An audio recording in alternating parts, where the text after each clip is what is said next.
You're running out of things to catch. No, but I'm running out of things that I have any dang clue how to do. Gotcha. Yeah. Yeah, I still haven't finished Subnautica. I pretty much at the end of the game right now, as far as I can tell. As far as I can tell, it's just that like I basically got to a point where it's like, oh cool, the ad crashed. All right, let me just reload the stream and get another ad. Fantastic. There is yeah, I basically got to the point where it's like, okay, you got all the items and you completed the side quest and you did all the things. Now all you need to do is just go to the final area and bring like the recipe with you. And I'm like, I don't know where the final area is. And Wait, I I'm thought you like, already beat the okay. game. This is Subnautica 2. Oh, I didn't know how to sequel. It's Subnautica Below Zero, which it really is a sequel. A lot of people keep calling it like a like half DLC, half sequel or whatever, and I'm like, it's a full sequel. It's a full game. I think a lot of people just don't really. A lot of people don't want to consider it like a proper sequel just because mechanically it's very similar to the first game. It's kind of like the Majora's Mask to OOT, right? Kind of like the Super Mario Galaxy 2 to Super Mario Galaxy 1. Like, come on, people, it's literally a sequel. Yeah, exactly. They It's like changed nothing about the mechanics, yeah. yeah. This is Subnautica Below Zero. Yeah, it's definitely a proper sequel. There's a lot of like design changes to it that I both like and dislike. Yeah, it's different in level design, but like mechanically it's the same thing. So like yeah, like Below Zero is like that, right? The level design of the world is like completely different than what it was like in the first game. So even though it's like the mechanics are pretty similar, it's plays very differently in my opinion. Plot wise, it's a sequel. It takes place, I think, like 2 years or actually no, it takes place some number of years, I think, after the previous game. It seems I don't. I thought I had an idea where exactly it fits in. I mean, right now, like you're plays a different character who's not related at all to the first character. So, and you're like not.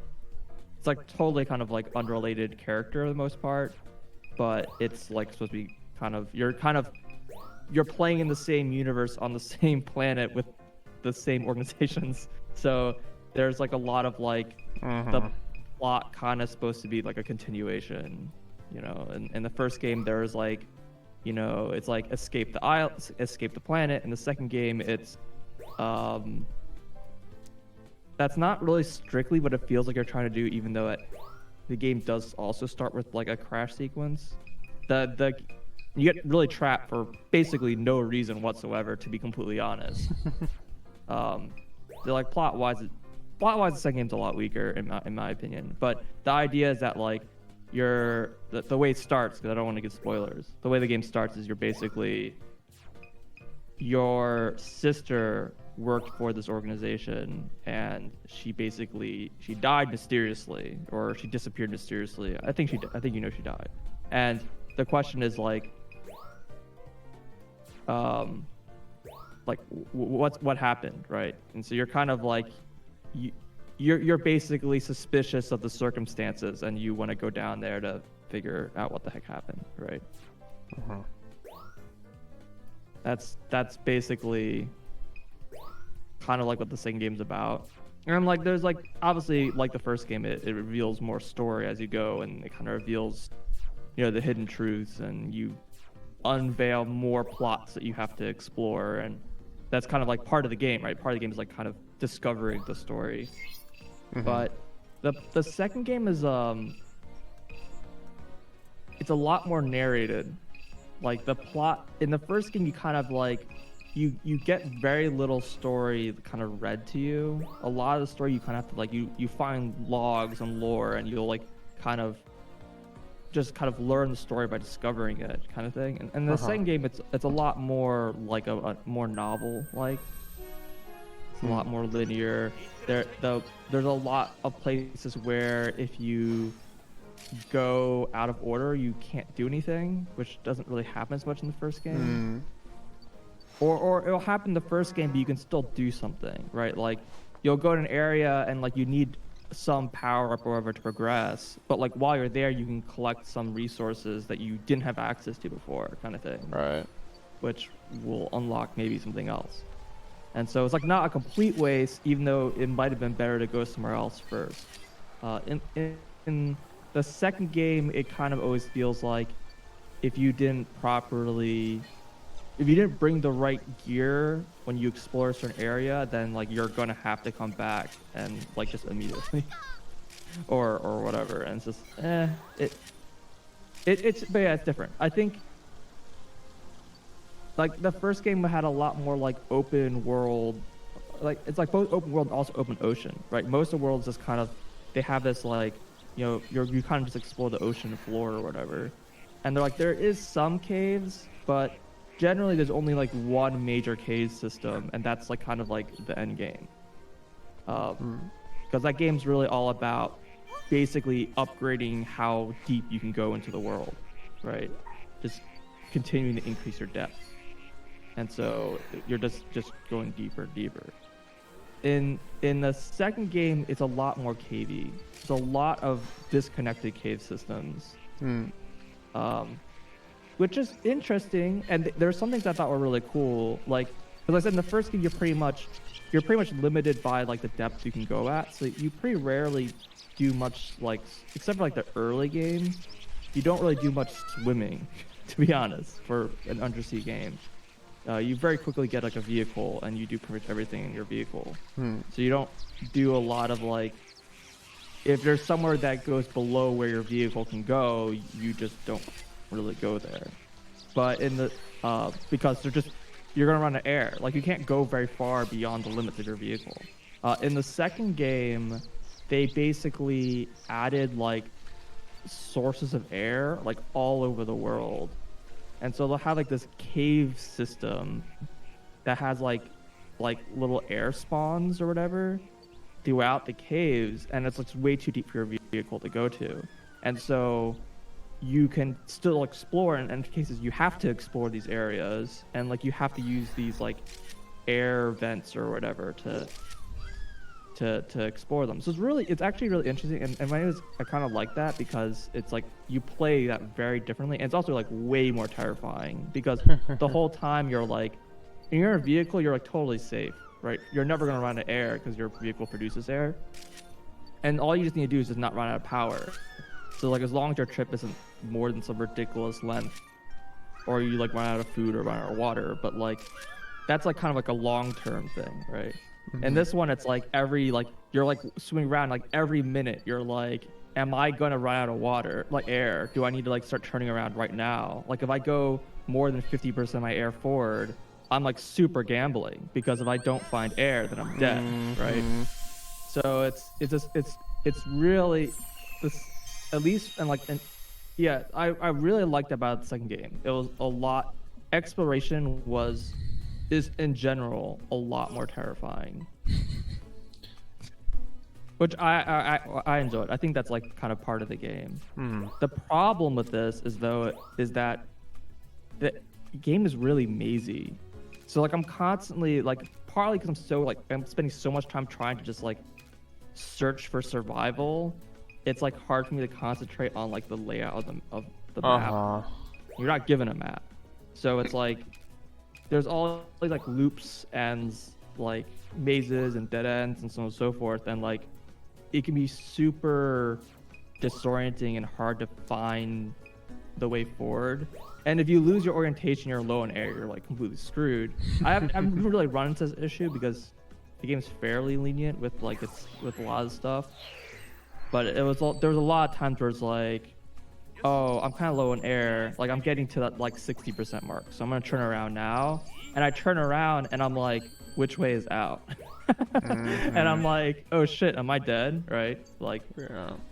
I have like more than half of my oxygen. I have time to get out. I just don't know if I know the way. But I was able to get out. I never had an issue.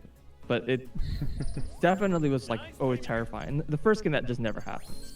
First game is just, it's a lot more the first game's the exploration's a lot more casual, a lot easier. Both games are in general pretty easy. Like there's these giant. Both games have giant monsters that like can basically instantly kill you, but they all have like the exact same AI. Like every single big monster in both games, even the medium-sized monsters, they'll scream at you and then they'll attack you and they'll like threaten to kill you. They'll bring you to like an inch of your life and then you'll like escape in quotes, and then they just don't chase you as long as you don't hang around, right? So like you can just like swim just in a straight line straight past like a giant monster and he'll attack you once and then leave you alone and you just won't die. And just make sure you heal up before you get to the next big monster kind of thing. Yeah, so the game isn't really that dangerous or that hard. I think the exploration is the more dangerous part. And I think it's like that just because the cost of death is just so high in that game. Because if you like die at some depth with your vehicle or your vehicle's destroyed, like there's no way you're gonna get back to your stuff. Like you have to build a new vehicle and like recollect all that stuff, and it's like potentially like a huge loss. And so the game kind of very intentionally tries to like not kill you but make you feel like you're about to die, right? Yeah. And so like even with like the swimming stuff, like so I've only died once and I was just something very, very stupid. I was very low health and I got killed by like a little tiny enemy by mistake because I didn't realize I was so low in health. Welcome to the chat room. When I died and respawned, I like respawned back in my vehicle, which was like 10 meters away. I was like, oh, there's like no cost of death, basically, from that kind of issue.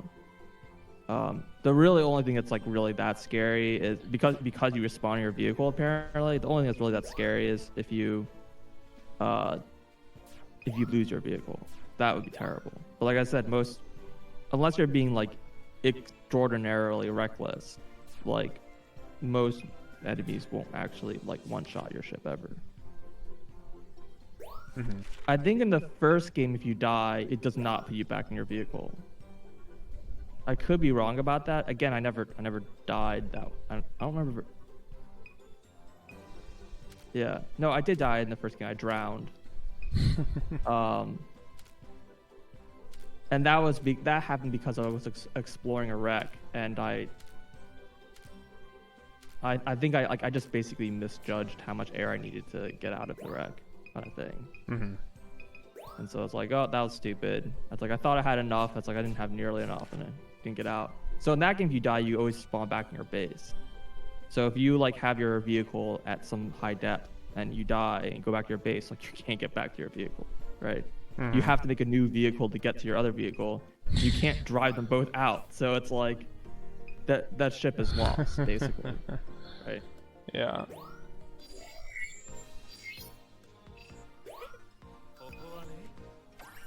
So I think the second game is more forgiving in that sense.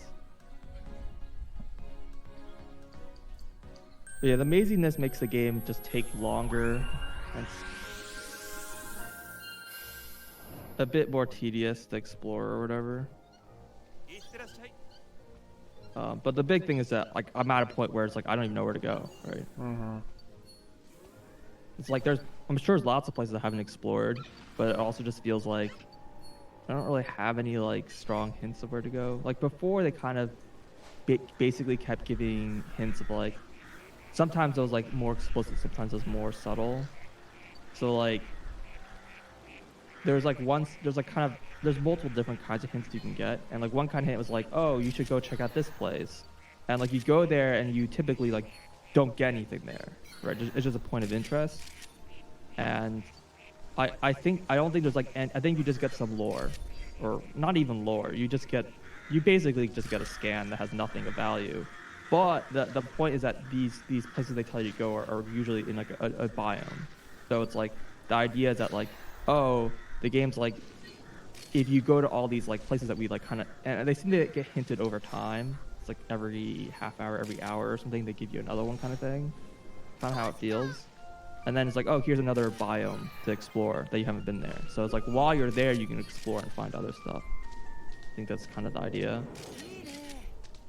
But there's other kinds of hints in the game, right? Because there's stuff like you'll read a journal or something, and the journal will be like, oh, I like hid this thing that like, a kilometer east of this other thing. And so if you know where the other thing is, and you go a kilometer east, and then you can like search for the thing that they hid there, kind of thing. Mm-hmm. So that there's kind of more like semi-puzzly kind of stuff in there too, where you have to have like a number of different pieces of information to deduct something. And those are always fun, but the problem is that like if you're missing like one of the pieces of information, then like it's not useful, right? Mm-hmm. And like if you're at a point where, and if you like just missed a hint, like you went to a place where the hint exists, but you just didn't get it, then like you kind of forever missed out on that entire chain, right? So in the first game, I think they kind of got around that by having they usually had like multiple different sets of hints. If there's somewhere important, there'd be multiple hints to go to the same place, or if it wasn't that important, the rewards from that were not unique. Like there were multiple places where you can get the same reward. And so that's kind of how they did in the first game. The awkwardness was that like after you got past like the mid game, as you kind of explored around, you just kept getting like the same things over and over that you already had. Like it was like frustrating to explore because you kept going to new areas, but then not getting anything new out of it because you already had the reward. And the second kind of is like the opposite, right? The rewards are more unique, but it also means that like if you explored an area and you missed something important in that area that you explored, then like then you kind of like you don't know what you missed. And so that's I think where I am right now.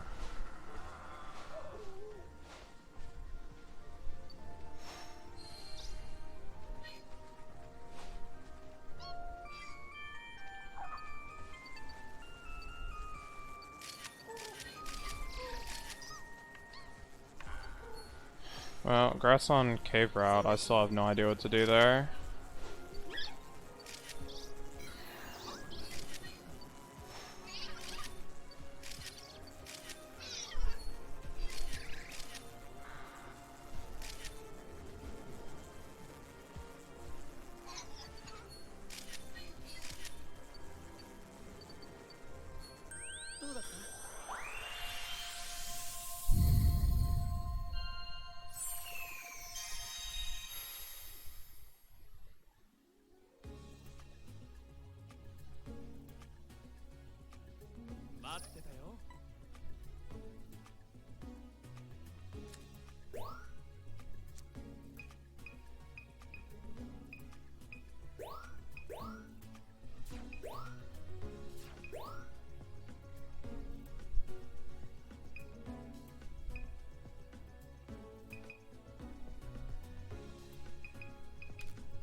I don't get this one.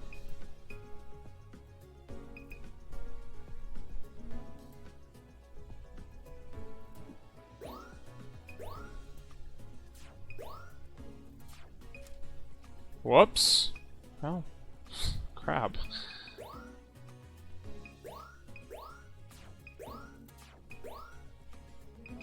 Why did this fail now?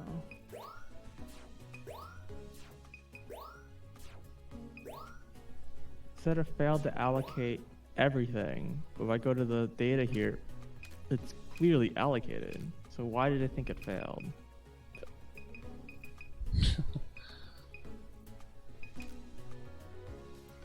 Like I knew this was going to be hell. Mm-hmm. I was trying to like research, trying to figure out exactly something that describes the problem. Because like this is like there's no reason for me to try to solve this again because this problem is like I'm surely like a well-studied problem, right? Like this is like allocator, like that's such like a well-known problem, and then it's like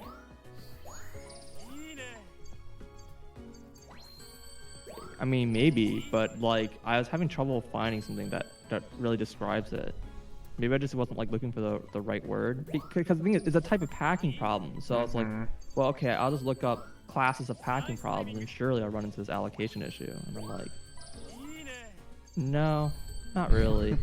The closest problem I can get to is called the binning problem, which is like the issue I have, except that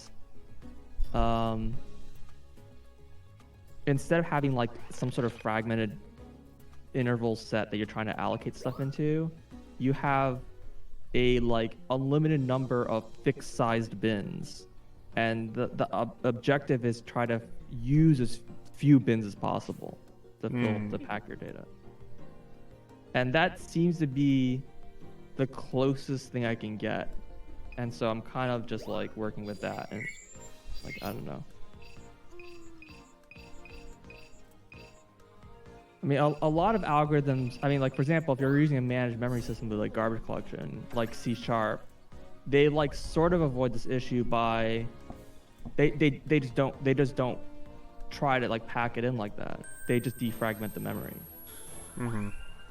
And the way it works is, like, the garbage collector runs, and if it's at a point where it's like, oh, the memory's being really fragmented, and I, like, can't, my, like, allocation is starting to fail because of the fragmentation level, then it'll deallocate. So it doesn't really it'll defragment so that it can run it like an easy allocation. Because if you have only one bin, then it's a very simple algorithm, right? You just throw it in. It doesn't matter, right? So, the order is like totally irrelevant because it's one dimensional. But like it's like, well, what does like C++ do and C do, right? Malloc? Because like, yeah, like how is malloc implemented, right? Because that can't defragment the memory when it gets fragmented, Right. because it's not a managed memory system. So I was like, okay, then. Have fun reading about malloc implementations, but yeah. Yeah, because that's basically what I need to implement, right? Half of me is actually wondering, like, I wonder if I actually could have implemented this with malloc somehow, and like not actually implement this on my own. I don't know if I mean, I know you have access to malloc because you can do unmanaged memory, but like, I don't want it to actually like work on an actual memory space, right? I want it to work on like a fake memory space kind of thing. So it's like, I don't know if that's possible.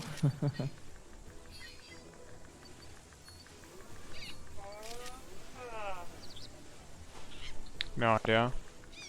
Yeah. Ugh, come on, APOM. It's probably too late. Also, I don't even know where the bomb suite went. Is it gone? Probably.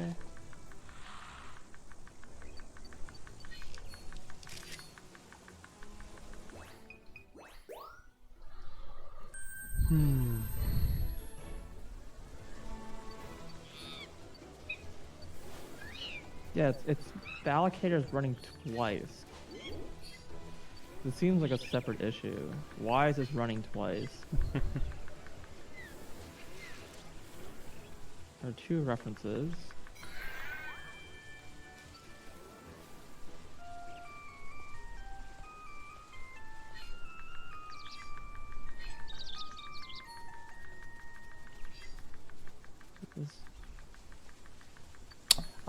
Yeah. That's the worst. You get perfect picture and it's like perfect but not good enough. It's like, god dang it.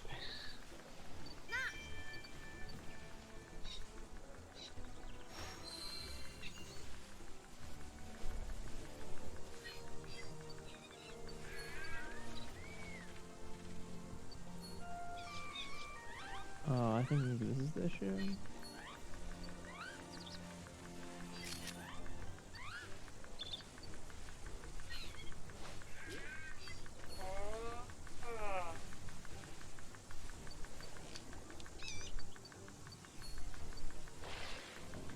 Whooper does not care about Yanmega. So where did the...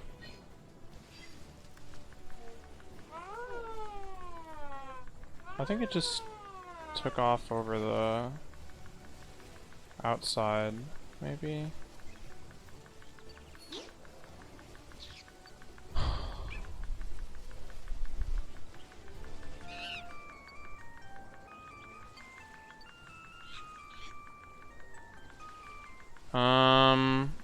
Yes and no.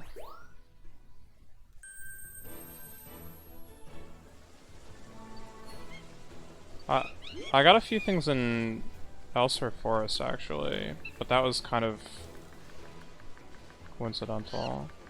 I don't remember if I found this on off stream or not, but I figured out a thing you could do with this guy.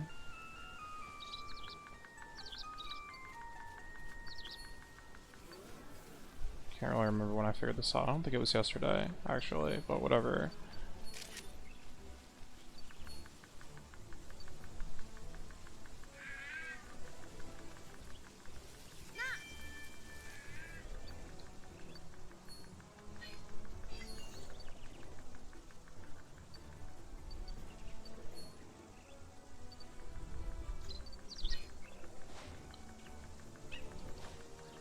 So this Apalm gets up on the stage here if you lure him with the apple. And the Bonasuite, like, follows you all the way over here.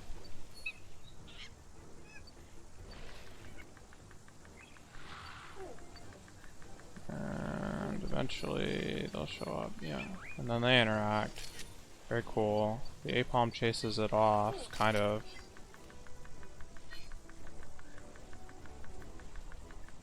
Eventually they come back around.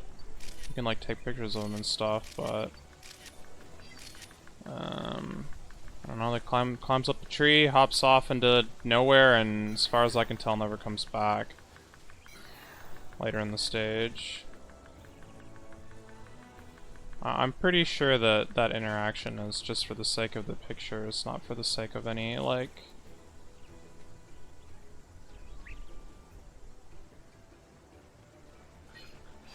anything else. And the reason I say that is because it's a 4-star, so...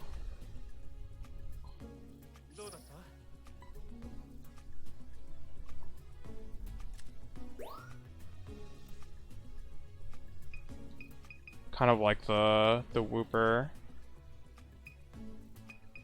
You have to have both the Apalm and the Bonasuite in the picture. Bonasuite is just 3-star for whatever reason.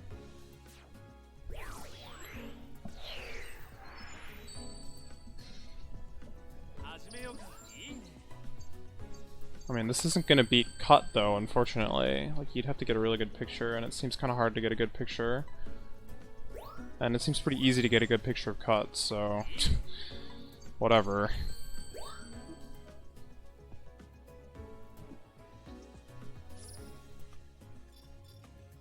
Yeah.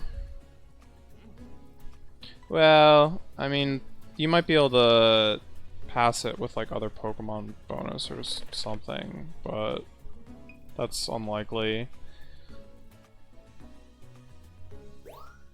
Feels unlikely.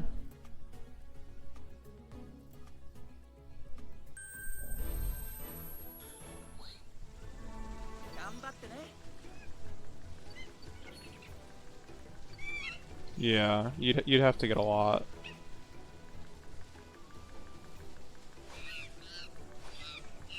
Yeah, for sure. Flag.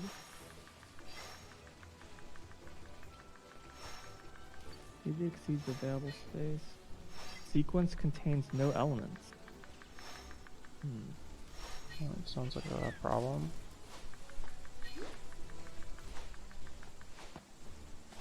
I know what the issue is. The issue is Link. Classic.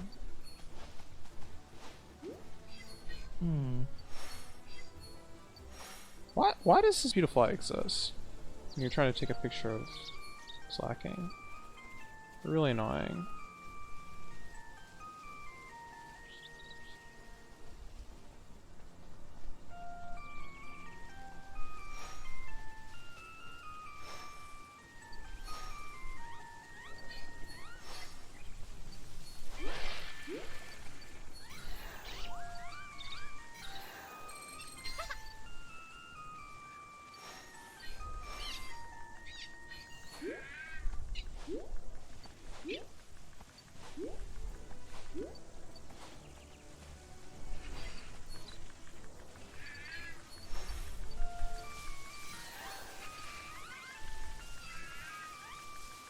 Wait, where did those guys go again? Alright, thanks for watching. See you around. Dude, I'm going.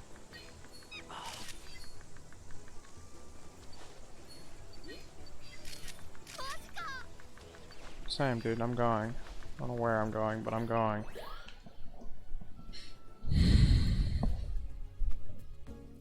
If the answer is insane, then definitely that one.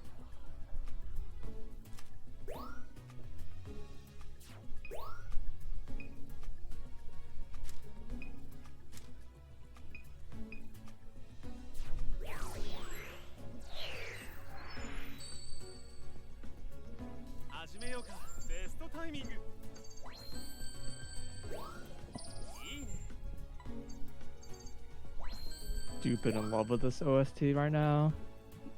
Sorry.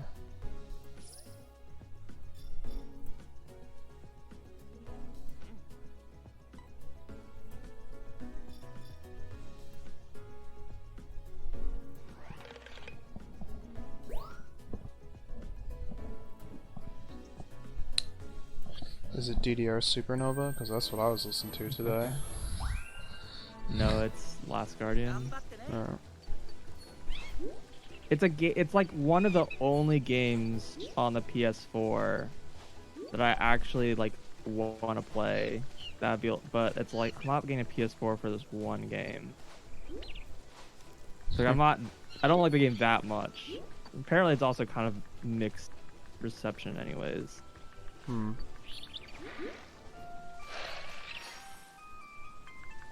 Looks like places are starting to heat up here too. It's like mid 80s. Yeah, so it's getting hot here. mid 80s, and my parents typically don't run their air conditioning very much. Hmm. So, man, it's like early summer. It's like it usually gets 90s once we get down to like August. 90s, maybe even to like low hundreds.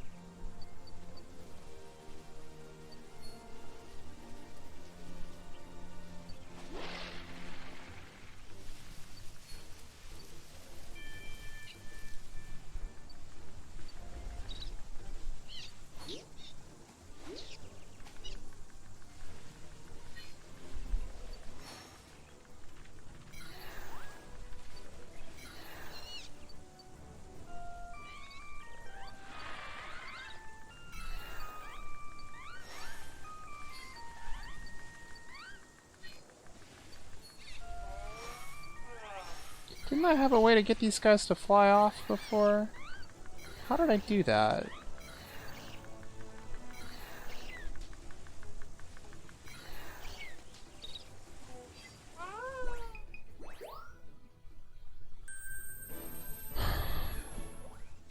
I prefer weather in which I can breathe over weather in which I cannot, so...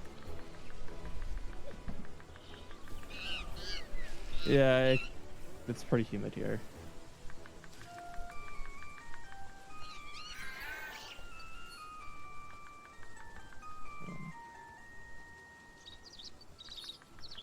Summers are hot and humid, and the winters are dry and cold.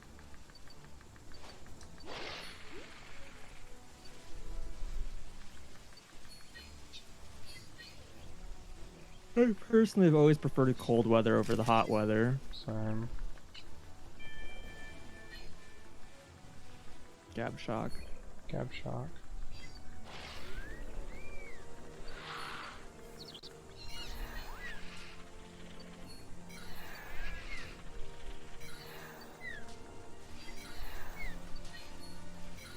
You don't know what cold weather is. Yeah. I lived in a desert for like a year, and it really wasn't that bad. Because when it's like a dry heat, it's not nearly as bad as a wet heat, right? Like it'll be like 100 degrees, but it's very arid, so it's like it doesn't feel anywhere near as bad as like here at 90 degrees. So it's but it's kind of like it's a double-edged sword because you're also like you get really dehydrated. Like you're constantly just drinking water, like just continuously, like on an IV drip. So even though it doesn't like feel as bad, you get really dehydrated.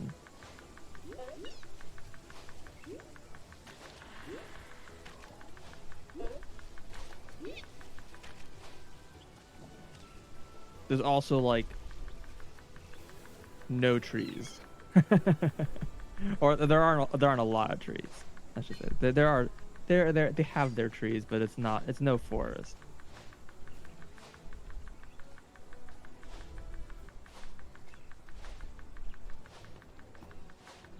Get some like epic tumbleweed.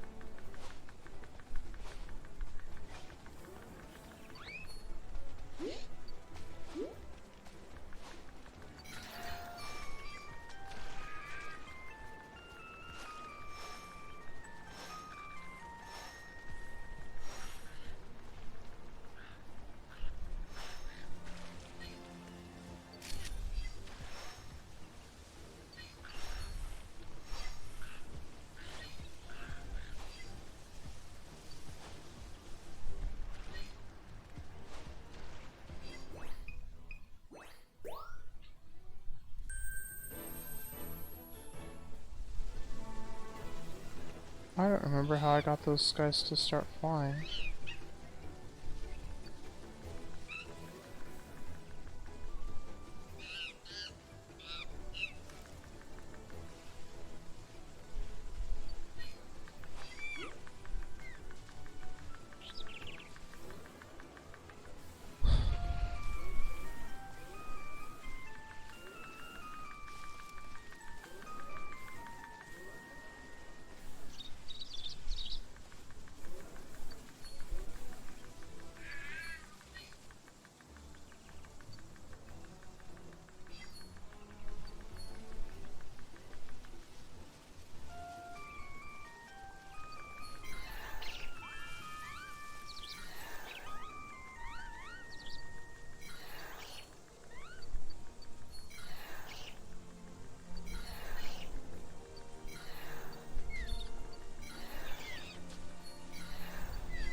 They're not taking off.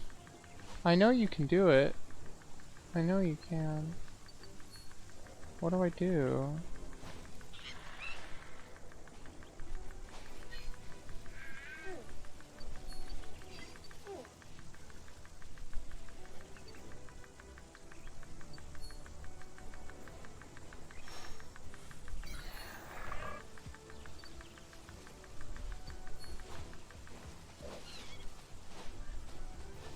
Hey, it's allocated.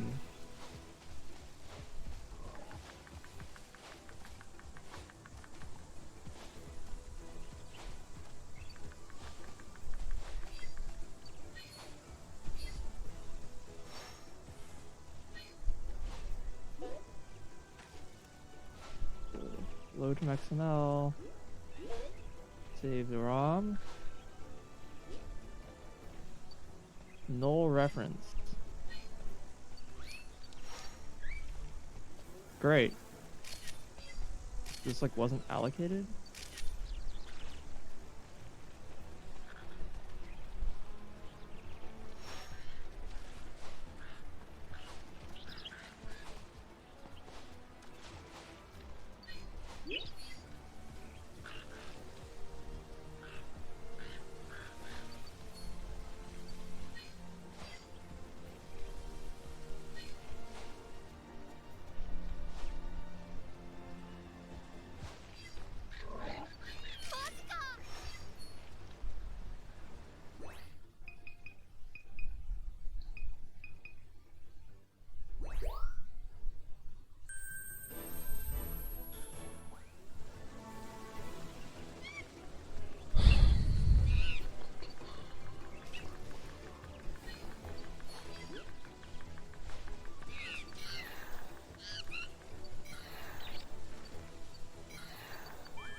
Oh, these things got addresses. Just one thing didn't get allocated?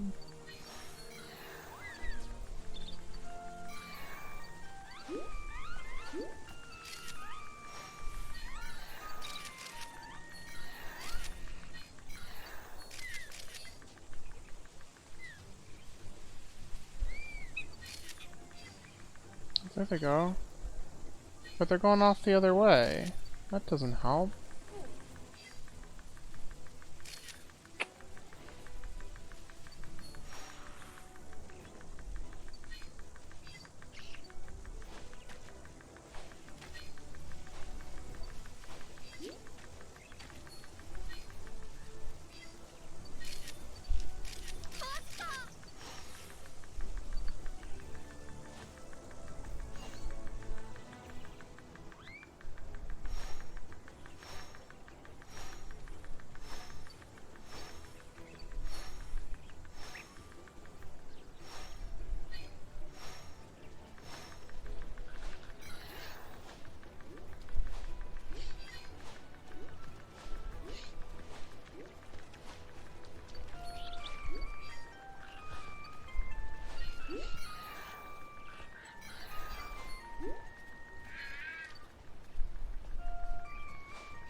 The stack isn't.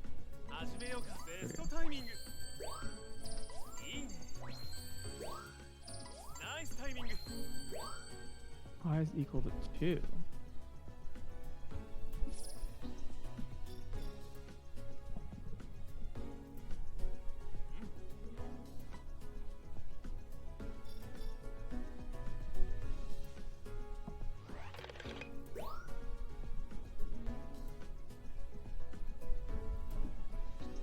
Wait, I didn't mean to do that. Ugh. God dang it. Yeah, how come only some of these got assigned an address? It's like just the first 2. Interesting.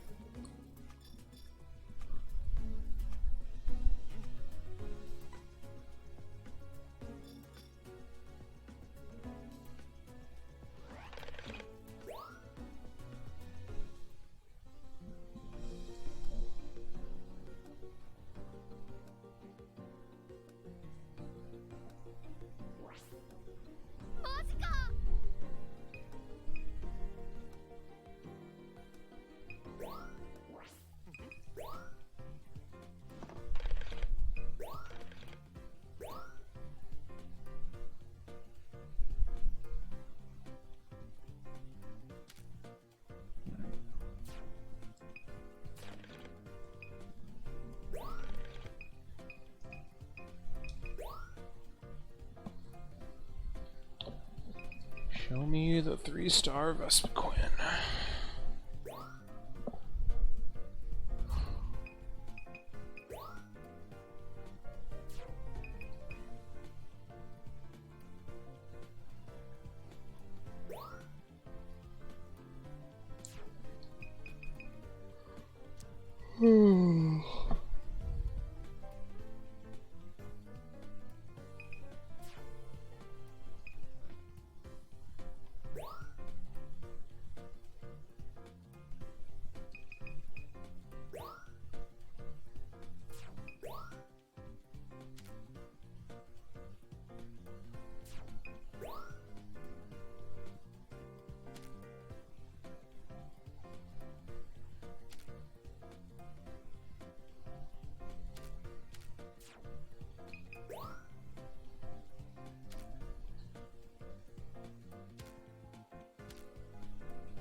Yeah, I just realized. I mean, maybe it's kind of obvious, but like, if you use like the default names on the pictures, Uh-huh. that those probably automatically get translated. What do you mean? No, I don't think so. This German Yeah, one is, yeah, but that doesn't look automatic. That looks like manually typed. I'm pretty sure this is an automatic one. This correlates to you don't see that very often. That's what this says. Hmm. Well, that's disappointing. They should have done that. I They could guess. have made it automatically translate.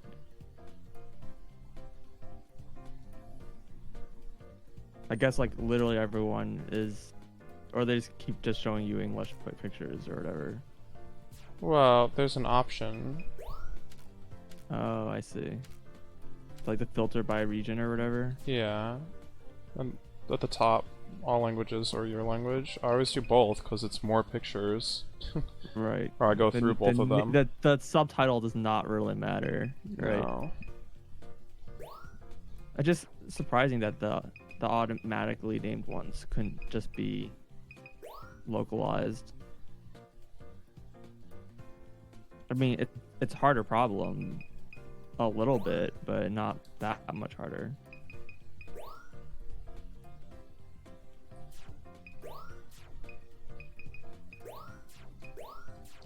Oh well, doesn't really matter. Yeah.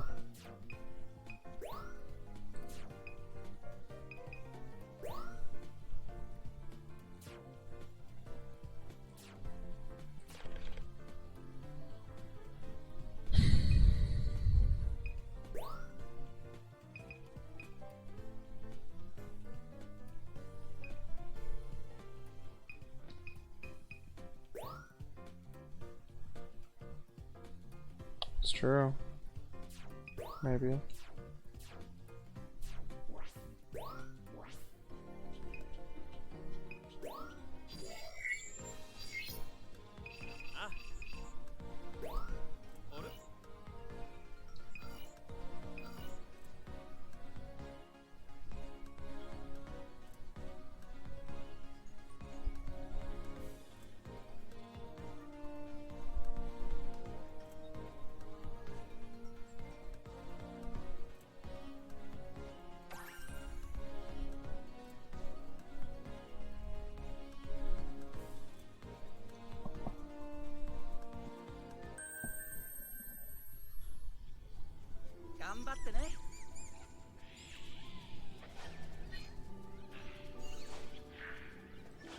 I think that's the issue.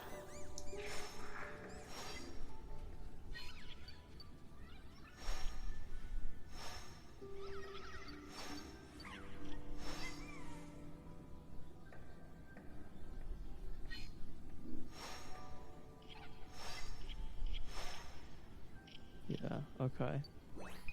I think that was the issue. Let's try this again.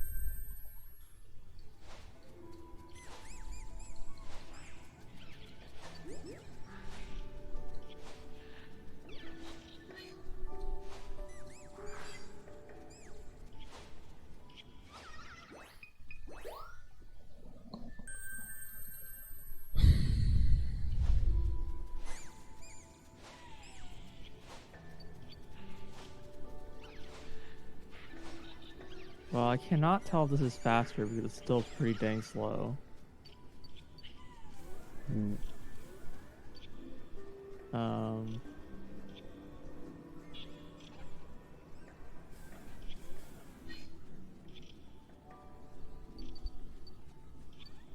I don't care about this. I want to see any changes to the ROM project.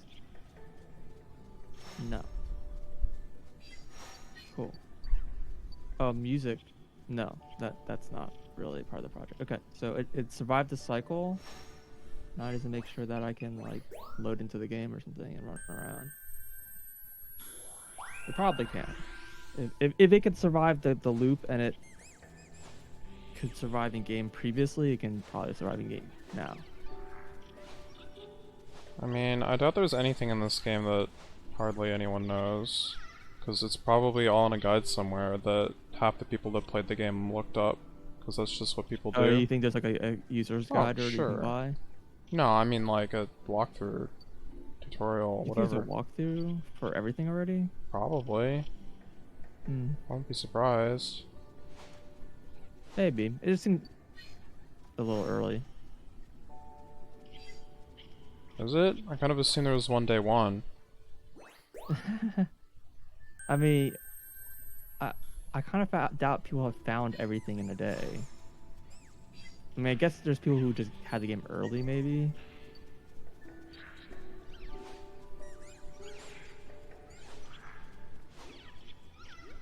Yeah, the game seems to work. Yes, this new allocator functions. I don't know if it's like faster or slower or what. It's still pretty slow.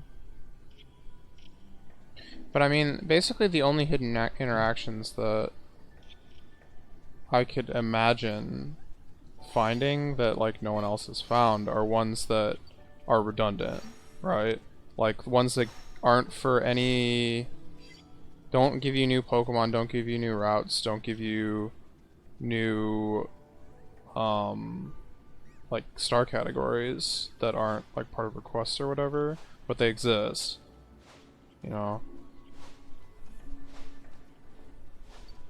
Like that thing I was shown earlier with the Apom and the Bond Suite that is basically strictly outclassed by other things and is not part of a request, so you would never need to do it for any reason. Even if you're like going for high scores or whatever, you just never need to do it for any reason. It's not tracked, like... So those kinds of interactions, like maybe no one knows, but... So failed to allocate vanilla. Damn.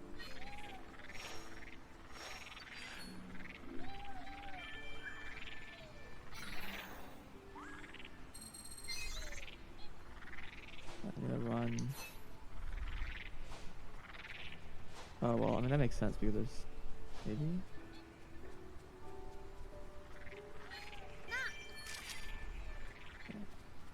But, I mean, for all I know, that interaction could actually somehow lead to, like, the secret route I'm missing. I don't actually know for a fact that it's, like, a nothing at the moment, unfortunately. But it seems to be nothing. Possibly.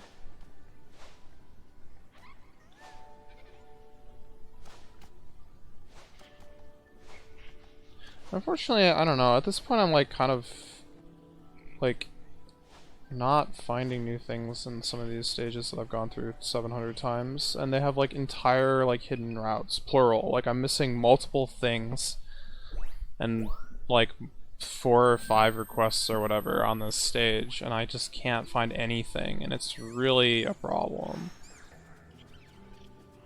And I don't know what else to try. Like, I've tried so many like really random garbage, but nothing really working out.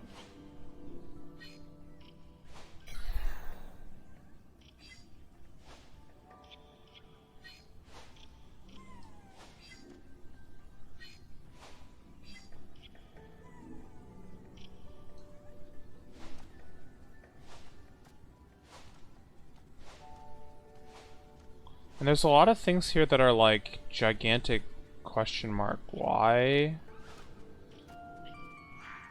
But there's also plenty of things that are like not that. I don't know.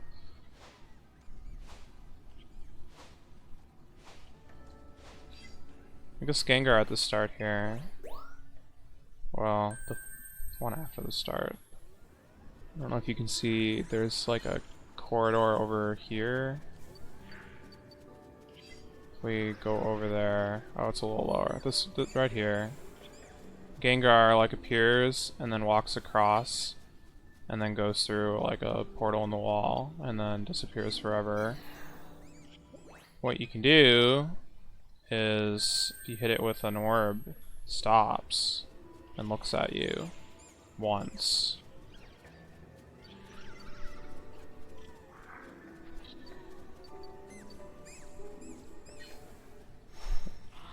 Stops and looks at you, and now you can take a great picture of him, right? No, not really. And it seems like that would be the only reason that you do that, because it doesn't change his behavior afterwards. He doesn't come back later in the stage, as far as I can tell. It's like, I don't know why this is a thing you can do. Because none of the other Gengars actually behave this way. Like, these guys just ignore you if you hit them, because they're, you know, doing their own thing. All these other ones are basically just in portals. You summon them, and then you either use an orb or you use the flute, and it summons them, depending on which one it is. Sometimes both. It does its thing and then it disappears.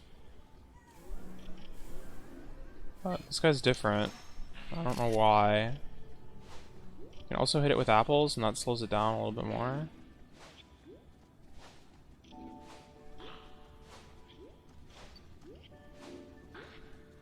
But it's not like it does anything apparent.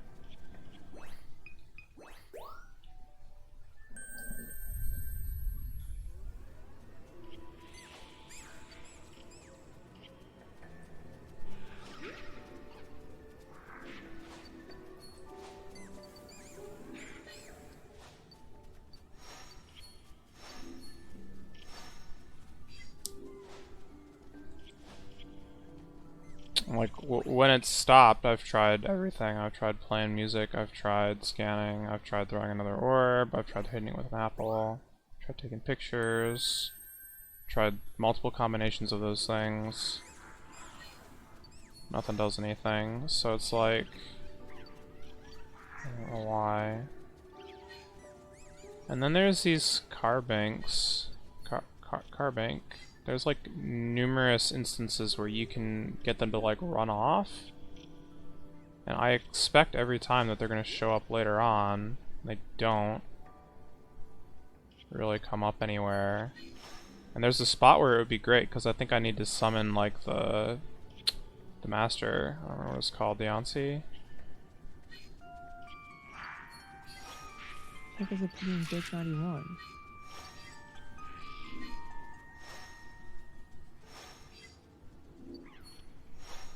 Ah, well, I failed to do it properly, but...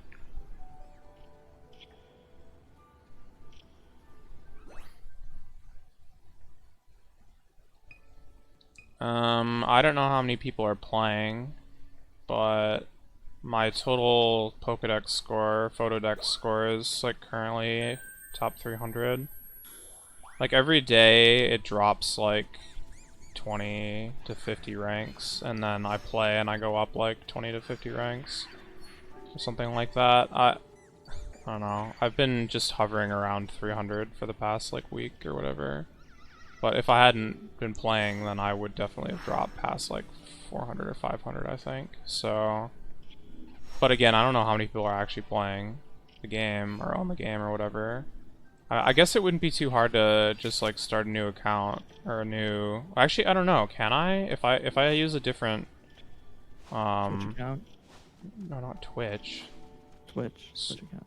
Oh yeah, if I use a different Switch account, does that have online, or is that per like user? I don't know. Yeah. I think it's probably per user. Yeah. I think that's kind of like the whole point of the family plan. Mm-hmm.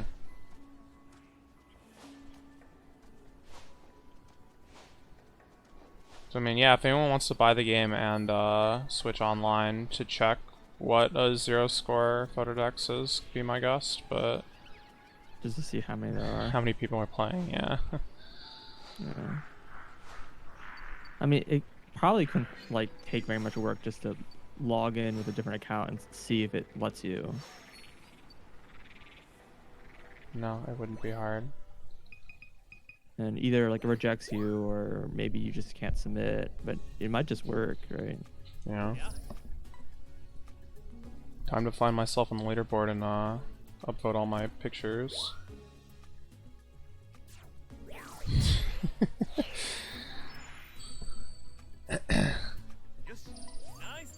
That's gotta be like illegal, right?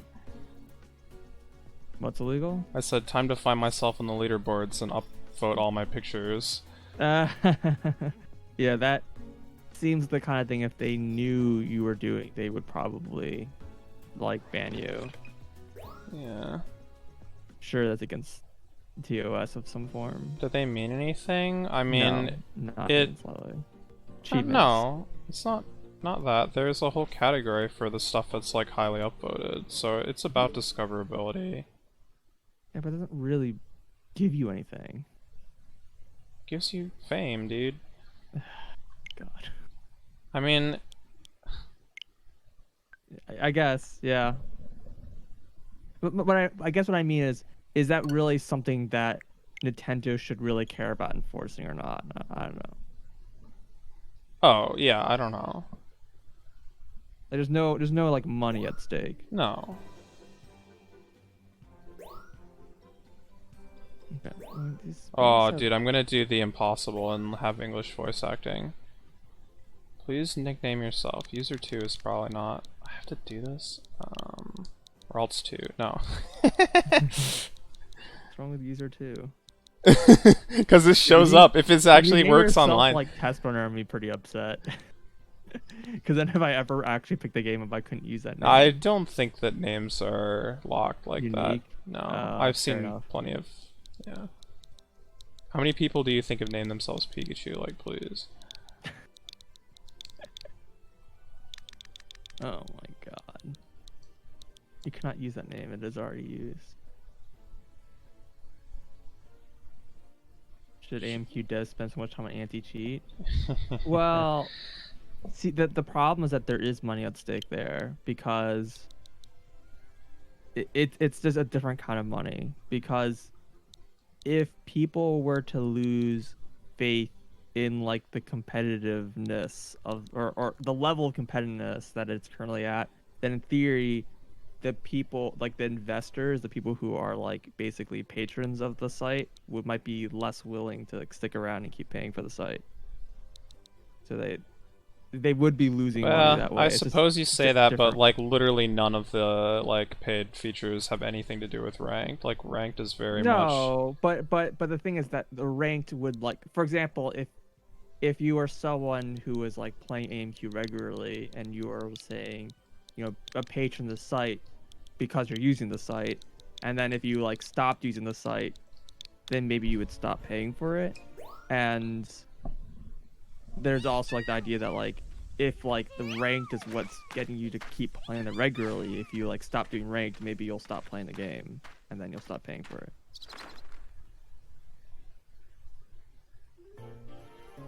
In contrast to like this game, where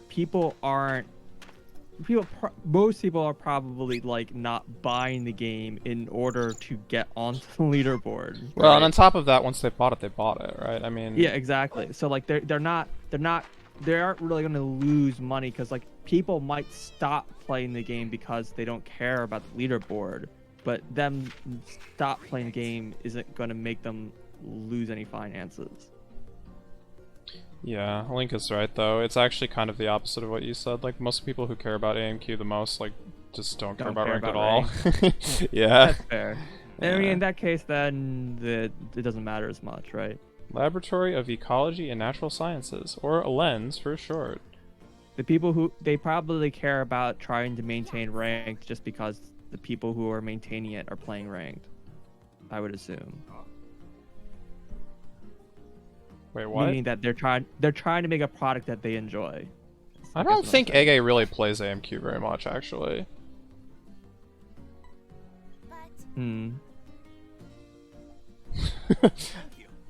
Like, I don't think he plays much at all. Too busy programming. Yeah.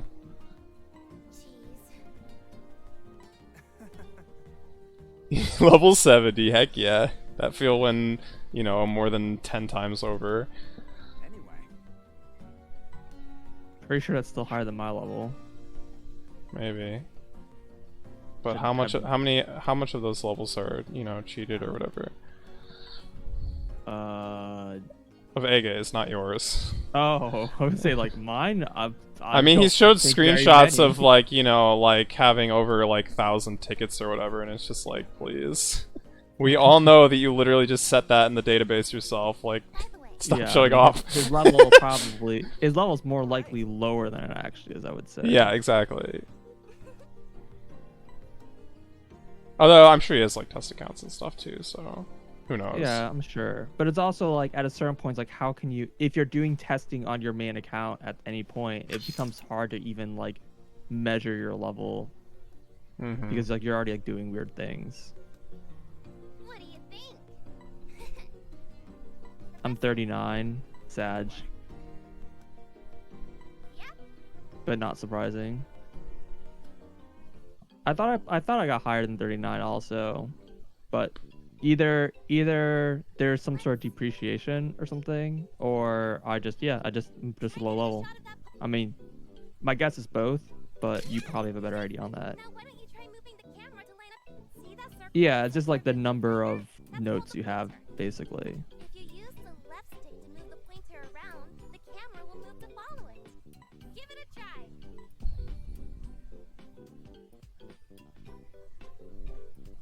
You can point the camera up and down, and even spin all the way There's around. no depreciation. Yeah, that's what I would kind of think, but I don't know. I thought my level's a bit higher than that, but I don't think it was over 70. Pikachu! Try getting a shot of that Pikachu. First, But I mean, that's probably just how it is. did you see that shape appear around And if you name yourself Pikachu, you just like take a selfie right here. I I didn't. It'll be important when the professor's Missed evaluating. opportunity. Try snapping Yeah. a photo. I can't. That's it. Great job. Technically, can't you like limit who can play in a room by their level? Only by kicking people, but yeah. Yeah, I People- just remember back when I played that was like a thing. To zoom in, No, I mean, there's no like option that you can set to limit levels. Gotcha. So try snapping a photo. soft cap. Very soft. Yeah, I remember that was a thing that we would talk about. Like people would be like, if you were like over level 100, they would kick you. Yeah, which is hilarious. Looks like you've already gotten the hang of using your camera. It's really funny. Because people think that if you're high level that you're like good at the game, and it's like totally false. You can adjust your camera and motion. Yeah, yeah. You can also adjust them from the pause menu while you're out doing research. Hey, Professor! Well, I think the idea is that people who are low level are more likely to be worse at the game. Maybe there might be some correlation. There might be, but I would be unsurprised if there were, but obviously I can't make any claims on that.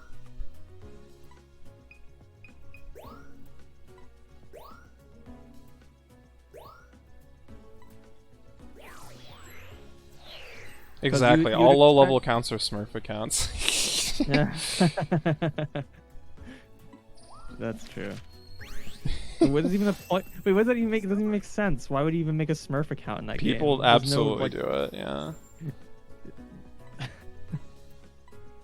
So that they can actually play in rooms and not get kicked. I don't know. My goal is to have 100 accounts over a level 100.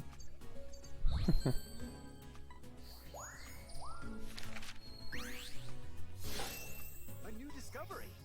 A new discovery. Nice work.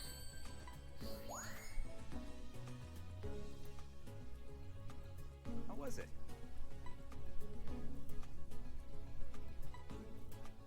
All right.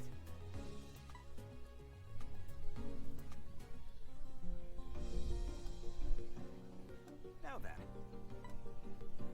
By the way, Here's the thing. jeez.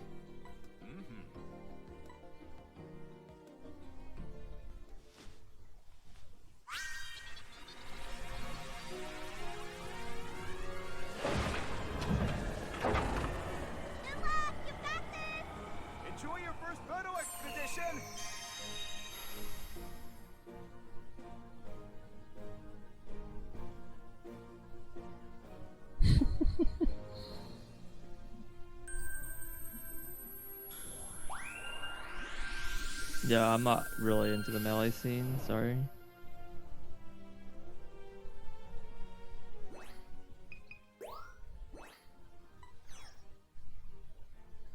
You can't quit your first time. No, you can never quit your first time like through a route. Mm-hmm. Doesn't matter if it's... As soon as you like start off on a new route, you can no longer quit the stage, even if you're like mid-level or whatever. It's a thing. Did I need to fix these? I can't remember. Wait, what does this mean? Let's go with that. I don't actually know what that does. Have I been missing out on some like excellent feature all this time? Oh, it's like double... I see. Yeah. Oh shoot, you know, I don't have pictures of any of these Pokemon all of a sudden. This is weird. Like, I actually have to play the game and not just zoom around through the courses. But you're not gonna have a score of 0. It's already too late for that. God damn it. I could just not submit the Pokemon, I guess.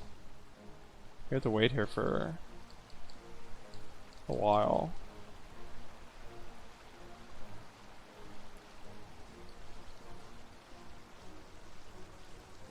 But that's a good point. But also, I don't think I'm gonna have online anyway. Well, I mean, sure. But I mean, that is the point of the test. No, I thought the point of the test was to see if I had online. I guess two birds with Right. one stone, but Yeah, it's 2 birds with 1 stone. I wasn't thinking that far ahead, I guess. Whatever. Fine. Well, I can literally just not submit the Pokemon. Well, in theory. I actually don't know if I can or not, but we'll see if he And we can also strong like, arms look up me. how many copies of the games are sold. Can you, though? You can get some estimates, yeah. Let me see. I mean, it doesn't really give you an answer of how many people play the game, because there would be like multiple people playing the same game if it's like a family count. And there's people who just bought the game and didn't play it. Right? Mm-hmm.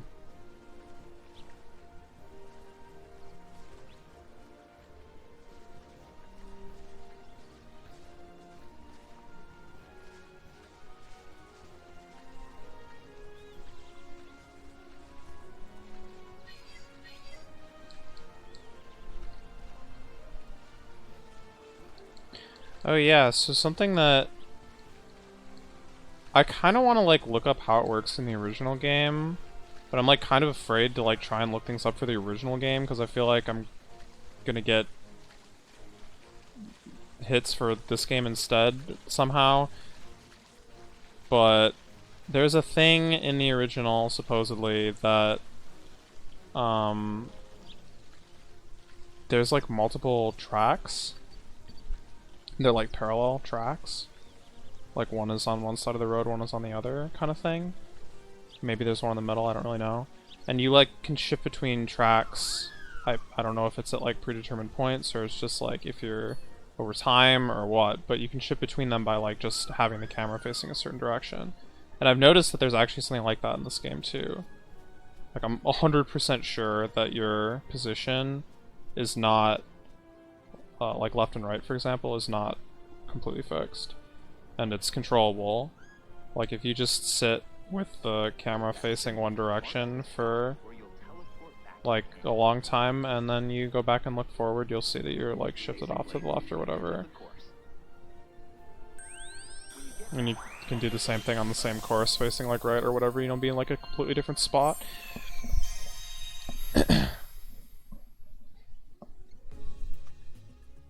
So, hidden mechanics that the game absolutely has not told you about ever.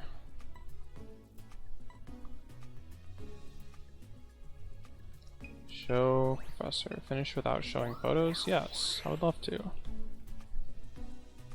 How was it? Anyway.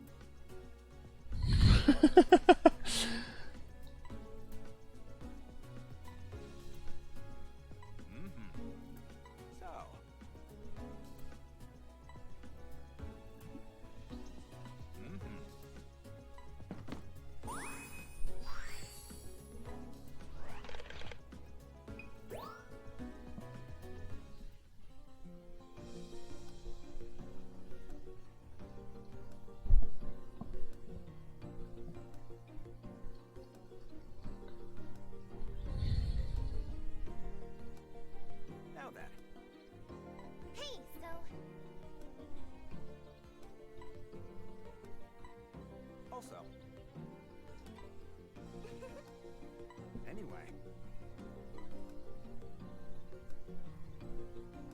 Do you have to unlock online? I think you should unlock it just by getting into the lab, but... Oh? Alright. Excuse me. First.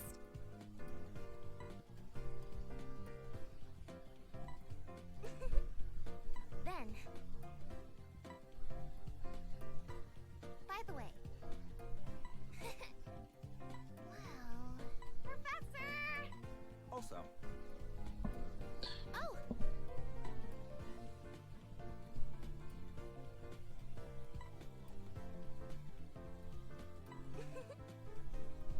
agreed. Okay. All right.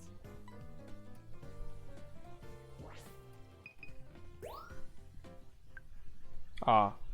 Yeah, we got blocked.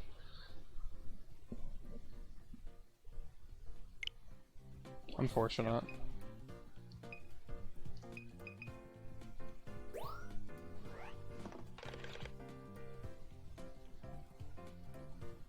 Now that is a weird feeling, having my highest score be, that!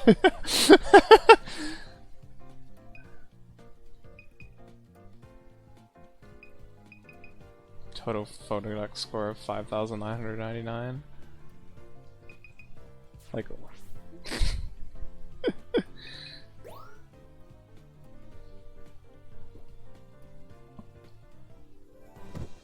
Try multiplying that by like 10,000. I can't find any numbers apparently. Sorry. I told All you. I keep finding like there are like places where they rank them apparently by sales, but they don't give the numbers. Hmm. So they get, and apparently most of those things are like UK only, and I don't know. Apparently the game's sold very well. It's like basically top game of April. But But what are the no games real for in April? information on the count.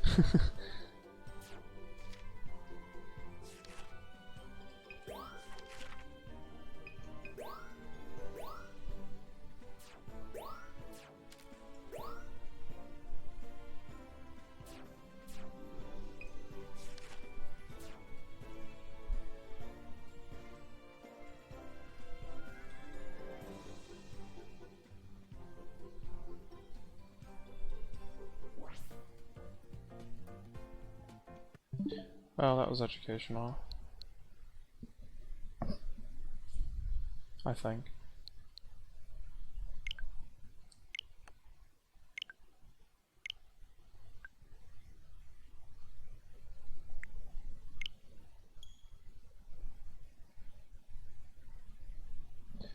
Yeah, I guess. Time to just stalk Twitch and find someone who just started the game and wait until they get into the into the internet. That sounds like some hardcore research though.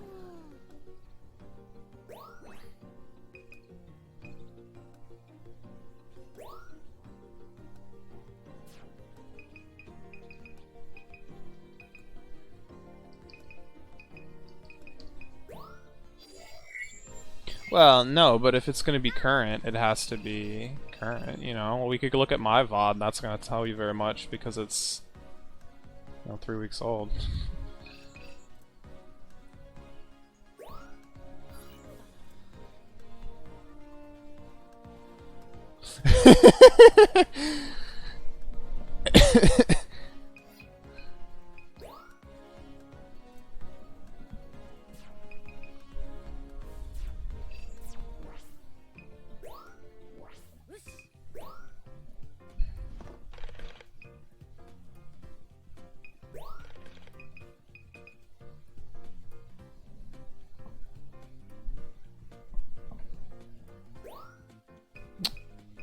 I love it how 90% of the pictures are always Gengars.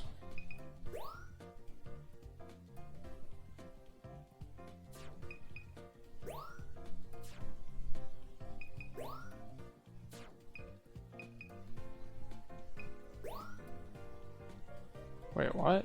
Oh.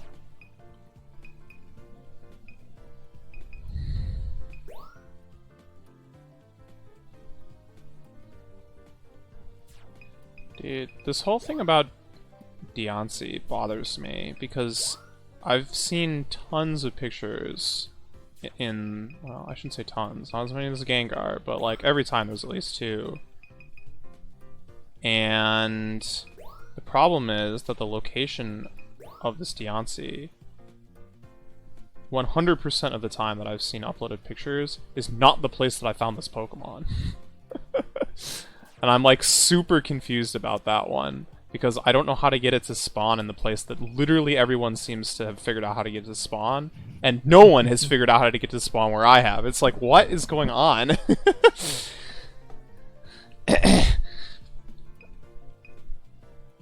Well, no one that uploads pictures, that is. Yep, this one is here, and this one is also here. What? And then, you know, half the pictures are Gengar. I never learn anything from looking at pictures on this stage. It's really depressing. Oh, someone has a picture of this. That's nice. I don't know how to get this to happen, but I know it's a thing that I need to get to happen. So this hadn't actually taught me anything, but you know, nice, I guess.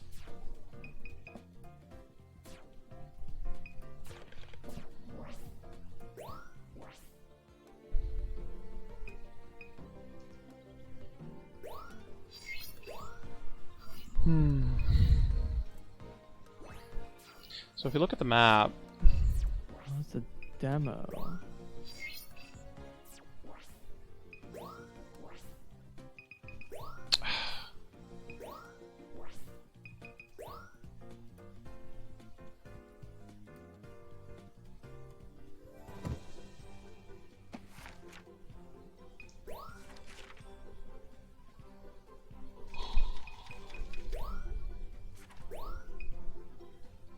alright, so here's the map. Based on the map, it would strongly appear as if there's going to be like an alternate route, it would be down here. Because that's like the only place there's space.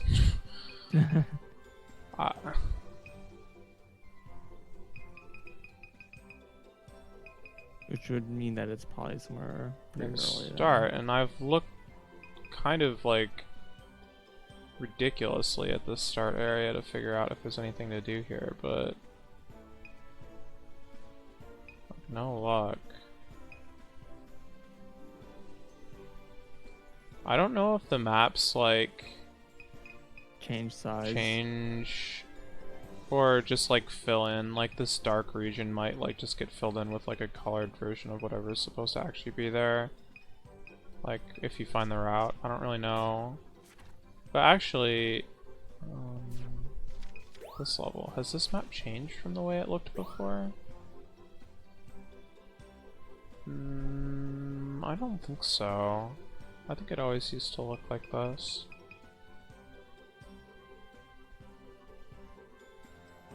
Well, no. Actually, no. I don't think that this cave was visible as a cave. I think that, and this path here that has like this outside region, this used to just all be white. I'm pretty sure. Because I was looking at this map a lot before to try and figure out where to go. I mean, that would make sense, because otherwise Yeah. it would just give away the path locations. Yeah. I mean, it was still like pretty obvious that that's where it had to be, just again based on like the fact that there was no Pokemon there, but it was extremely not obvious to figure out how to do it. And in fact, I still don't know how I did it. It's a path that gets like permanently unlocked, and when that happens, it unlocks it for both day and night. And I can't even remember if I unlocked it during the day or the night, which is like a big worry I have about the jungle stage, is that I'm missing a route there, and I don't even know if I'm supposed to be looking during the day or the night. Which is why I'm like typically more willing to go to the cave stage, because this doesn't have daytime. It does have levels. It would be pretty weird if you had to do a lower level to find a secret route that you unlock for like all levels. That would kind of suck. But I mean, that being said, I have tried also looking in earlier levels to figure out if, you know, having a lower expedition level actually lets you find more. Because it is definitely the case that some like instances of Pokemon and some interactions and some like poses and stuff can only be done on lower research levels, which is why they give you the option to, you know, even do lower research levels to begin with, I guess. But basically in this stage, more or less, there's like two routes. That there's a branching path kind of in the middle of the stage, and in research level 1 you go one way, in research level 2 you go the other way, and in research level 3 it's up to you. It's like kind of really all there is to it. And then in research level 3 there's like more Pokemon in all routes. Broadly speaking.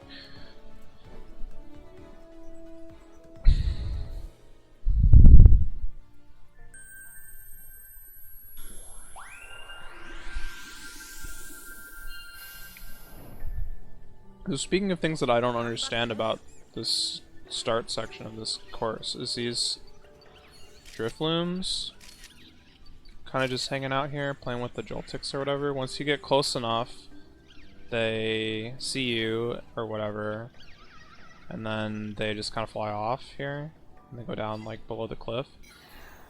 You can see that as you scan them or whatever, they like actually just straight up despawn. They're like completely gone now.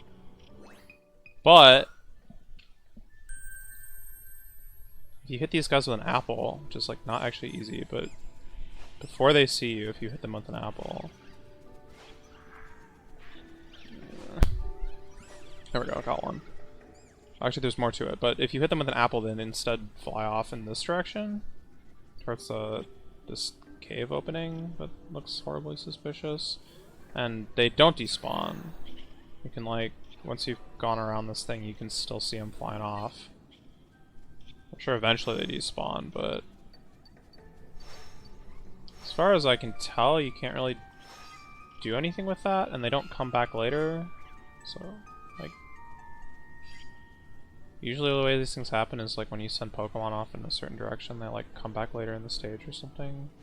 But that interaction seems to have zero effects whatsoever, and that confuses me. Probably means there's like something I'm missing, or it's just weird. I don't know. The thing that's like especially strange about it is that if you hit this one closest to you with the fluff fruit, which is, you know, way easier than hitting the other ones in the back.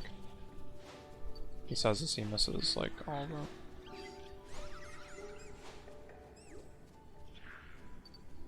Okay, fail. Try that again.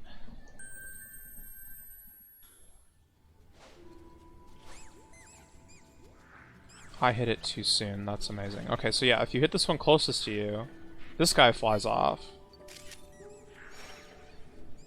on its own, and then the other two see you and they get like scared or whatever and go and despawn themselves.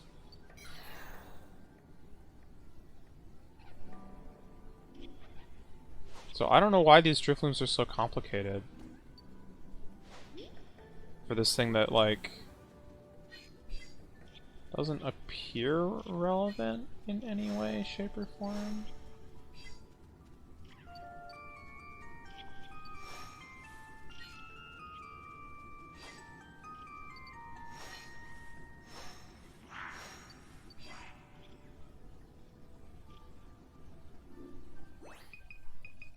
Very weird.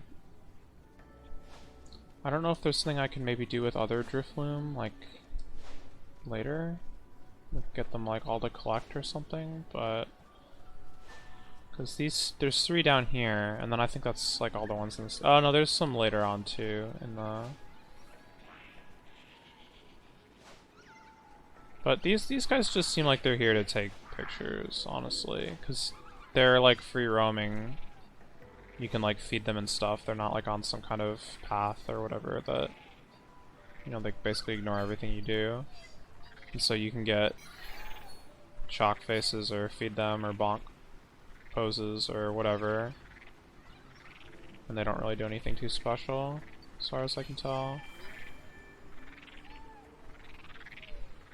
So I don't know if there's some way to scare them off, but even if there was, I don't know where they would go. And I don't know what that would lead to. It's like kind of weird. But yeah. No, you know what? There totally are a whole bunch more Drifloon in this stage, though, now that I'm thinking about it.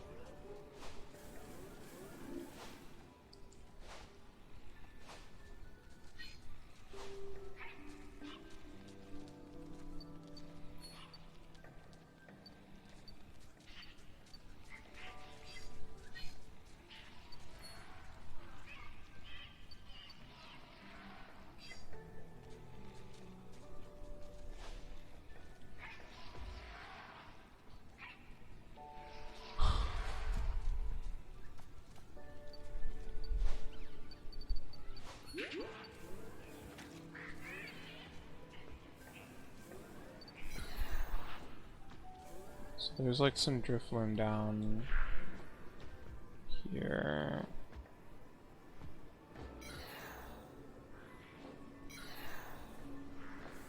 Drifloon. Drifloon. How many are there? I thought there were more in the back. Yeah, there are some back there. But they're always there, I think. I don't know why they're not scannable. A little weird.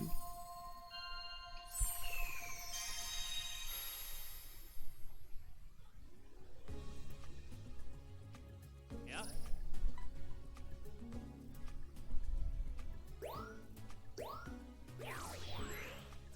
So anyway, that's another mystery. The mystery of the Gengar.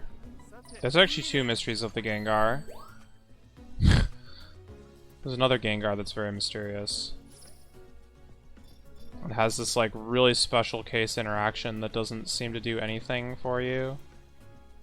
Including not giving you like better pictures or special poses or anything. Like it just happens.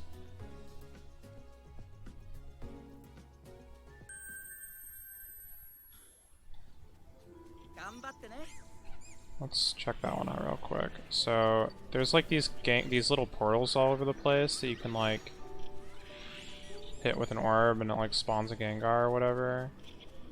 Some of them you have to play music. Cause whatever. Like this one you play music and it spawns, and then if you hit it again it like does this thing because the Crobat's there, like whatever.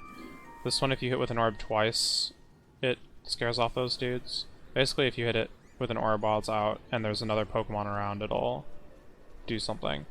But if you speed ahead here, zoom zoom, very fast. The very end of the stage on this path.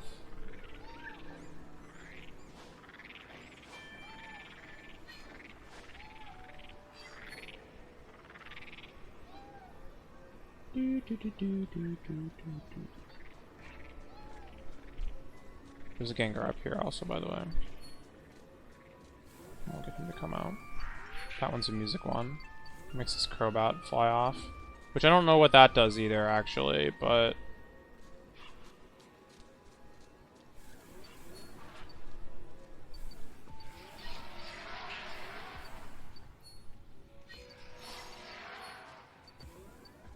Although...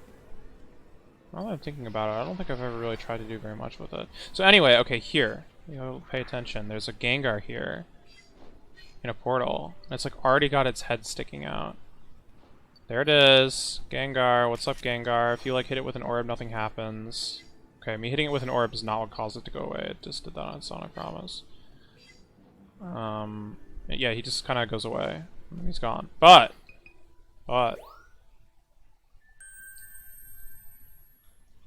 If we...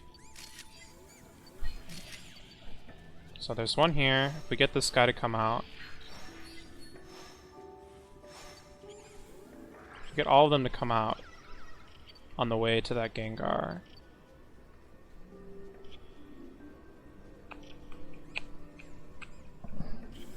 Hold on. Phone's ringing. It's probably calling about dinner.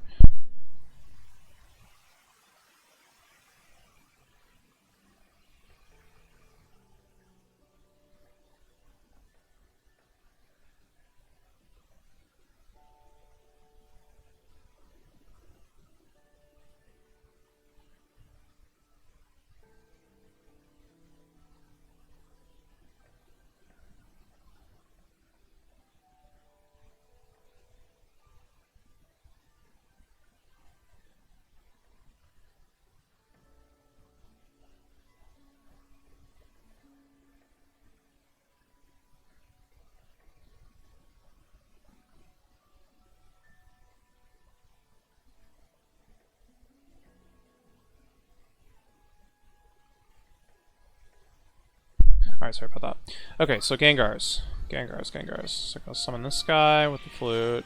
I don't know if you actually need to get them to do their angry thing, but might as well.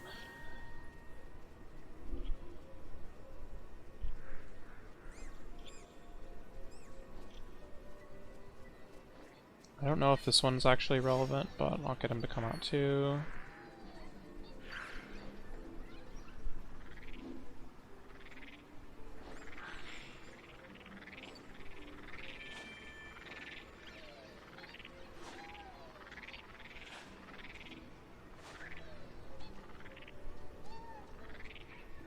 There's one more here. Get him to come out. The issue I'm running into right now is, for whatever reason, this like piece of code is. I don't think there's a problem with my allocator. There's a problem with something else that like something is taking up significantly more space than vanilla.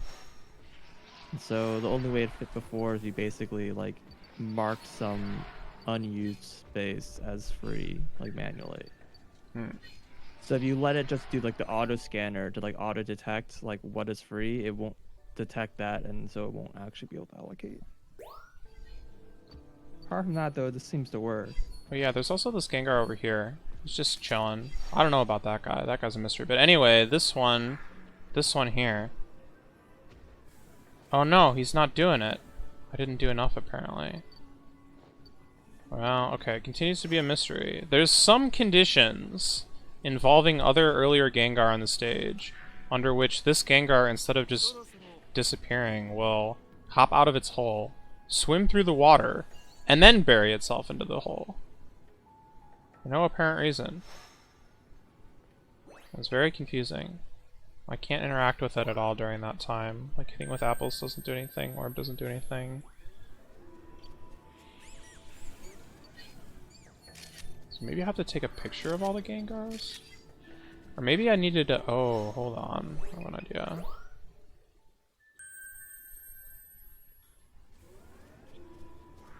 I was getting this guy to show up consistently at one point.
Alright.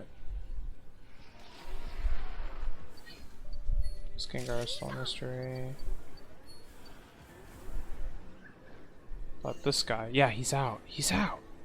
He's out. But why? That's the question. Why? He doesn't do anything. He just swims here. He, like, does the thing where he stands in the water for half a second and then pieces out. I don't understand.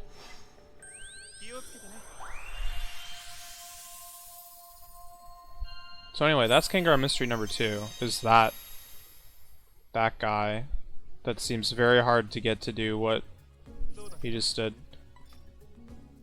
I don't think taking any pictures of that are like, it's really very good. And also then there's this Gengar. So this is Gengar mystery number 3. Why this Gengar even exists in the back there? I've hit it before, I think, with an orb and nothing happens. I don't know if I've tried I'm sure I've tried scanning and musicking, but I probably haven't managed to hit it with a fluff fruit. I don't even know if you can. It's too far away.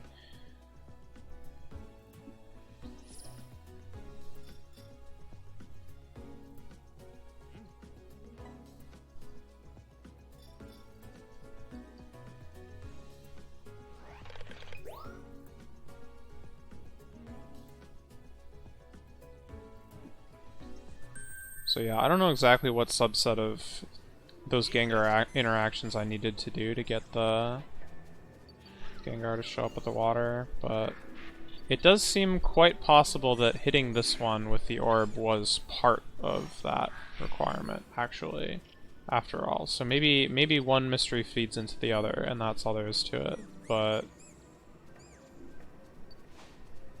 Gengar is so weird. Might require like the other path to like complete It's those properly. possible, yeah, that's part of the problem.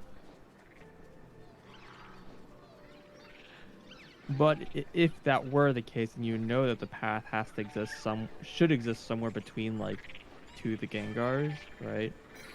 Because otherwise you wouldn't be able to do like all the things. Right.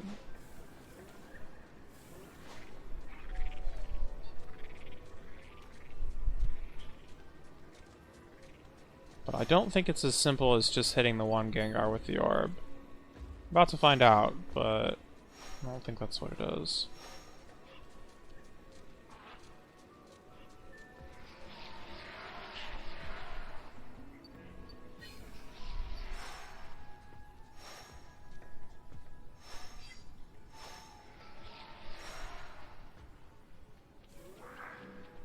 Yeah, definitely not that simple.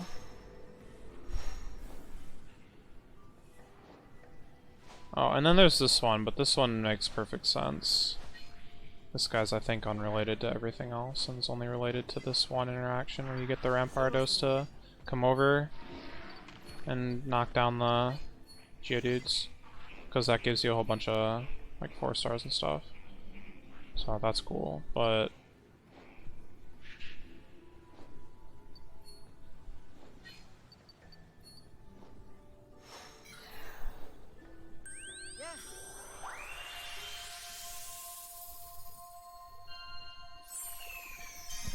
yeah, I don't know, just the fact that there's like some crazy chain of events that I guess it isn't really a chain, but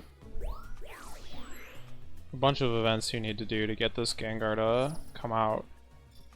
It like really seems to imply that there's a reason that you would want it to come out, but there isn't, as far as I can tell, which is what's confusing more than anything else.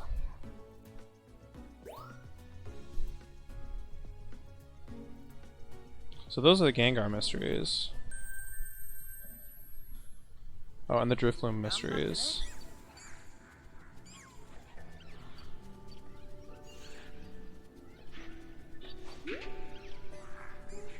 There's just some other like weird things. I mean, there's a lot of interactions in this stage that I've like figured out, and it's like I don't know how many of them are just for pictures, or how many of them are relevant to like other. What is that? Oh, it's a shadow. I'm going crazy, dude.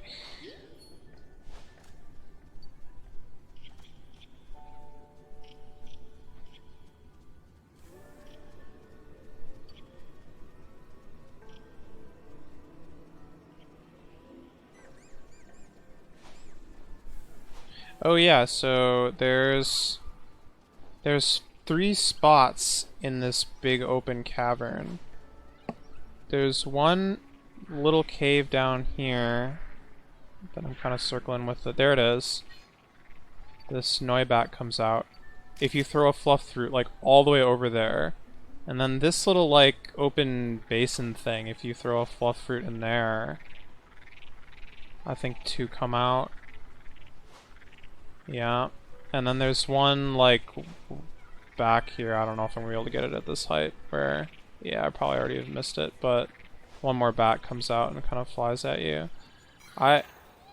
These guys I could kind of see just being here for pictures because you get up pretty close to them, The one that's over by the waterfall, I have no dang clue why you would want to summon that guy. Very weird. And then the other one, I guess, could maybe also be for pictures too, because it actually flies up, like, to you and then flies off.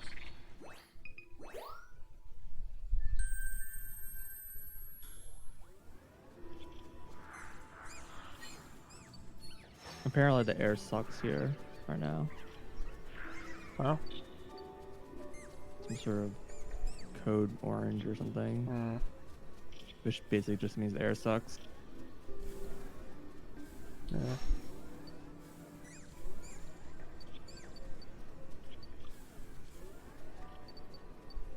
Let's see if I can get that other bat to appear.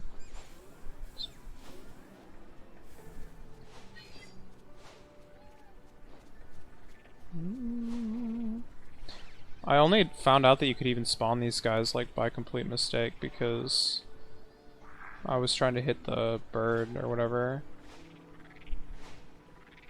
You probably turn on the AC. Yeah, I might.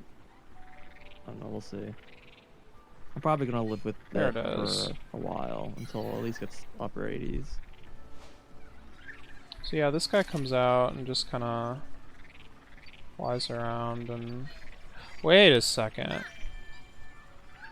Flies around in circles 3 times. And then he flies off. So, okay, so that's one thing. I don't know what the deal with that guy is. And then there's another thing that I don't know what the deal with it is. And maybe they're actually related. We're about to find out. I doubt it, but it would be nice.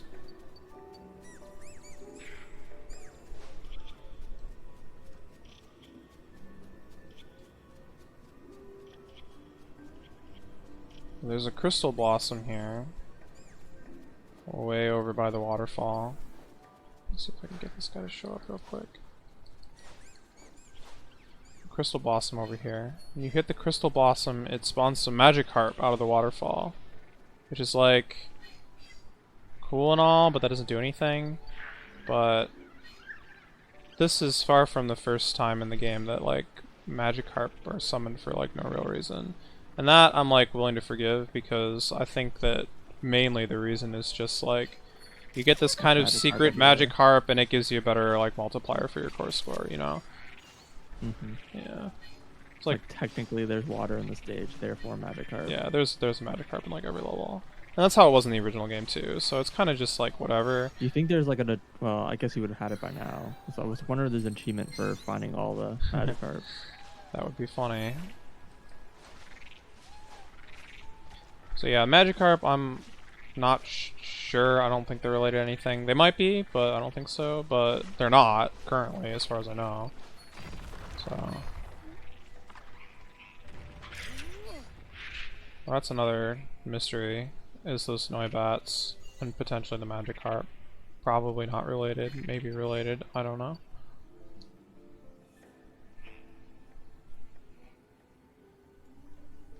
Does scanning help you like find the location of where the thing needs to happen, or is it just wouldn't show up? The path? No, it just doesn't show up, so you've unlocked it. Yeah. Yeah, because I know in some stages when the path was still locked, they still had like a scan there. There are a Like few places here that have scans, but I don't know if they're related. There's more places that have scans here than there are missing routes, as far as I know. So Sure. most of it just seems like flavor text. So Yeah. this guy's I also a don't mystery. I don't even know. if they even hide they have like the guarantee that the paths are behind those No, things. they're not. The one in Snowfields wasn't, which is why it took forever to find. But yeah, that car bank is a mystery. I don't know why it exists solely to walk off and under the...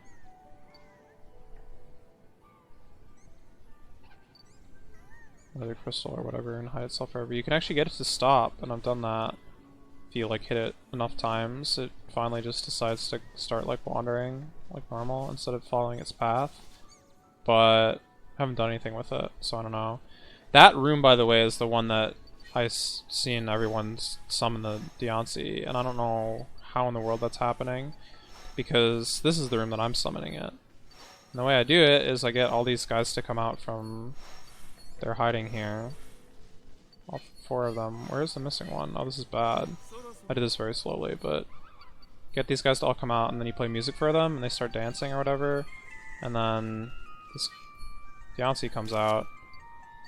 You hit it with an orb or whatever, it does some cool magic tricks, like whatever.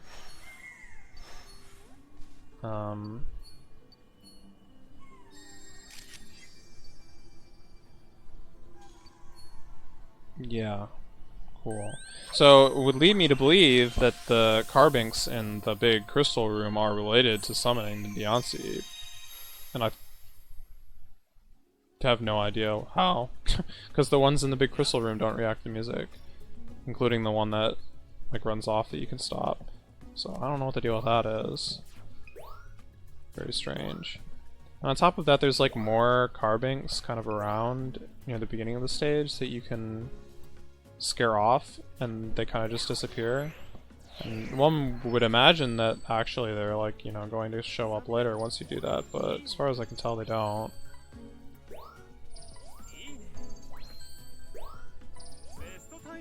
My baby. Okay. Oh my god, I broke 4,500. Took forever.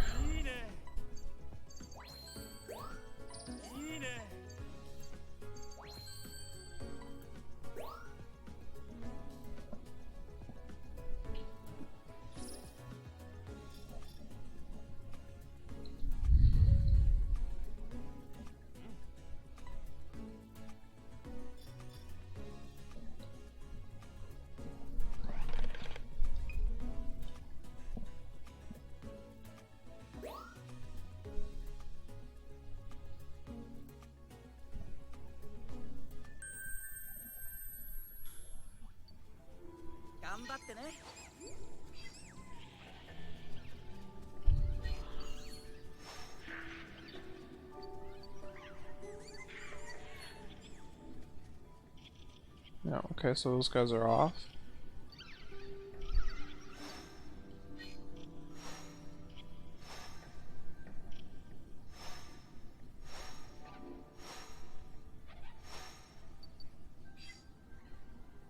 I don't know what to do about these two. Maybe there's something I can do to get these guys to go away as well. They seem to be pretty content to stay here, which may be part of my problem.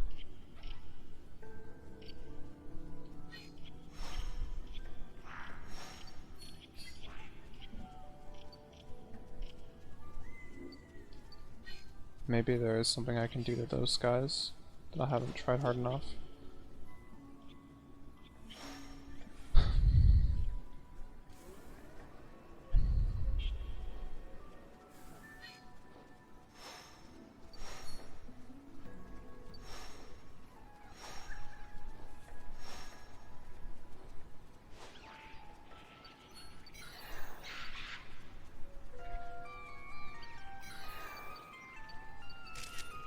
This guy kind of just flies off on his own.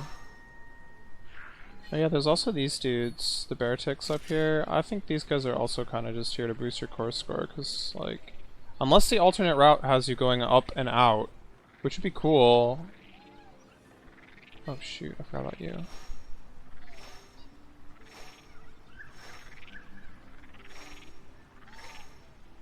I'm gonna do too many things at once here. Please hit it. There we go, I got it. Okay, so I've hit 3 of those guys so far. I think there's a 4th one if we take the alternate route, but I'm not going to do that. For every one that you hit, a little mini pumpkaboo shows up at the end of the course on this side. And then going the other direction, if you hit all 4, a big one shows up at the end. And the big one's for 4-star, so that's why you would do that. Little ones, I don't know. Maybe that's just supposed to be like a hint that, hey, hitting these guys with orbs is actually doing something, so maybe you should try to do that. And then you can use that to figure out that you can get the big summon. Because I'm pretty sure the big guy is the only way to 4-star that Pokemon. So that might kind of be how that's all related. So these guys aren't the biggest mystery around, but it is a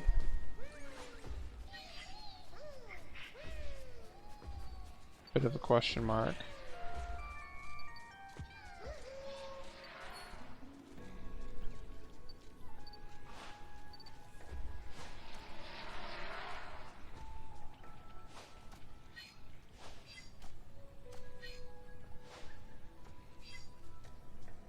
face.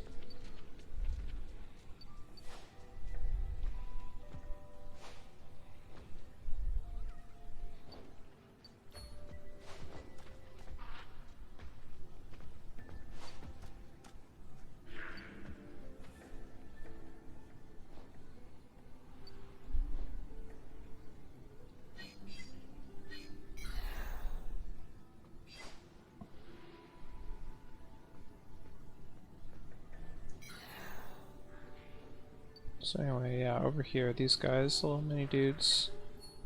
Pumpkaboo, small size. A couple of them showed up. One for each of the orbs that I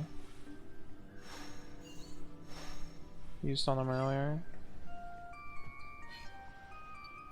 I mean, they kind of like interact with you a little bit, but again, I think this is just for taking pictures.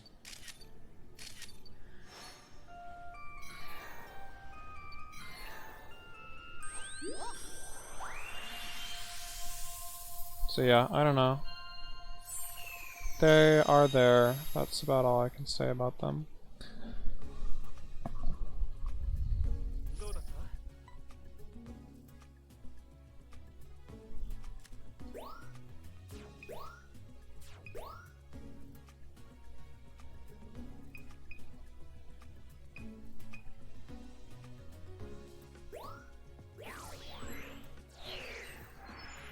They're just so small that I don't think they're actually really worth very many points.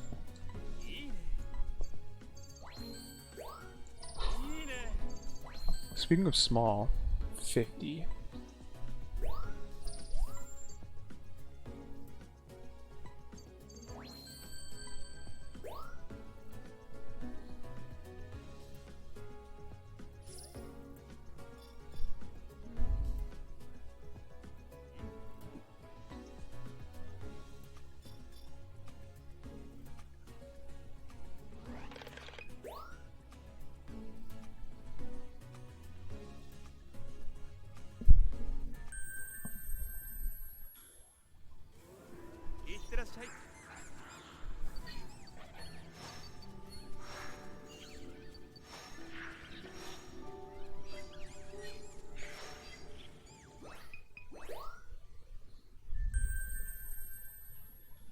So yeah, how can I interact with these guys?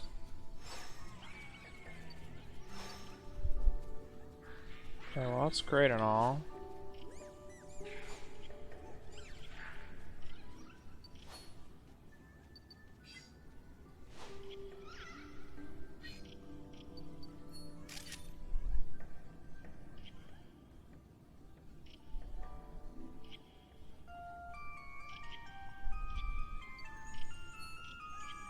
Oh. Okay, this is new.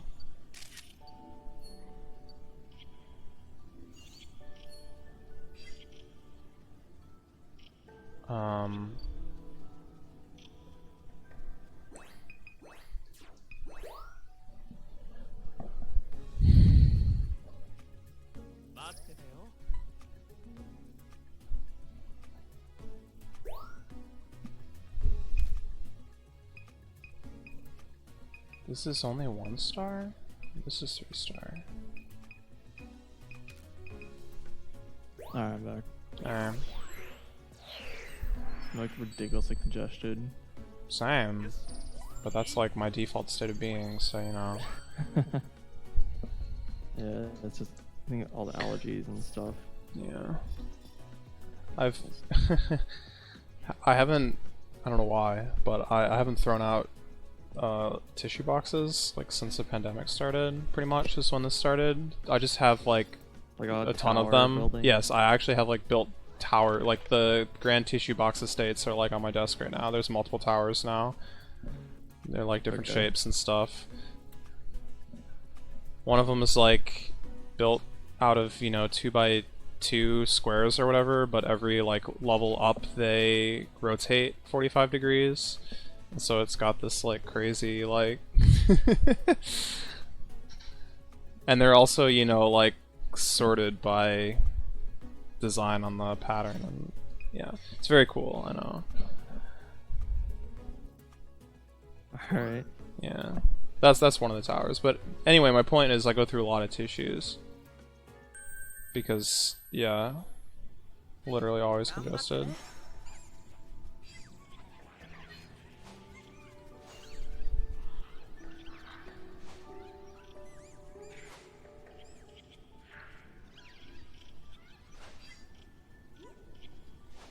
How did I get these guys together? It was like some miracle.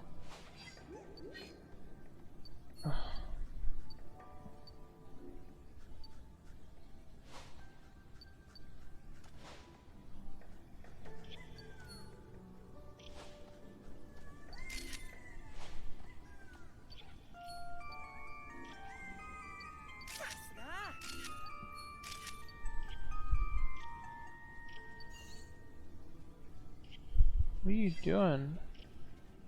Welcome to the chat room.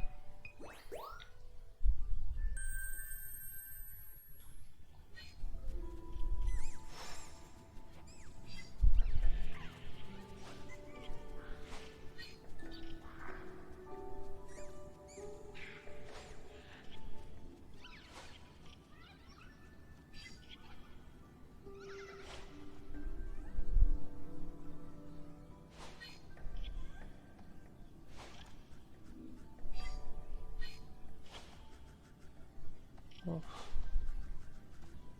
I wish these things weren't so bouncy some days.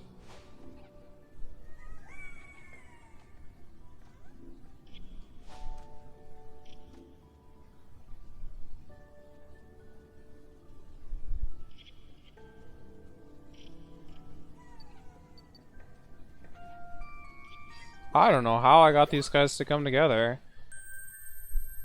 I don't know if that was just like a miracle and it's like actually really hard to do, or if apples just aren't the solution here.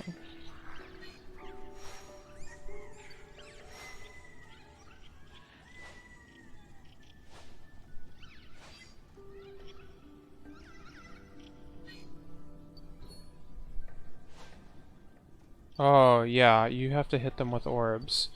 Okay. So use an orb on both of them, and then you play music for them, and they start... Maybe the music doesn't matter. Like, start polishing each other or whatever is going on here.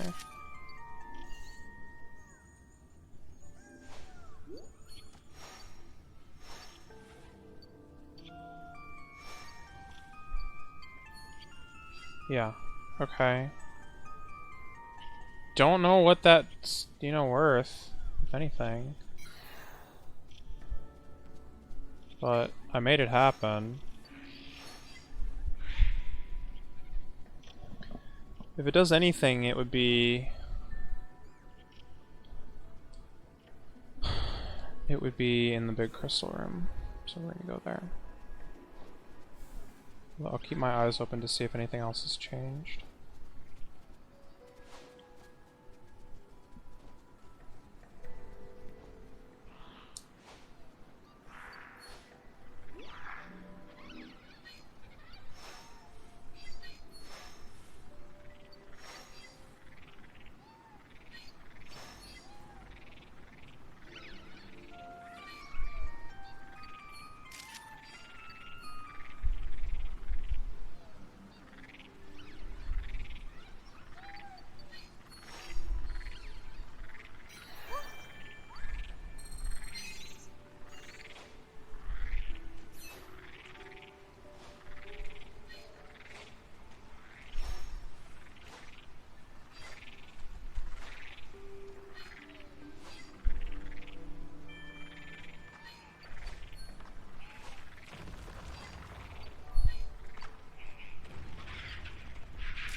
Alright.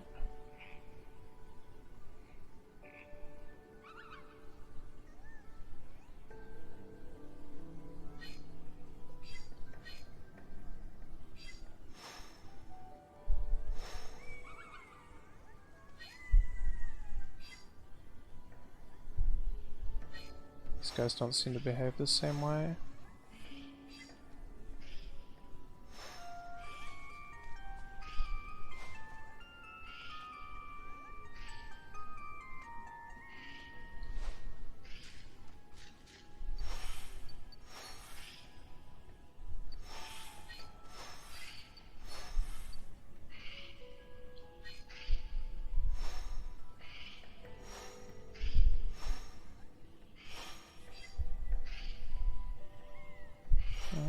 guy's just lost forever now.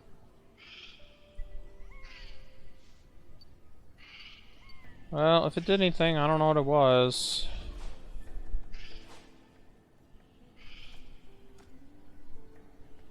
I have to keep that one as a mystery in my back pocket as well.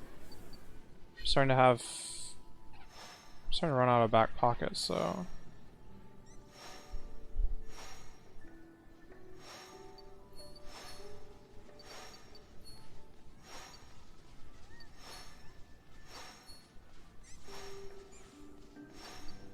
Oh god, please.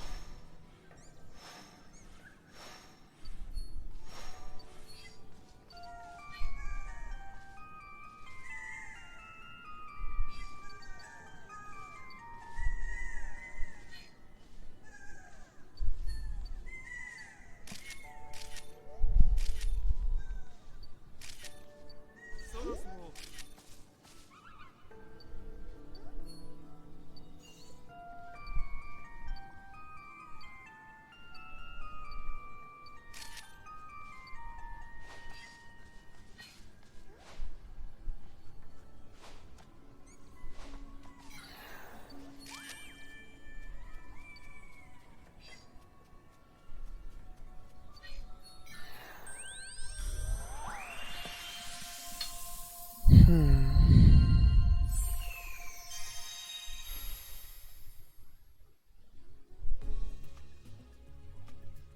待ってたよ。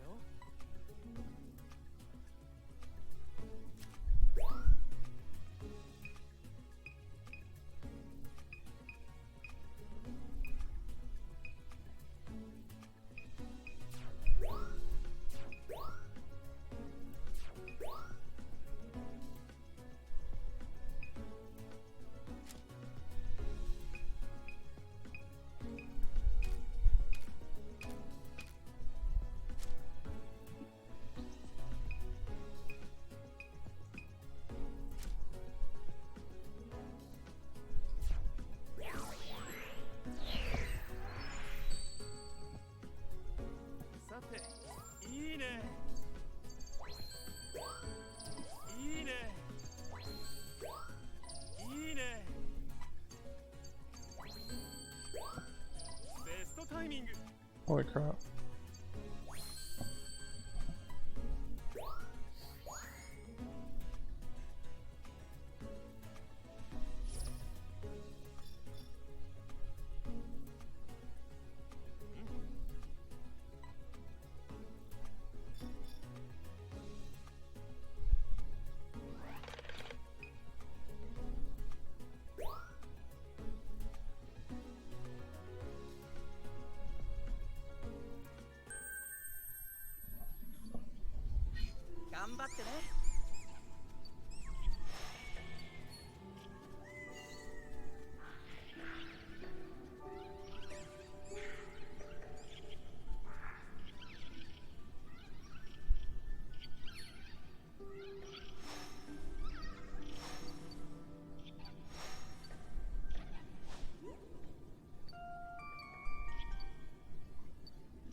I mean, that path for sure seems suspicious. But...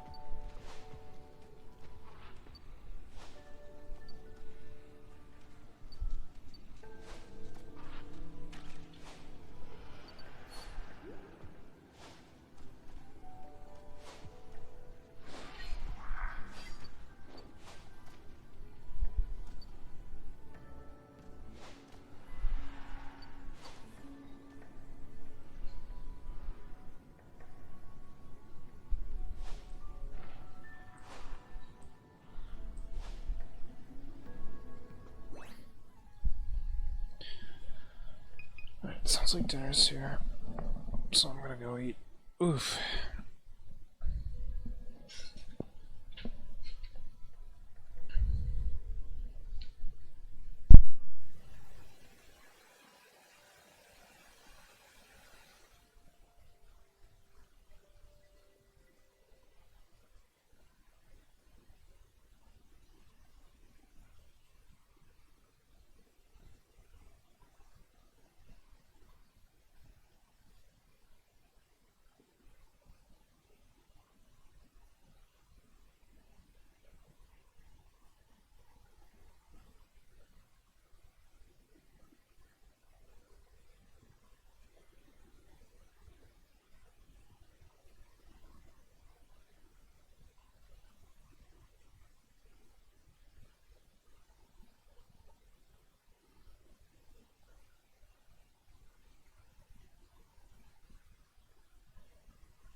Hey ho howdy. What's up? Not much.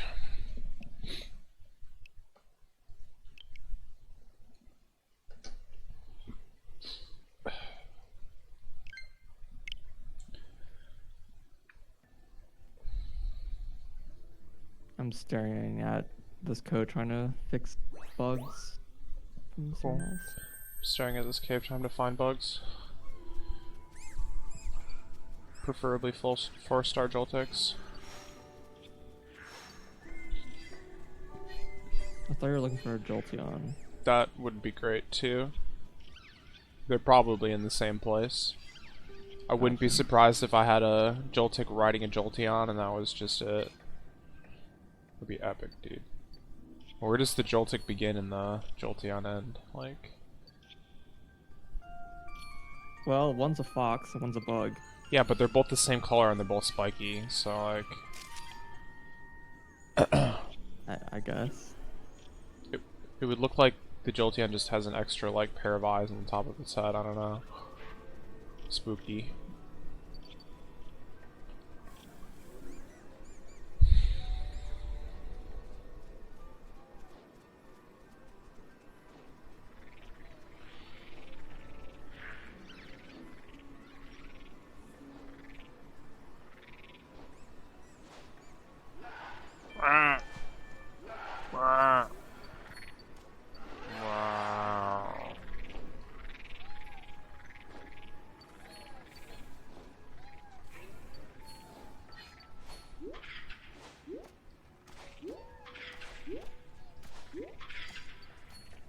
Wait, how do I wake you up? Okay. Where are you going? Oh, all the way off. Oh. Why?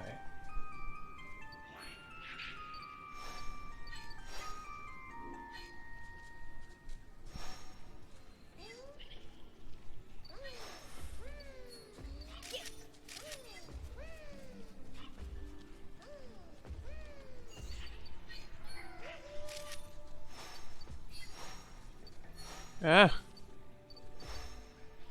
Dude, I wanted that picture. Shoot. Huh? Huh? Huh? Huh? Why? Actually, why?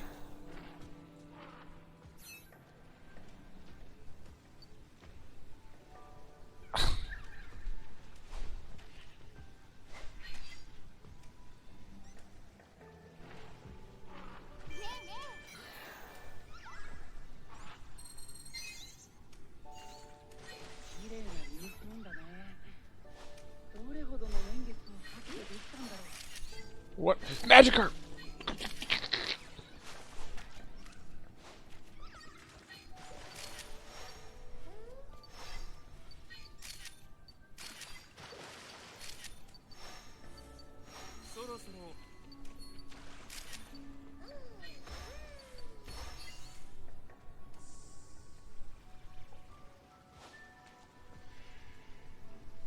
Oh my god, dude.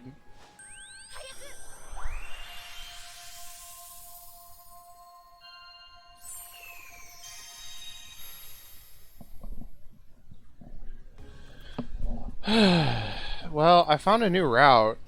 I can only guess why that appeared. I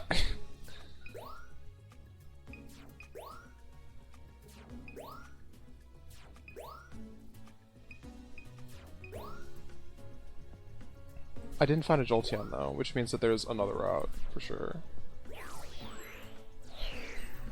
I don't know if it's here though. Like, this might lead into it. That would be nice. I'm not expecting that to be the case. Nice timing. いいね。ベストタイミング。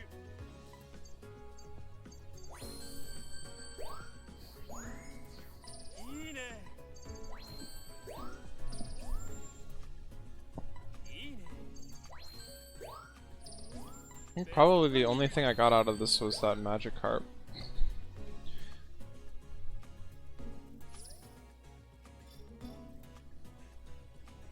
Okay, so I should get a present for this, actually.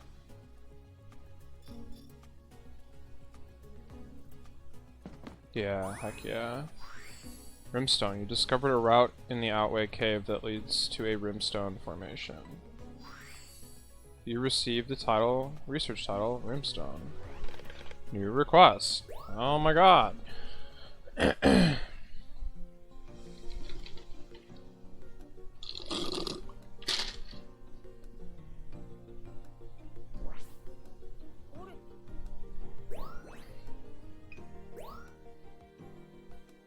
Are you kidding me? You know how many times I've taken this picture?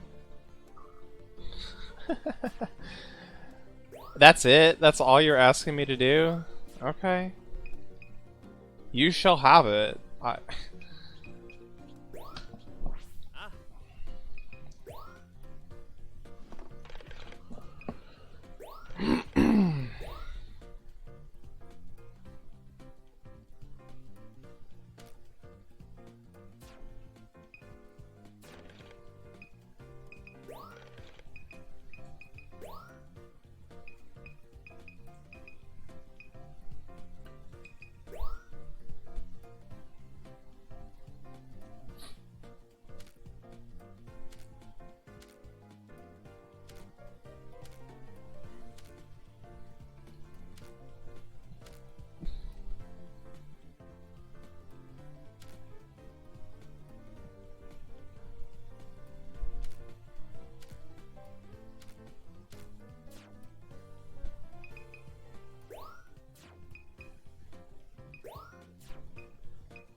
Okay, so I have one important question about this.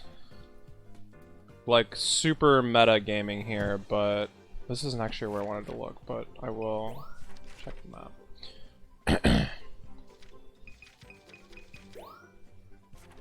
Get that magic harp. Yeah.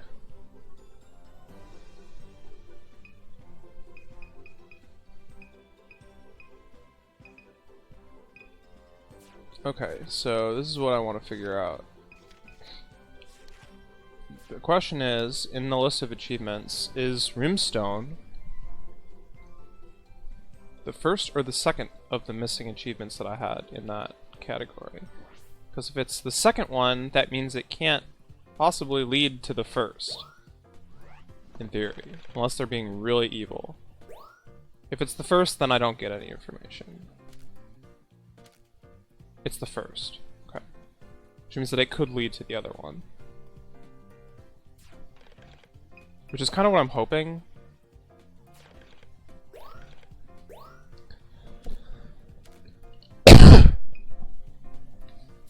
Because if it leads to the other one, then...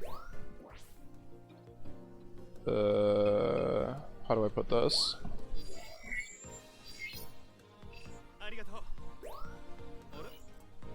It's significantly the most unexplored area in the level right now, so...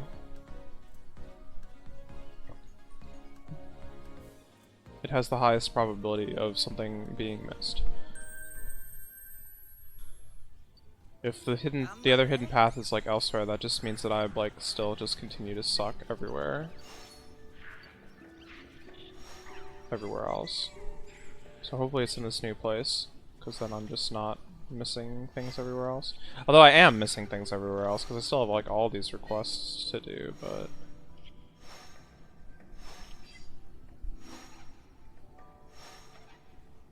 I do still have a few questions about this route. First of all, is it unlocked permanently? We'll find out soon. Because if not, then I need to actually figure out how I did it. My suspicion is that all I had to do was get those two crowbats to both go off over to the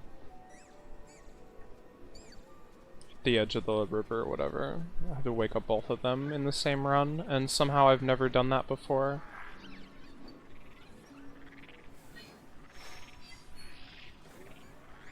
Oh shoot, shoot, shoot, shoot, shoot. Shoot.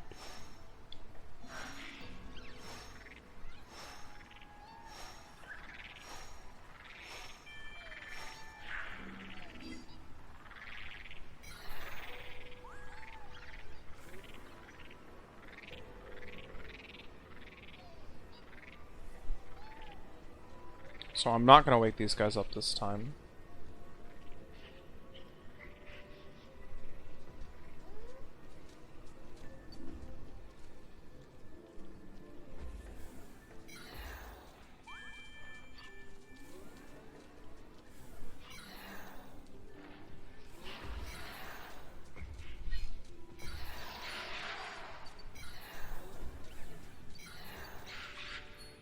Oh yeah, this route isn't available to me.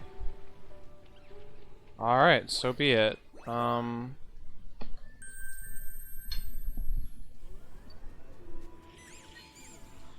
guess I have to actually learn the ways of the world here.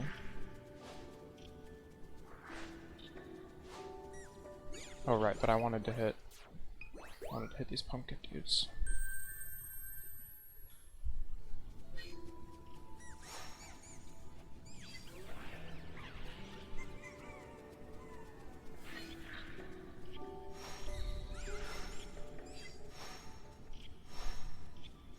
So I haven't mentioned this somehow out loud before, but I like keep thinking it over and over again. Quite a few of the tracks in this game actually remind me a lot of Eastern Odyssey. Interesting. Yeah. I haven't really heard much of the music in this game, so I usually listen to it muted. Mm-hmm. It's generally pretty like ambient or whatever, but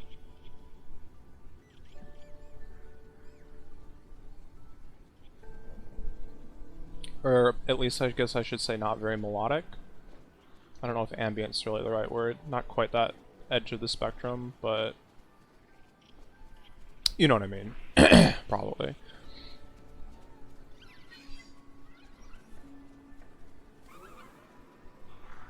But it's good. I don't know.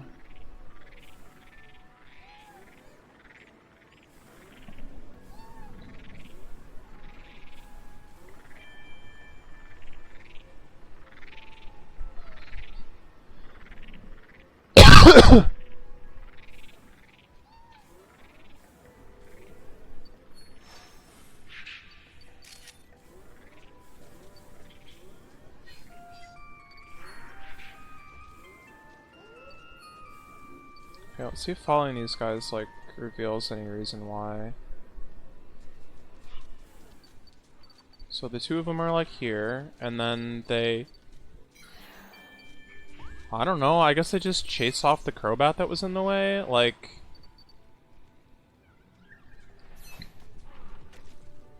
Seems insanely arbitrary, but, you know...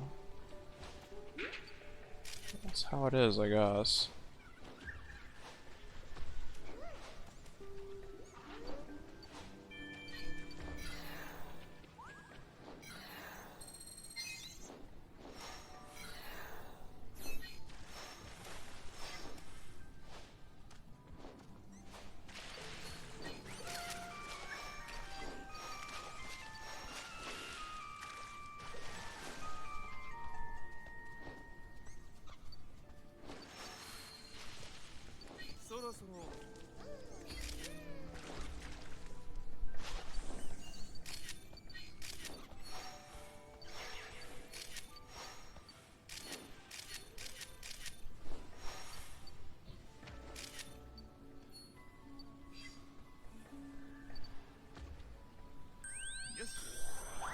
Maybe I can get that Gengar to do something now.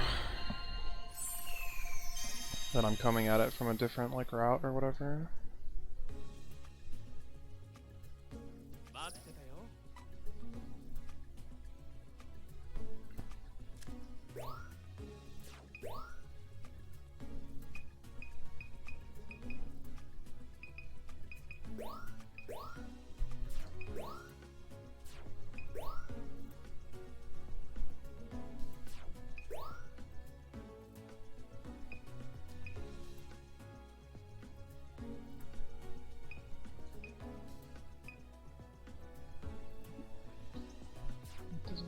It's not getting what I've got. 始めようか。いいね。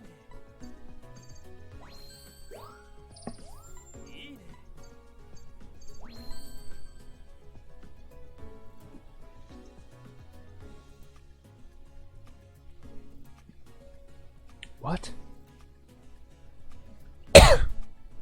Is this think the subject is the one in the top, like, left corner? There's no way this is a direction of 404 otherwise. Like, what? Why is this picture so bad?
I want to spawn the pumpkaboos. I try to remember to actually spawn all 3 of them this time. I keep forgetting.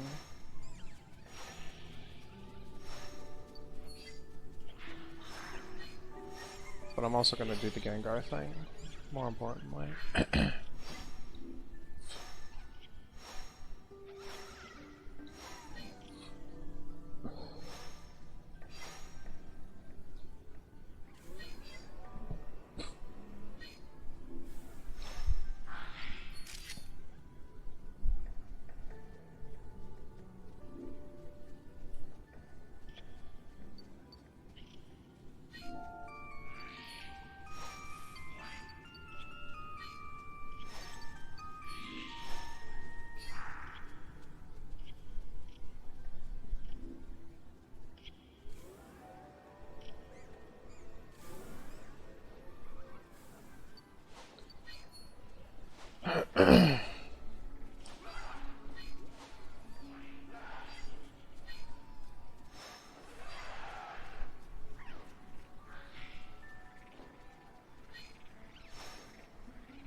I think I found the problem.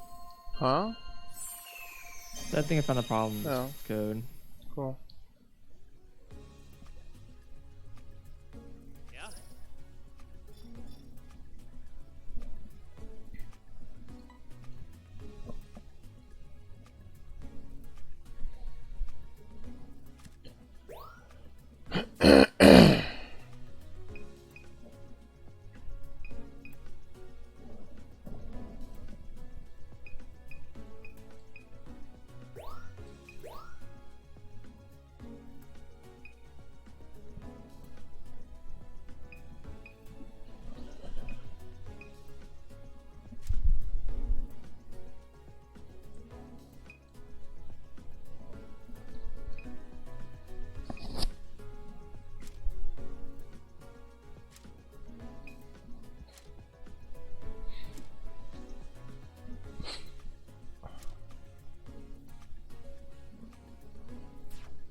さてナイスタイミングい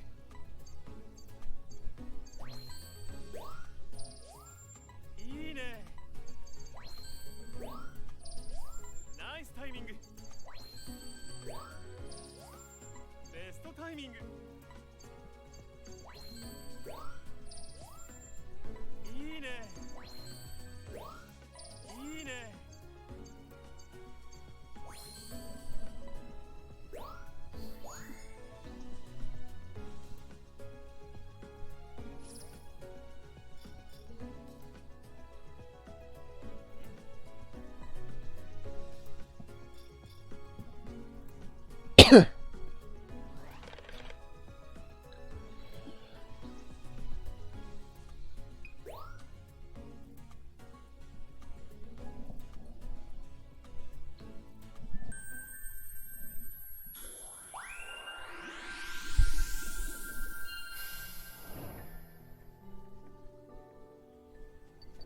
頑張ってね。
Wait, are there two Gudros up here? Oh, there totally are. I had no idea.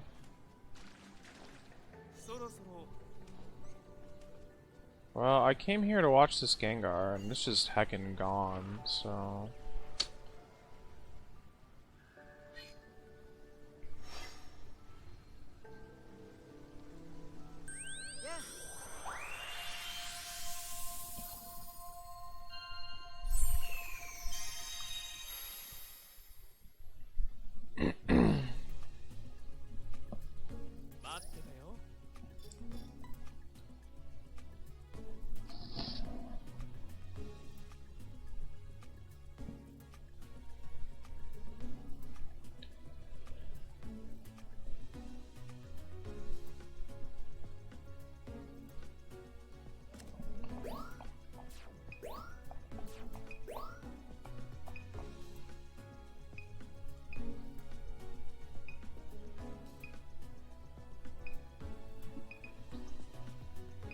Why are all my Gudra pictures such, like, high scores? I don't think this Pokemon has, like, innate benefits or whatever. Not like plus 1,000.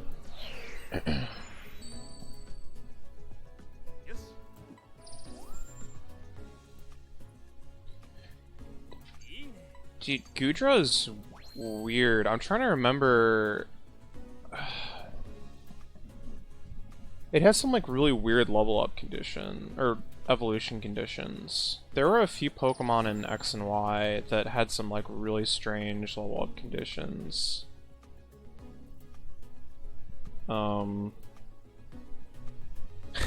I remember one of them that's probably the weirdest of all time. And I don't know how in the world this like translates to later games or whatever, but I think it's Inkay, a little squid thing. It evolves after a certain level if you're holding your DS upside down. I think something like that. I think this Pokemon might have been less weird. It's like it evolves like while it's raining or something like that. But still, someone should look that up. I'm curious.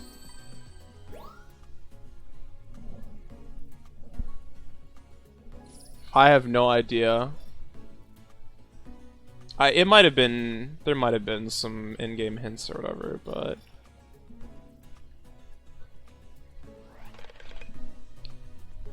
I mean, how are you supposed to figure out that, like, you know, Machoke evolves by trading it to someone else? It's like, that is extremely arbitrary, right? And like, why that Pokemon? And the reason that you figure that out is because they made a big deal about it, right? It's like, you can trade your Pokemon to evolve them, it's a special thing, and now we have more reasons that you can like play with your friends and get all the versions of the game and give us money. So, I mean, I don't really know if it's a similar deal with like Inkay, but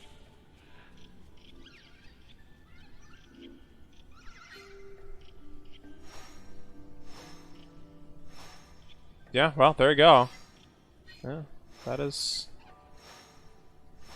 basically exactly what I said.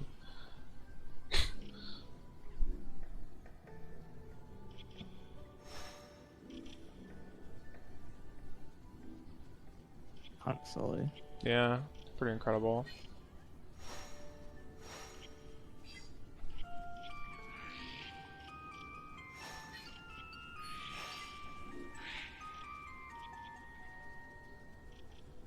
I think Goodrow is just rain, but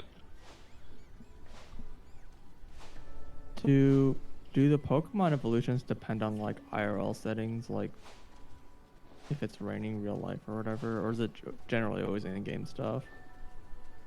Or any other kind of system stuff? I mean, I'm sure stuff is based on time of day, but yeah, there's plenty of stuff that's based on time of day, and that's been the case since like Gen 2, right? And that's based on real time. Well, in theory, I mean, it's based on the time that you say is real time, but right. It's just like the system time. yeah. Oh well, the game time. Game Boy Color did not have a system clock, but yeah. Yeah. But I don't know what else there is. There's some weird ones. I'm obviously out of date, so I don't even know what crazy things they've done recently, but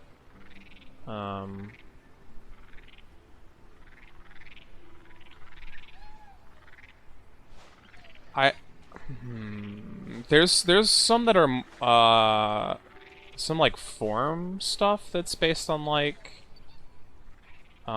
season, for example, like actual real season. So it's, Like it's still time of year, system clock, yeah. but it's on a much broader scale. And there's also, what was I thinking? Oh yeah, there's some Pokemon that their like form is like based on what region of the world that you're in. I don't know if it's based on like location or based on just, you know, which region the game is, you know, made from or whatever. Like, I don't know if you could.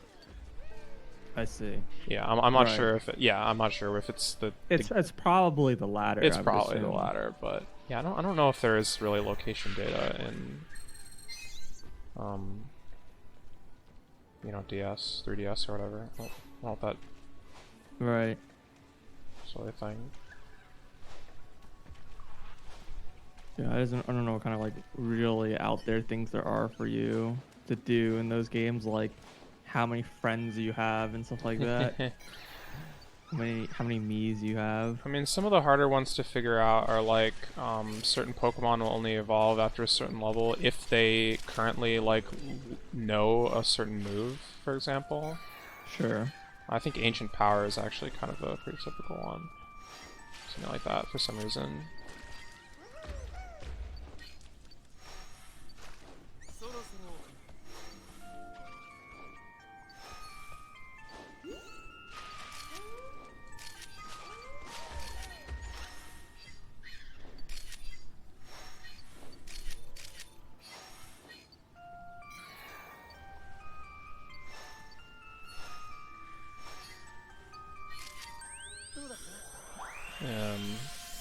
There's certain Pokemon that, like I said, evolve when traded, but a lot of the later ones only evolve when traded while holding specific items. I do remember that. Yeah. Thing. And, well, there's a few reasons, but... And actually, this is kind of true for the moves as well. Most of the Pokemon that evolve in that fashion are Pokemon from earlier generations that either didn't have evolutions or like have branching evolution lines. So like for example, Onyx didn't evolve in Generation 1, Steelix was introduced in Generation 2, and the way to evolve it is by trading it while it's holding a metal coat, steel coat, I don't remember what the name of the item is, but the thing is, in Gen 1, there were no hold items, so, you know, in theory, Onyx could have always evolved if you were able to give it a steel coat to hold. It's just you didn't have that option in Gen 1, you know? It's kind of like their excuse for... Basically, they use new later mechanics. Games, they kind of stopped trying to give excuses. ナイスタイミング A little bit. Well, yeah, I don't know. It's like, any time that they have a Pokemon that couldn't evolve in earlier generations, they have to make it... They have to make the way that it evolves now be like some new mechanic, because otherwise it like doesn't really make retroactive sense. Not that they care that much, I guess, but I mean, there's I don't know. There's some things where they just like this evolves differently because in this region of the Pokemon world, Pokemon work differently. It's been kind of a thing they've yeah. done. Now, like with the Alolan forms or whatever, Alolan form and I don't really Gallon. did whatever they it's have form. that too? I'm pretty sure, yeah. Gotcha.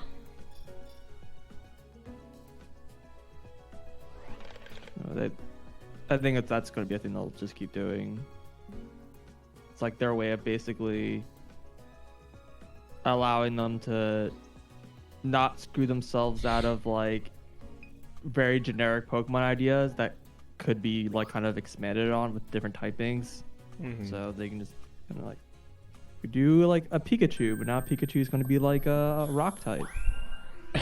Like, Isn't Alolan Raichu like flying or something like that? I don't actually know. Alolan Raichu is flying. I have don't no know. idea. I have no it's supposed to idea. be- It's supposed to be surfing. But Yeah, I don't- that's not a like, type. The surface on his tail, but I don't know what its type is. Well, it surfs on its tail in the air, so Yeah. like. I'm Oh, it's gonna probably look it Psychic actually. I think it's Psychic Electric, which is a pretty cool typing. It is, yeah. Yeah. Psychic Electric. Yeah. It's like levitating or whatever. What is its ability? Is it levitate?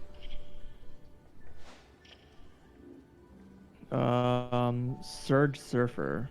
Oh, never heard of it. It's new. Yeah, I think it's probably specific to Yeah. this. Let's see. When the battlefield's under effect of electric terrain, Surge Surfer doubles the speed of the Pokemon with this ability. Okay, that's not super impressive, but No out of battle effect. the whole like terrain thing that was introduced in Gen 6, and that was something I never really understood, like the ramifications of, I guess. I think like, I mean, it's basically just weather. There's like more weather Yeah. effects, but I think that But they like, weather's can now like typed kind of thing. I think that they can pair, like you can have both like rain and I actually don't know. But generally speaking, if I remember correctly, the terrain effects were generally much less impactful in terms of like the just mechanics of what they did, and generally they were just kind of like buffs to Pokemon of this type, you know. Although weather is also that, but like for example, Sandstorm, like most people probably think that all Sandstorm does is damage Pokemon every turn if they aren't like of the ground, rock, or steel type or whatever. Because that's the obvious effect that it has, because it's in your face and it's a pain in your butt, right? But it also increases the defense, I think, and special defense of those types, which is much less obvious, because it doesn't really say that. So I'm like looking it up, and it has like a whole bunch of effects, and they actually changed from Gen. Yeah, it makes sense. They changed it in Gen 8. It looks like. Let's see. So I don't know if there's one for like a generic for like a page for all types of this, but I remember the Fairy Field one, because that was something one of my Pokemon actually had. okay, it replaces the terrain. Lasts for 5 turns. Only affects ground Pokemon. Or what, Grounded Pokemon? Interesting. Yeah, I didn't know that. Yeah. So it doesn't affect So flying. flying whatever. and levitate, yeah. So you boost the power of electric by 50%.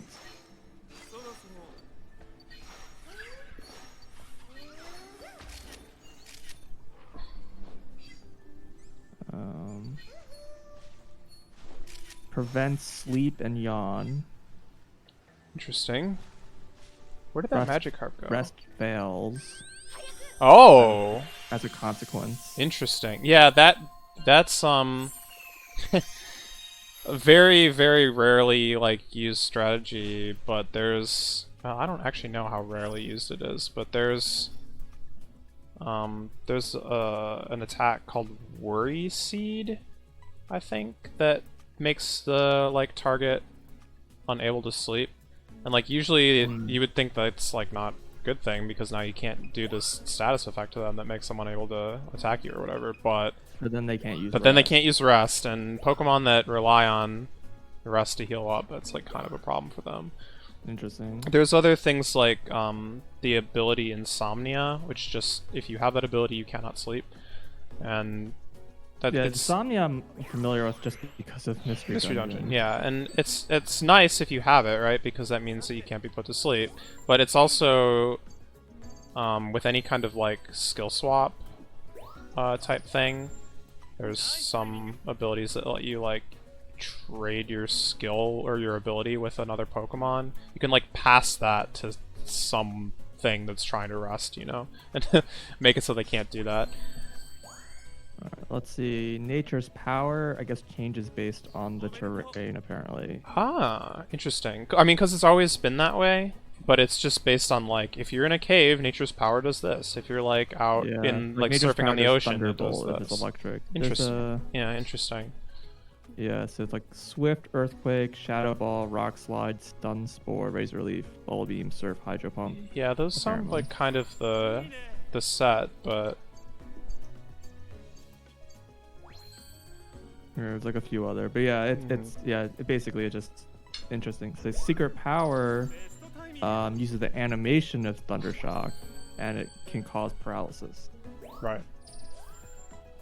Camouflage causes the user to become electric type. Oh, interesting. I assume that works for like all types, like all terrains.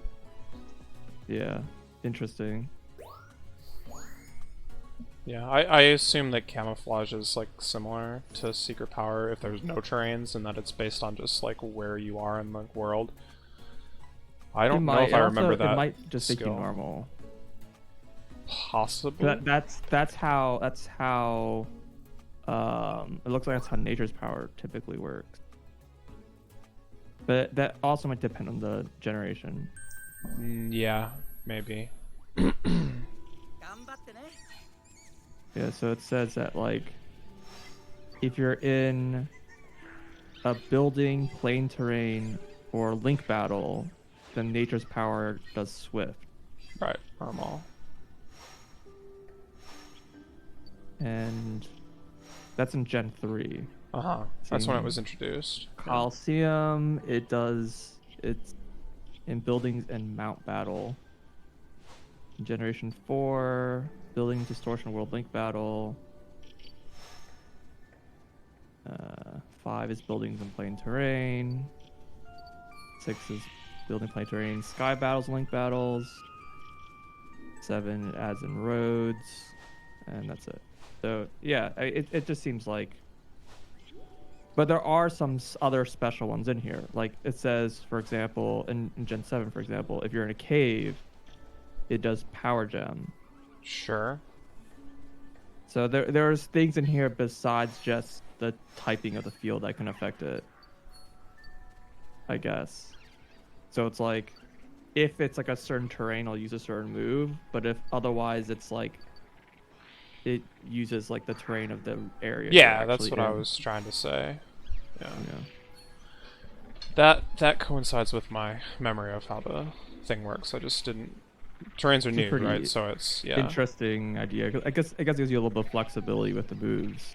Yeah, I guess. I mean, but I don't know how useful that is, since I don't know how well you can actually control that in a useful way.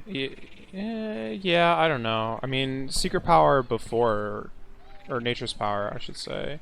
Wait, what is secret power? I remember hidden power, and I remember nature's power. I don't remember what secret power is. Hidden power is super widely used. That one's like... I thought hidden power and secret power are like the same thing, but one was like based off your EVs and one was based off your IVs or something stupid like that. Well, hidden power is the one that's based off your IVs. I don't remember there being one based off your EVs, but... Okay, let's see. Secret power. Oh, that's right. Yeah, I think Goat's got it, but... The bases? Yeah, it was like you use it on the field, and it...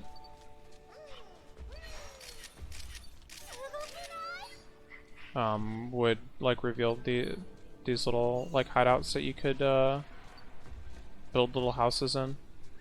They were, like, all over the place, and you like, picked one, and when you, like, did link battles or whatever, it would, like... send that information to the person that you were like playing with, and then you could find their base in your game or whatever.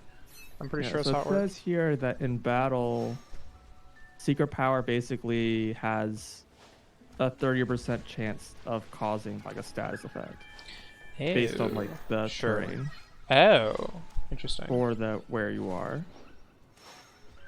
Yeah, I don't think I ever used it in battle. Yeah, it probably is a pretty low power move, and 30% isn't like a super high chance to cause a status, but I guess it's like in certain areas some statuses are like really good that you might want to hit them with. Well, and I mean that's kind I don't of know the meta know it well enough, but I assume paralysis is typically the best thing. I mean sleep, generally speaking, is the most destructive in terms of just how much it shuts you out. Sleep and freeze are kind of on the same, because yeah, that freeze isn't on the list here. If you're asleep, you can do nothing, right? And if you're frozen, you can do nothing. If you're is paralysis like a chance to yeah, fail? It's like I think it's 50-50. I don't remember. But the other thing that paralysis does do is it halves your speed, or at least it decreases it. I don't know the exact numbers, perhaps, but. Gotcha. I'm pretty sure it halves it. So usually you're going second, almost always. So it looks like sleep is typical. Oh no, in Gen 5 there was freeze, in the ice areas. Interesting. The thing, the thing with freeze versus like sleep or whatever is that, at least as far as I remember, this might have changed, but there like basically were no moves that were just straight status moves that froze. The only way you could freeze something was with a damaging ice move, and most damaging ice moves could freeze, it's just there was a very low chance. So, like, freeze is much rarer than sleep in a lot of ways. Also, if you're frozen, you, I believe, are defrosted by any fire attacks. Whereas sleep, like, waking up is just, you know, I think it's 50-50 every turn or something like that. I see. I think freeze also defrost is, you know, 50-50 every turn or some percentage, and but you're, you know, defrosted For some reason, immediately. I thought that also had like a limit in the later generations. It's possible. Like I know in Gen 1 it can go forever, but I thought in the later gens it's guaranteed to Be almost like or 5 either turns that or or something the like that. odds get better over time or something. Maybe. I wouldn't be surprised. All right, let's see what else does this do. Let's see, let's see, Surge Surfer, Electric Surge is another ability that apparently just changes the terrain to electric if you have that ability. There's probably a bunch of other abilities like that. I mean, there were plenty of abilities that just caused weather, so... Yeah, Train Extender just makes it last longer. What's a... Alright, an ability, or...? Yeah. I see. Oh no, it's a held item, sorry. Ah, that makes sense. Makes sense. Let's see. So it's like soft clay or whatever. You're holding an electric seed. While in electric terrain, it consumes the seed and your defense is increased by 1 stage. Sure. That sounds nice, I if guess. Powered by Electrum Z. Powered by Electrum Z into Z electric terrain. Oh god. Your speed stat is also raised by 1. Wait, so there's like a Z electric terrain? I don't really know quite what that means. I don't really know exactly how do the Z moves change the terrain? I think it's possible, yeah. That's possibly a side effect of them. I mean, it would make sense that they're not just like a single attack, because like, how impactful really is like one strong attack over the course of a battle, right?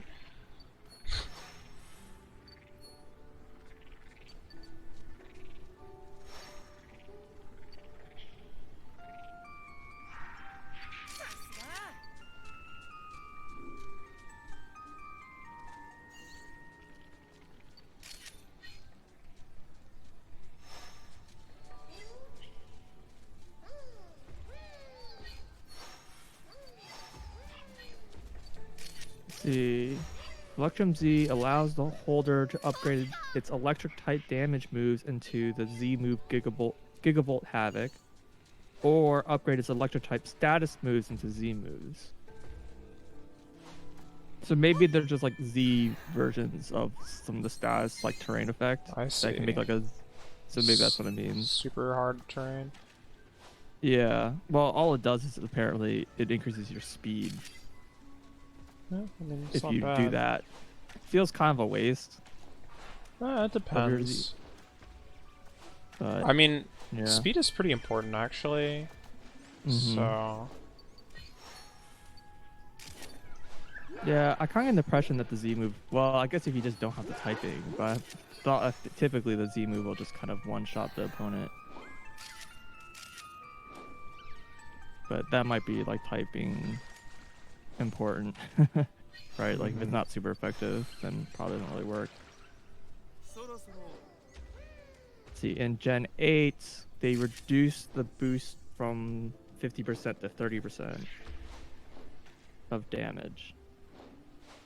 30%. Huh. Doubles rising voltage's base power from 70 to 140 on electric terrain. Apparently that moves specifically. Terrain pulses type to electric and doubles its base from 50 to 100 and changes Pokemon with Mimicry to electric type.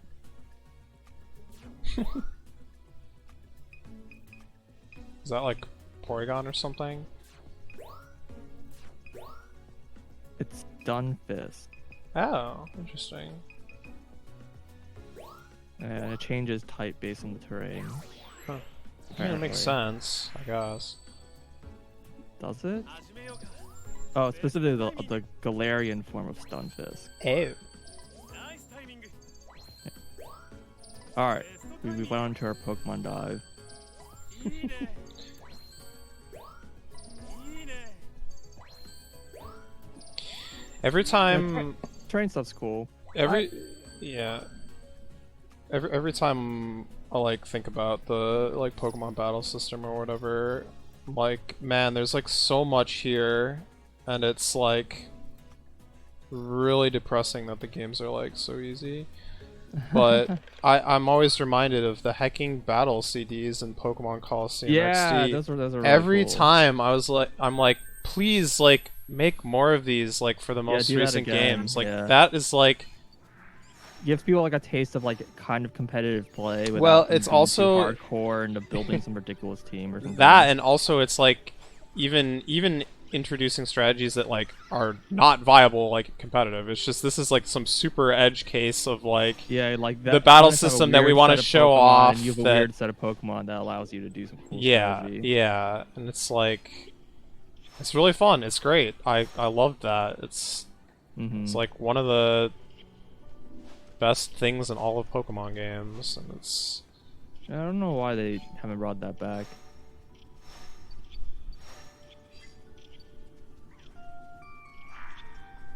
Yeah.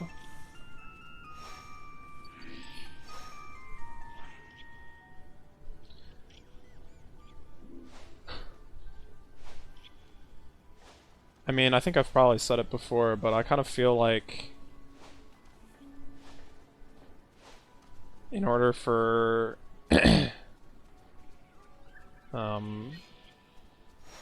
like if you're making like an RPG battle system or whatever, because you're making an RPG and you need a battle system, like assuming it's like turn-based or whatever, and that this like format even makes sense, like if your battle system can't like have an interesting thing like battle CDs, it's probably not very good. Yeah, I can see that. Like it's good to have them to be flexible and also be able to beat the game with a terrible build. But Yeah, it's also, for sure. But having if you can't if everything works all the time, then it's the battle system. There's no point in making any decisions. Right. But yeah, all the terrain stuff reminds me of Chrono Cross, which still has probably one of the like the more interesting terrain systems I'm aware of. I don't know if you're really familiar with this one. You've talked about it before. I kind of have an idea of how it works. Something about like every move like has like an element that you use or whatever, and that like kind of sways the terrain or whatever. Yeah, well, it's particularly interesting because the way it works is every time you like attack, you do a basic attack, you basically build up like TP, and you can use a spell on your turn, that consumes a certain amount of TP. And the higher tier, there's a whole thing where you can put spells in different like spell slots of different tiers, and the higher tier spell slot it is, the more TP it consumes, but the more damage it is. Of course. But whenever you use a spell, it affects the terrain by the type of the spell, right? And the effectiveness of the spell is influenced by the terrain's type. And it's particularly interesting because you can like try to spam a bunch of low TP spells to try to affect the terrain, or use your like powerful TP spell, but like you're not using as many moves. There's also, I think, some spells that just changes the terrain type just completely. So those are also available to you, but I think are relatively rare and they have no damage, unlike other things where you would at least be, doing something. So it's kind of like, what do you do? But but one thing that's really interesting about it is so you're trying to like control the terrain while your opponent's also controlling the terrain. But if the terrain becomes completely one type, so like I think it remembers the last like 3 moves or whatever. So if the last 3 moves are all the same type, then you're allowed to use, if you have it, you can use like that type's like special move. And that special move is like ridiculously powerful, like on top of being like ridiculously boosted by the terrain. And so it's like really important if you're like, playing against or I mean, if there's competitive, which is really not, but it's like really important that like going from like 2/3 to 3/3 like of a type that you own is, or that the enemy owns, is like something that's really important to like control. Yeah. Just because it like it unlocks this super attack. So it's and in that game, all spells can be only used once per battle. So you're only gonna use the super spell once if you have it. Like unless you have the spell multiple times, but I don't know Wait, if you what happens if you like can run out own of multiples spells? the Is there super. like some base attack that you can always use, or? Yeah, you can use you can always use standard like physical attack, which are Gotcha. like untyped. Uh-huh. Yeah. And I think generally spells attack your like magic defense and physical attack. Doesn't attack that your like physical put a defense. pretty like hard limit on like how long battles can be, or is there like? Well, I mean eventually you run out of spells and you just have to keep using your basic attack. Yeah. ベストタイミング That can happen if You you just have a have- bad set of spells. You just have like a ton of spells. It's not really a problem, or battles just usually end in Well, like. because you can put the thing is you can put things into your like spell slots that are not damaging, right? And in addition, like I think Sure. I'm trying to remember if your items take up spell slots. I don't think your items do, but they might. いいね Nah, I don't think they do. I mean, but yeah, you so can there's have like a bunch bit of like, deck building going on, basically. Yeah, there's a bit of deck building going on. Like no matter what, you can always deal damage because you always have your physical attack. Mm-hmm.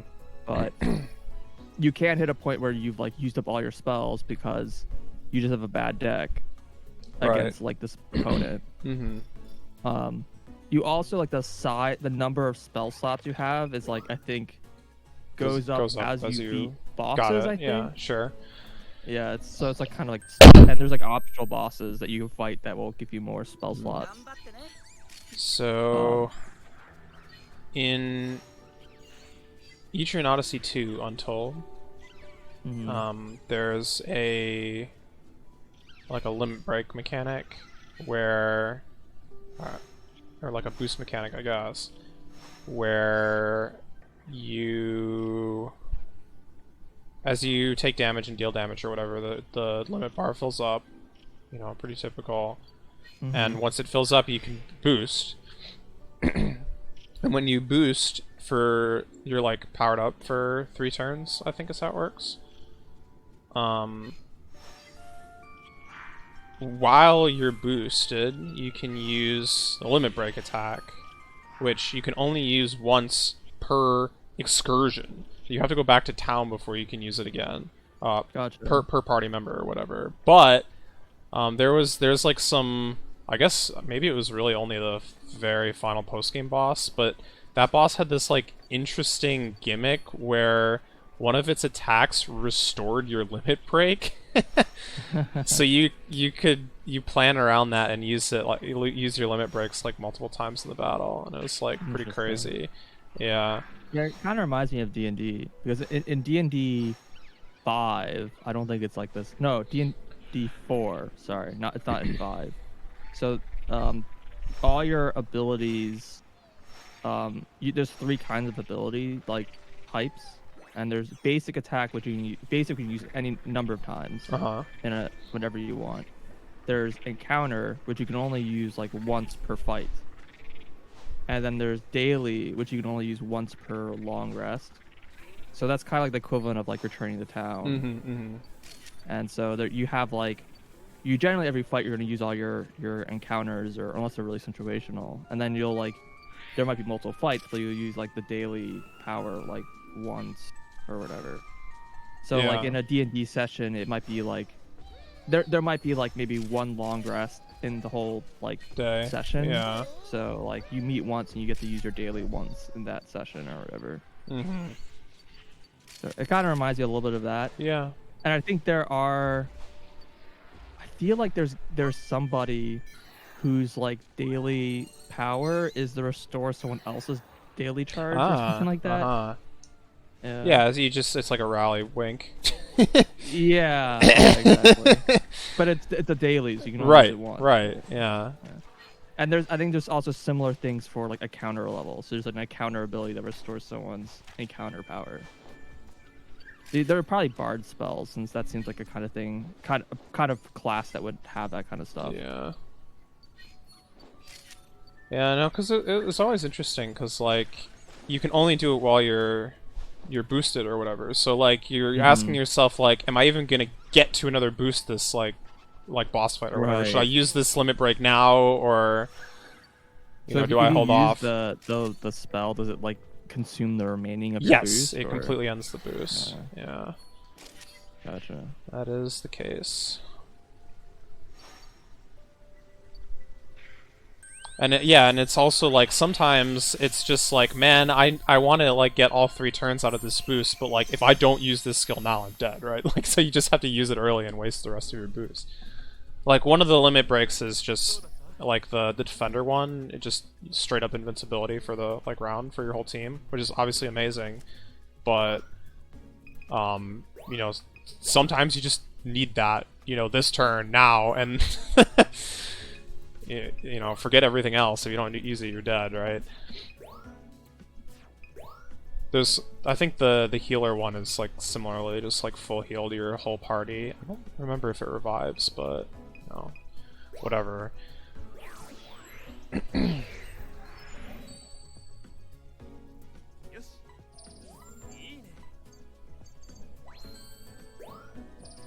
Alright, well, I'm gonna set stream. Do you want me the link, or...? Sure. We're playing very different games once again, but... Yeah.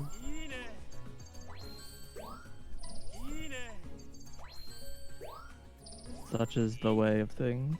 Mm-hmm. Dude, how am I supposed to diamond this stupid pumpkaboo? I got the perfect picture.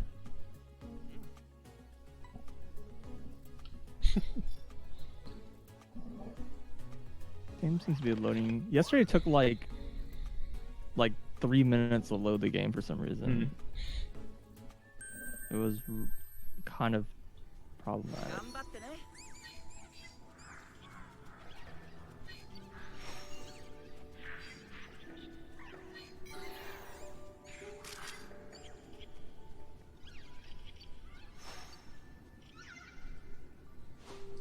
Yeah, I don't know. There's definitely some interesting RPG like battle systems out there, and like as far as kind of just the like classic non-gimmicky ones go, like honestly Pokemon is like one of the most interesting. And yeah, it's... I think my biggest problem with Pokemon, just even from Gen 1, is just that like the type system is just really really difficult to kind of like jump into. Sure. Yeah. I mean, at least in like the newer games, they like will tell you if a move is like super effective or not. They tell you the type of the move and the type of your opponent. And like the original games that you just had to know. You just had to know. Learn it. Yeah. But yeah, I think that's kind of like the most challenging part for me.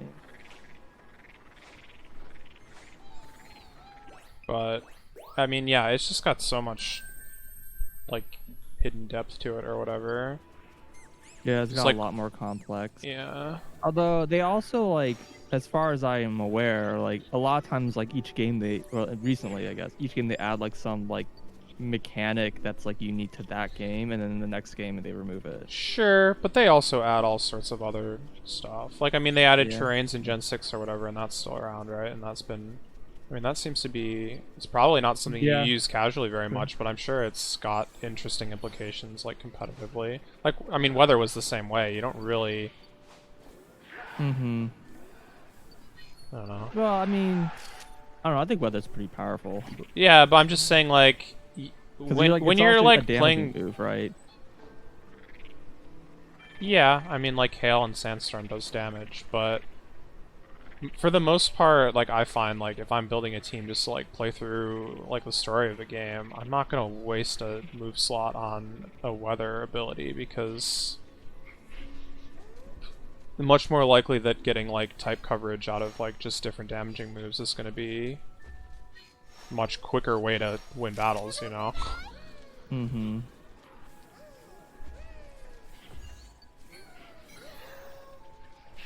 Oh, I'm forgetting something important. Dang it.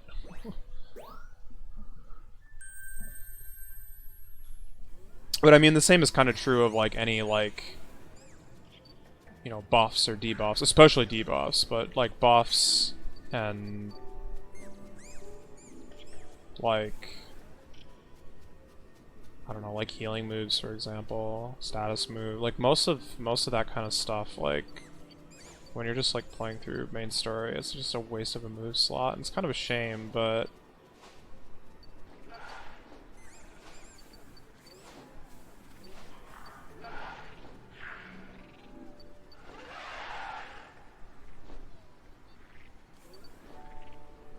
it does kind of feel that way sometimes.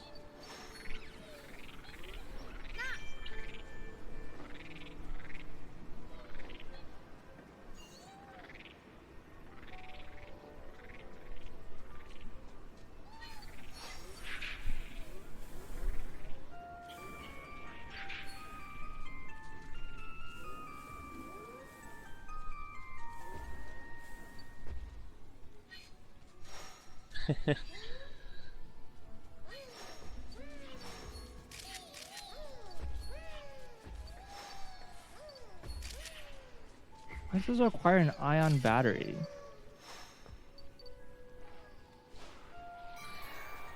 I don't I don't really need this thing.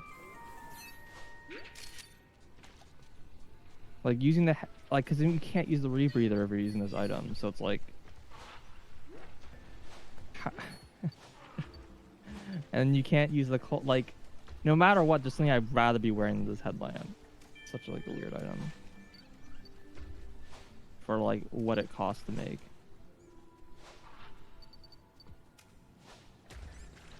Where is the High Dragon? Can't find it. Did it just like vanish off the face of the game?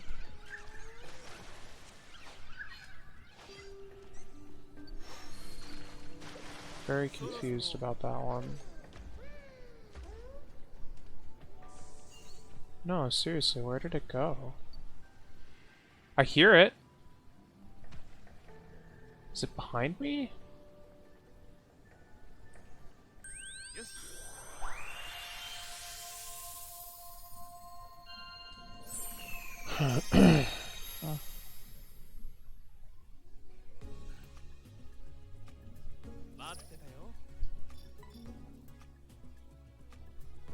Maybe I shouldn't have sped off. I don't know.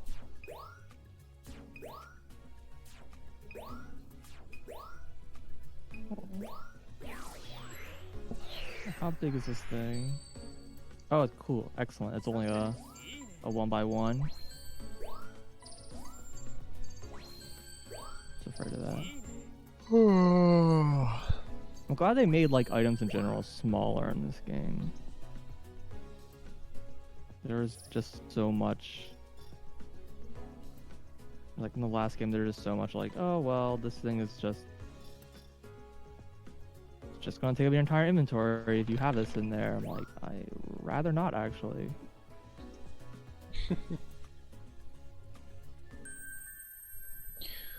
Which game was it that had like an inventory where you literally had to jigsaw puzzle your like items into it because they had like weird shapes and stuff?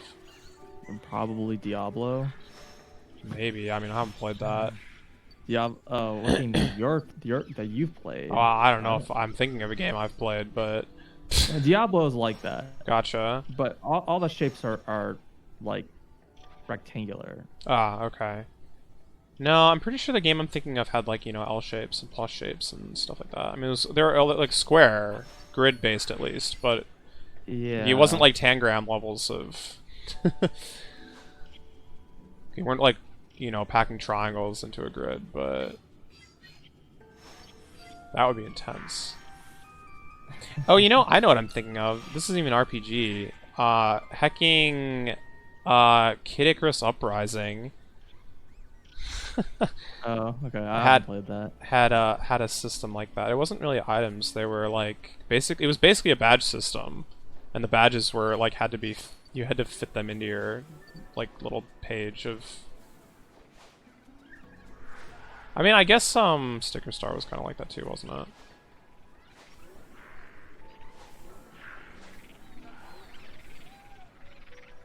Sticker Star, they were all definitely very square, though. Like, not even rectangular, they're just straight up squares. I think. Weren't they? Probably.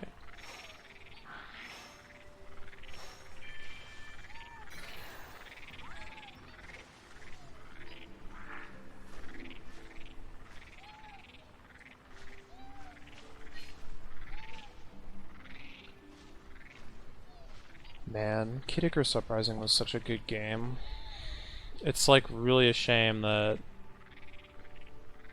it's kind of limited in existence by its control scheme.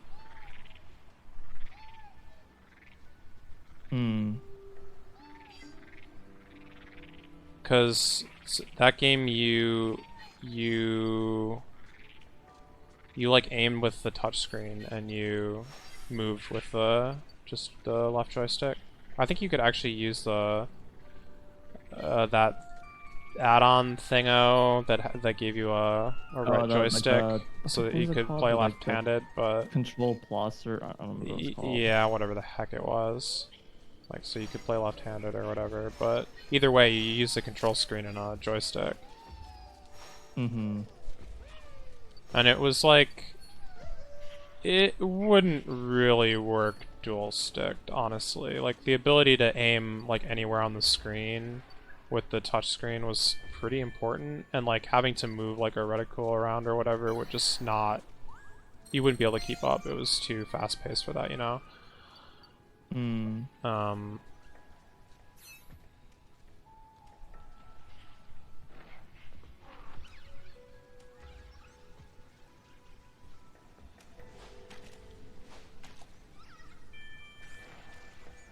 I think he shot with like the L button or something like that.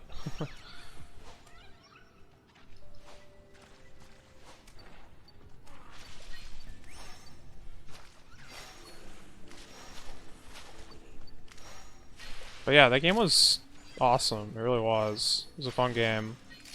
Like it was fun to play, and also like it had a like fun like the way that it told the story or whatever. And the story was interesting-ish enough. The characters were fun, at the very least. The voice acting was great, even in English.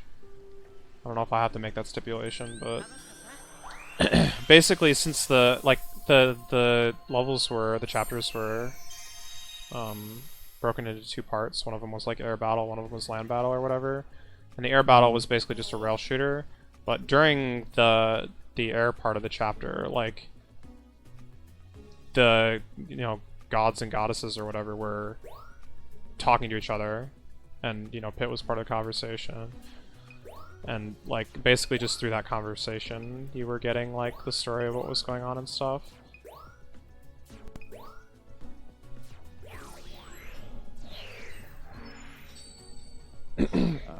Driving this bigger vehicle is becoming so problematic. These caves are not meant to have a vehicle in it, which really indicates that I'm going the wrong way.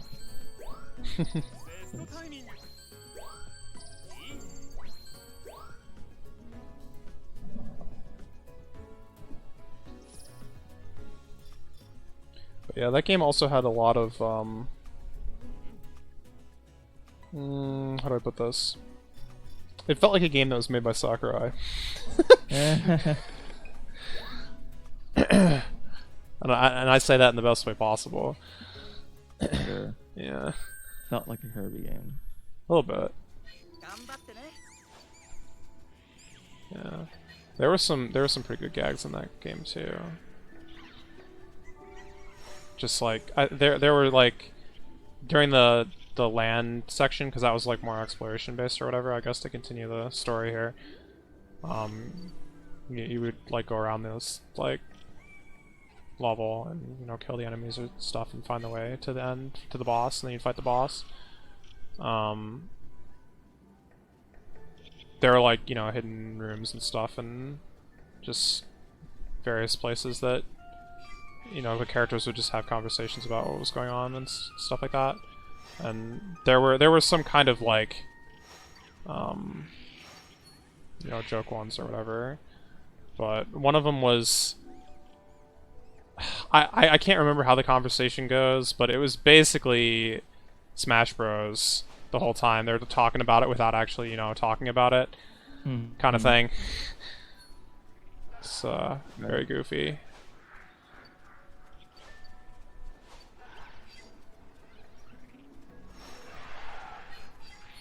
Because I think this was before... was it before... Pit was in Smash? When did... Yeah, I don't remember the timeline for these characters ending up in the game, so it's, like, hard for me to remember, but...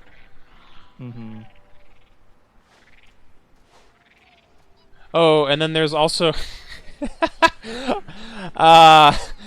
there's these creatures in Kid Icarus, even in the original, that just straight up look like Metroids. They really do. And I'm pretty sure Kid Icarus came out before Metroid. Pretty sure.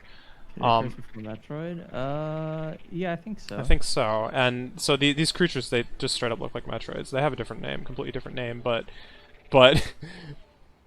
you like encounter them for the first time, and Pit is like, "Hey, look at those cute Metroids," and the goddess that's like guiding you at the time is like, "Shh! Don't say that. That's not what they're called." Yeah.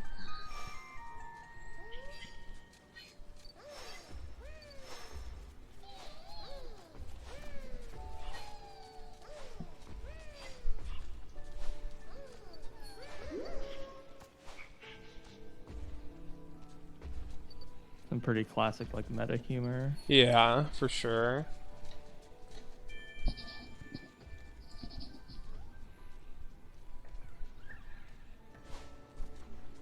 It's really bright.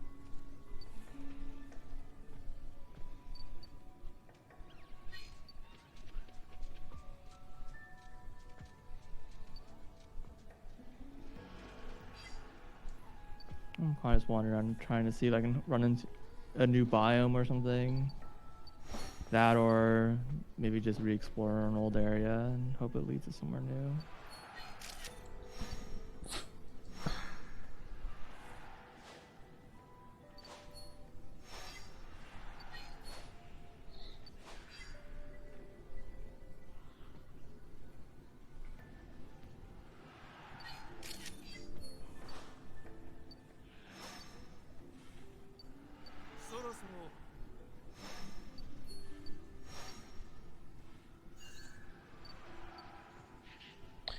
Yeah, that game has some like really interesting like systems that God, I wish I even remembered exactly how this worked, but the weapon system was like intense. It really was.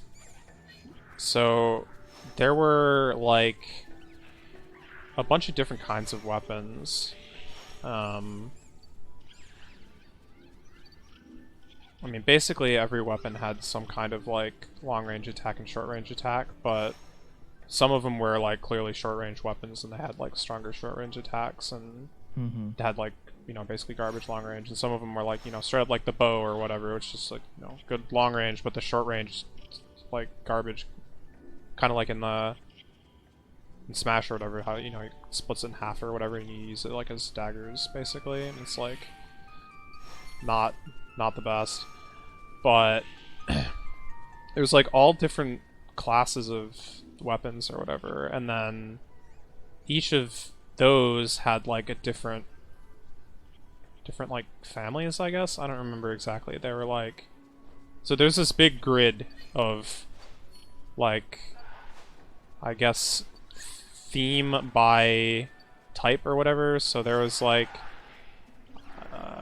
all the weapons that, like, belong to this god or goddess or whatever.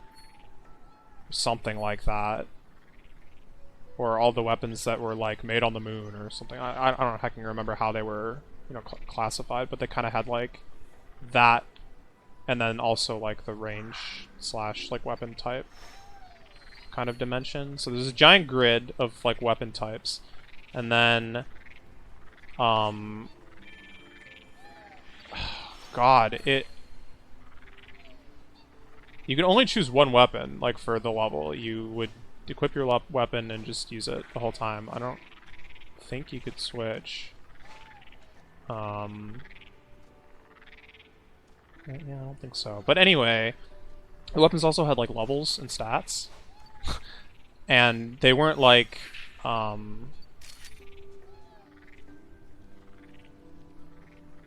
like, they didn't have experience or anything. They just... the weapon you had was the weapon you had. And basically you could find weapons by beating levels and, like, opening chests and stuff.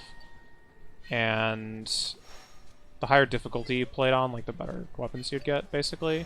But there was, like, this thing where you could destroy 2 weapons that you owned and, like, crossbreed them into a new weapon. And like so that's where this grid comes in. Yeah, and you basically could, like, craft, like, stronger and stronger weapons this way. And, like, God, it was a mess, but it was also kind of awesome.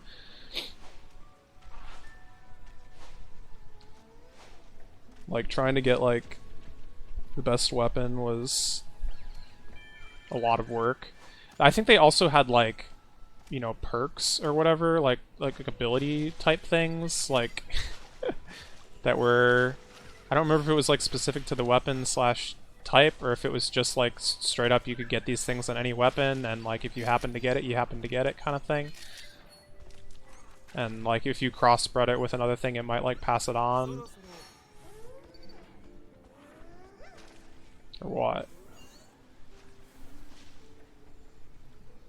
It's gotta be like the edge of the map, right?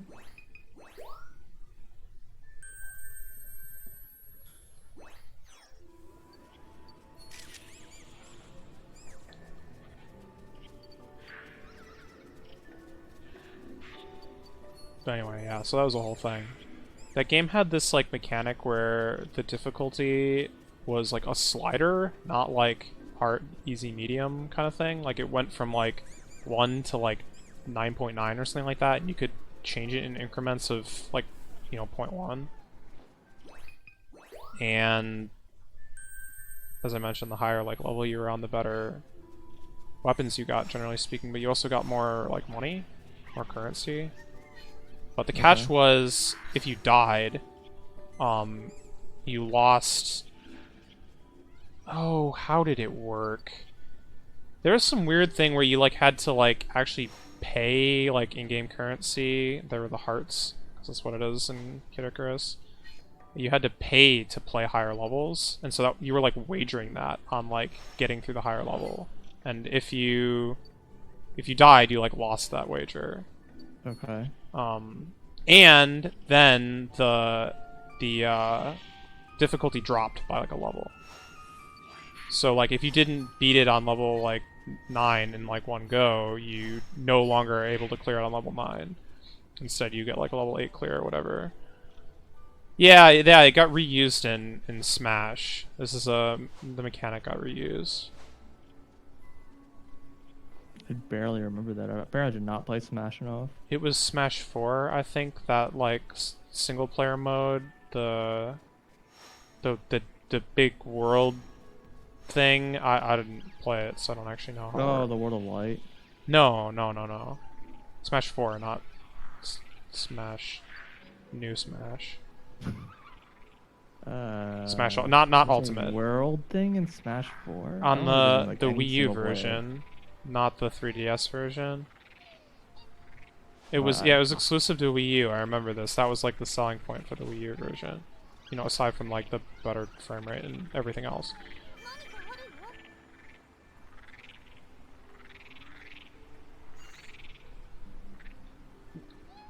I don't know, there was some mode where there was, like, I don't know, you went around, like, just killed monsters and stuff in, like, this big open, like, world thing. 2D, obviously, but... yeah, I don't know. I only saw the trailers way back when it was getting, like, announced and stuff, so I don't know very much about it. But anyway, so yeah, you basically you would, you know, risk more to get better reward, obviously, and it would be harder, and if you dropped a level, you dropped a level, and maybe you still are able to clear it on, like, a, you know, decently high level. Right. That's kind of how it worked.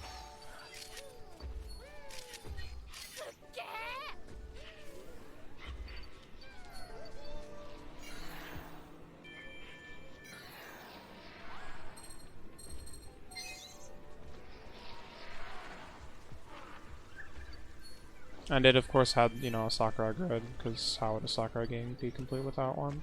But the plot twist was that, like, you... Dude, that game really wanted you to believe that it was going to end at a certain chapter, and it did a pretty good job of it. Like, a really good job of it.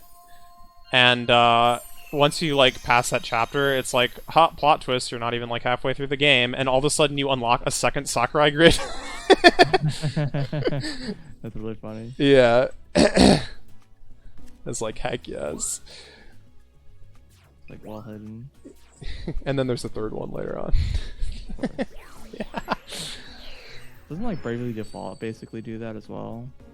I mean, Bravely Default didn't really have achievements, but... I mean, Fair. yeah, once you get to, like, what is the stated, like, end goal of the game, it's... yeah, you're not even close. You very much, are just starting at that point.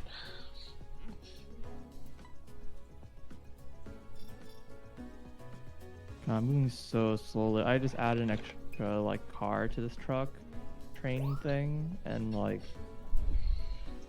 I move so slowly. Holy shit. But yeah, Kid Icarus went like real deep into that. Like you straight up like get credits and like it plays like almost the entire credits and like the game is over, everything's finished, and then it happens and you're like, "Oh, well, crap. I guess I'm still playing this game."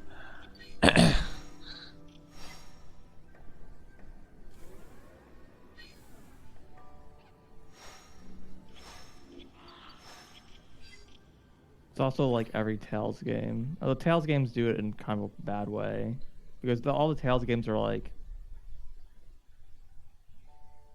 it's partly like, oh, it's never really like, oh, you solved the thing and then suddenly there's like another issue you have to deal with kind of stuff. It's like every time you're like close to solving the game or whatever, it's like, well, JK, here's like another thing to kind of delay your goal or whatever. Mm-hmm. And it's just like you never seem to reach the end goal. It just kind of keeps just being right in front of you forever. I'm reminded of Golden Sun this time, because Golden Sun does the opposite. Where, like, you don't reach the end goal, and you don't even think you reached the end goal, and then the game is over. Yeah, I mean, Golden Sun 1's definitely Yeah, like that. yeah, Like, exactly. Golden Sun 1's like, it ends, and you're like, well, to be continued. See ya. You like, accomplished literally nothing that you set out to do. Like, not... You're like, it's like, it's very clearly, like, you get to the end, you're like, that was half a game. Mm-hmm. Or, well, it was a full game, but I felt like I just did half of the plot, right? Mm-hmm. At the very least, they said there's 4 dungeons, and I only did half of those dungeons. Yep, yep. And you play the second game, and it's like 3 times as long as the first one, and you're like, oh yeah, this wasn't halfway at all. Yeah. The second game is so long. Okay, I think I'm by these other jellyfish, which isn't really, I don't think there's anything, I don't know.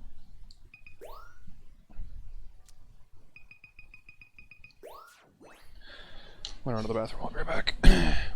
Alright. That jellyfish is being, oh god! Calm down!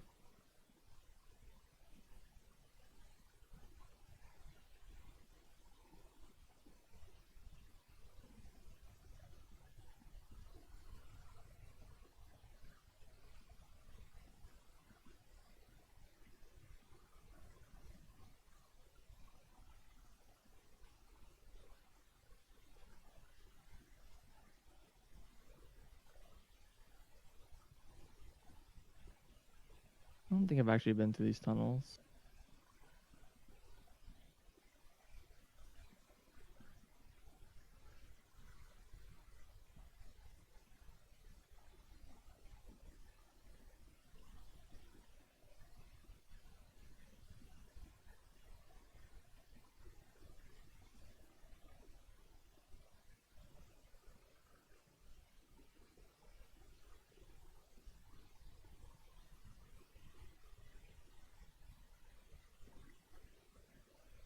Yeah, this just heads out.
This is probably that penguin hole.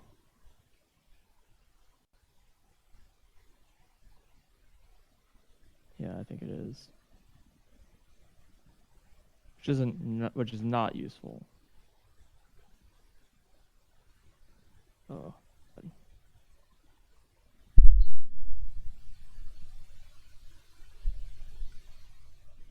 I don't know how to pilot this extra like size vehicle.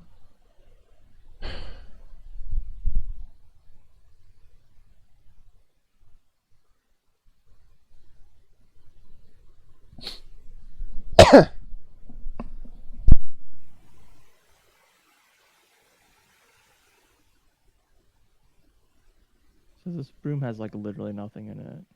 Just like, okay.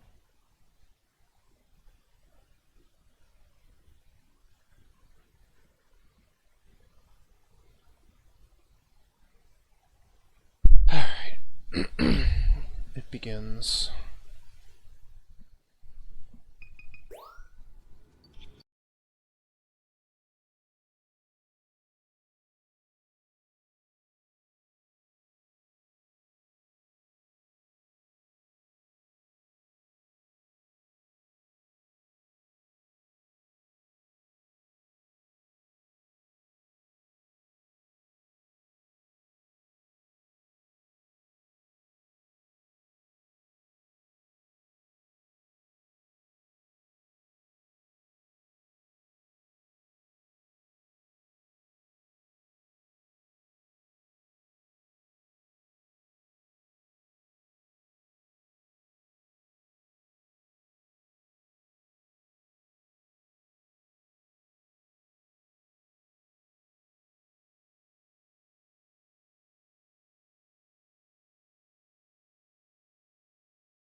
rest, I'll grab snow gear.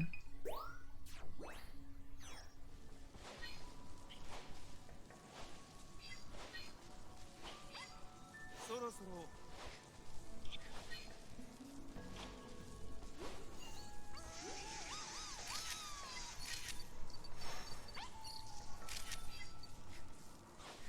Wait, is that a new pattern? I can't even tell.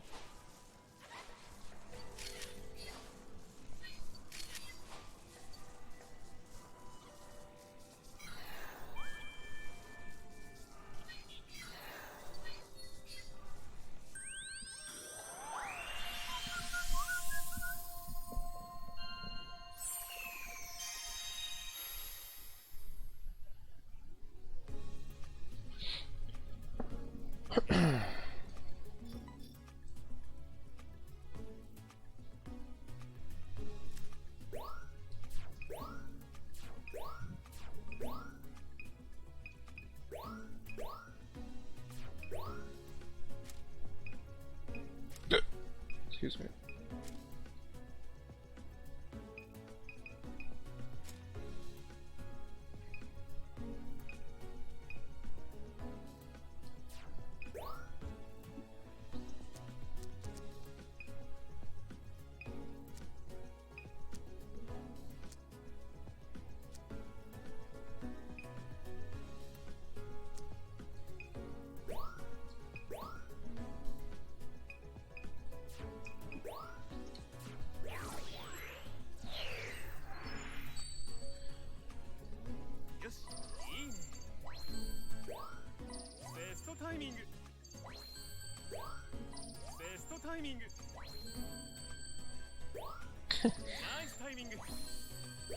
I feel when you lose a picture by 1 point. I don't know how this keeps happening to me. I mean, when you were tying the pictures, that was pretty Yeah, that was incredible.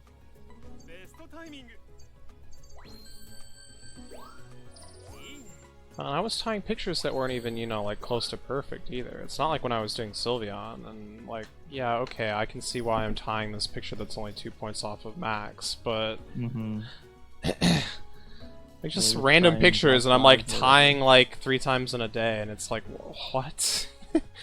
Completely different pictures with like completely different stats and it's like somehow these add up to the same number by some miracle. She's gone. She's not here anymore. Uh-oh.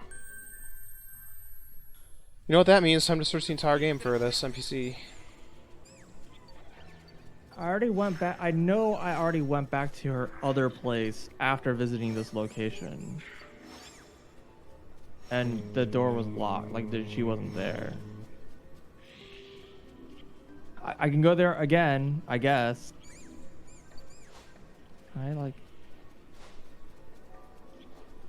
Oh, I can harvest the leaves in this. Good in salads. Apparently you need them to make a good spicy stew. Is that one of the things that keep you not cold?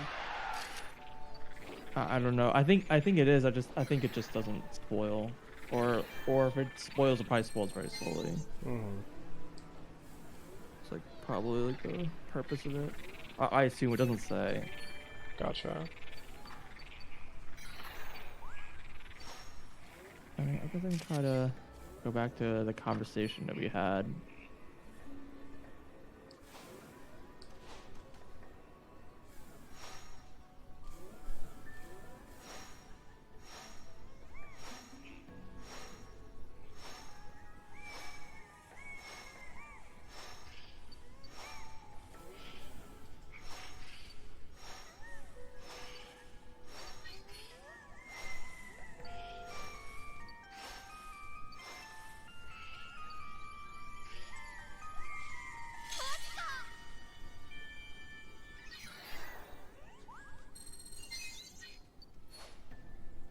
I mean, she kind of just told me to screw off. And she said there's a PDA, which I almost certainly picked up already. And I think it just gave me some lore about what happened, but I kind of already knew what happened at this point, so it was like... Not very useful. Yeah. I mean, maybe I did finish this. Yeah, I don't know. Let me see. Unfortunately, it's gonna be really hard to find this specific PDA that she gave me.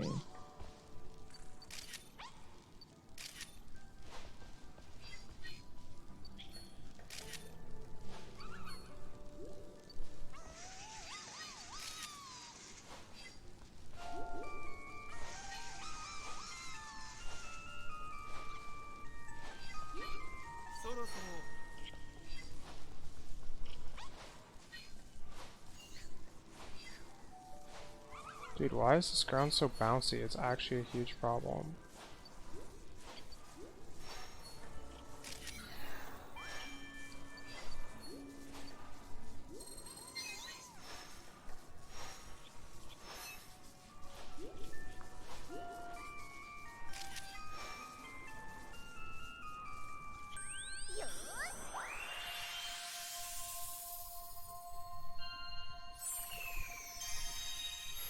Yeah, this was the log I got, which was just like, okay, yeah, this is basically the thing that explained exactly what happens. If you, I guess, didn't piece it together beforehand. And I think there's also just some random lore.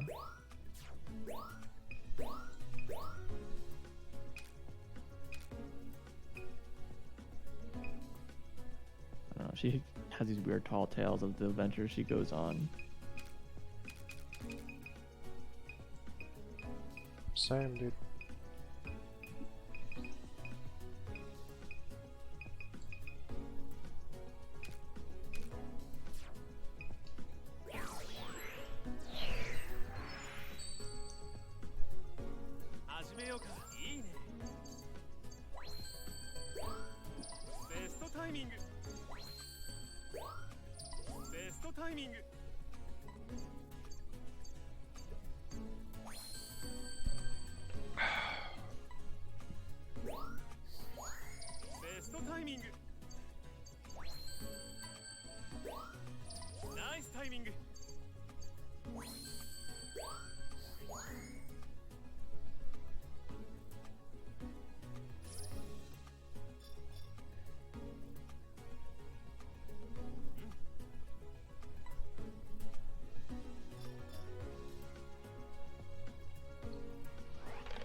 I don't know.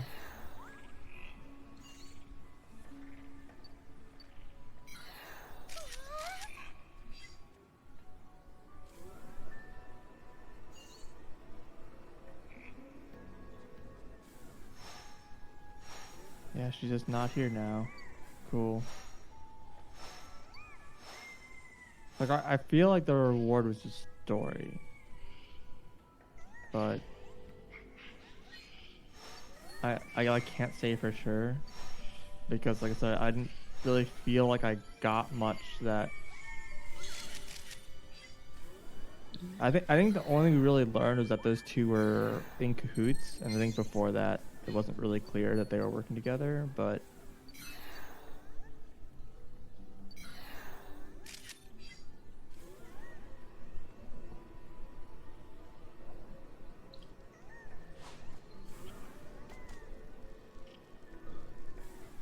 I don't know, doing a quest just to get story just feels a little weird.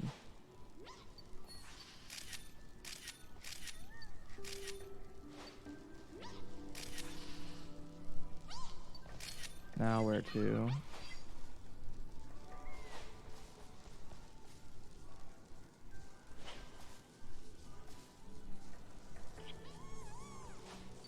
Maybe I just go back to the teleporter room. There's just something I can do now. I don't know.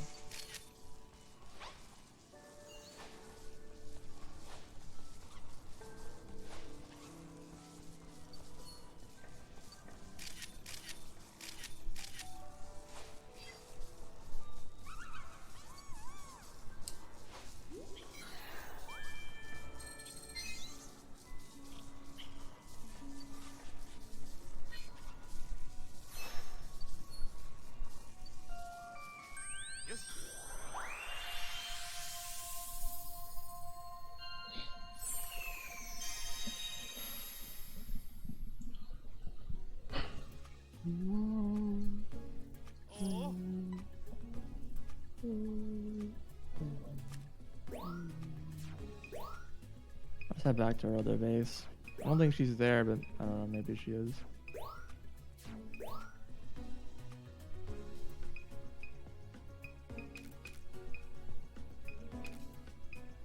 Hi? Okay. Just being attacked by some sort of Leviathan, apparently. This area. Didn't realize this area had any. Same. Yeah, so I think I went down here already and there's nothing. It's just a scan. It's just a scam. ベストタイミングいいねいいね What? Oh, I never put the things away. I see.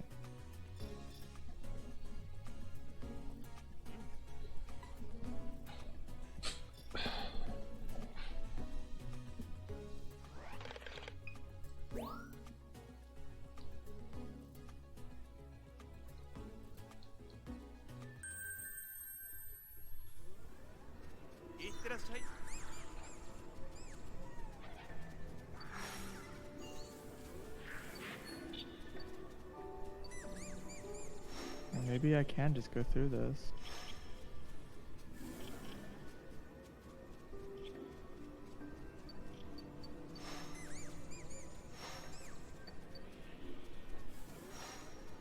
Doesn't seem like it.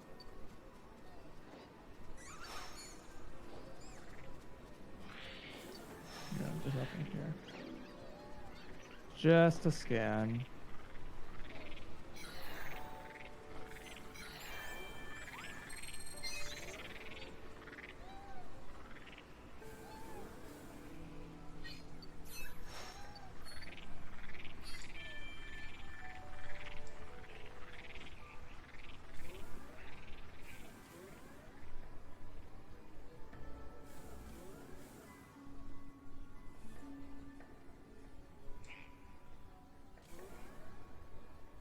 I should actually repair.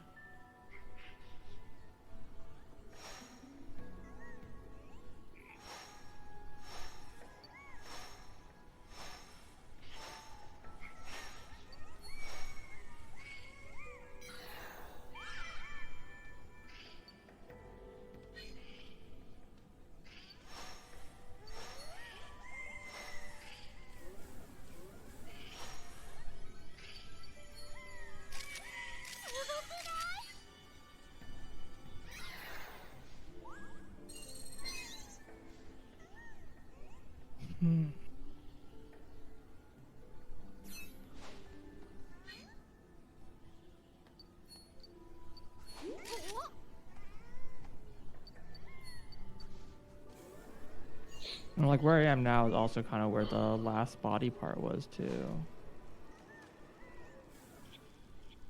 I think it was the skeleton.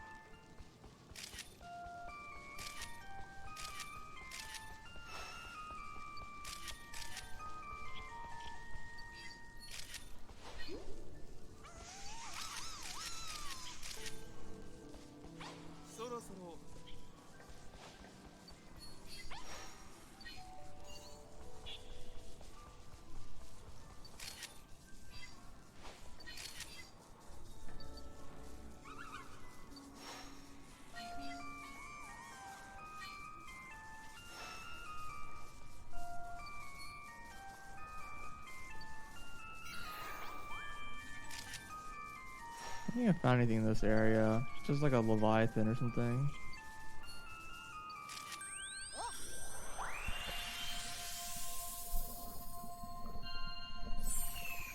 Oh, there's like a wreck here.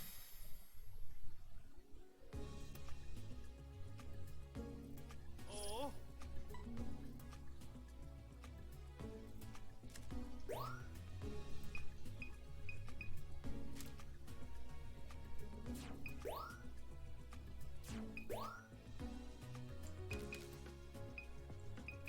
Dang, that's a good picture. Kinda. Looks cool at least. These 1-stars are pretty good too, unfortunately. But I'm definitely submitting this guy.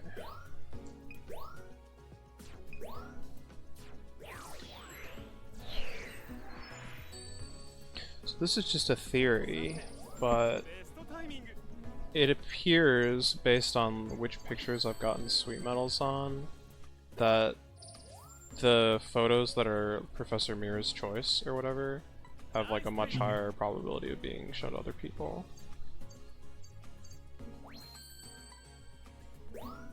Hmm.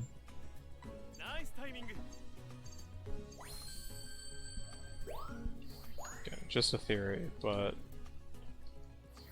it definitely seems like, especially because there's a lot of like pictures that are kind of the same thing that you see online. Like I wouldn't be surprised if like Professor Mirror only there's like a set, possibly smallish set of, you know, specific Pokemon in specific locations doing like specific poses or whatever that are even allowed to be chosen. It's not just like any old picture that has like a reasonable score or whatever.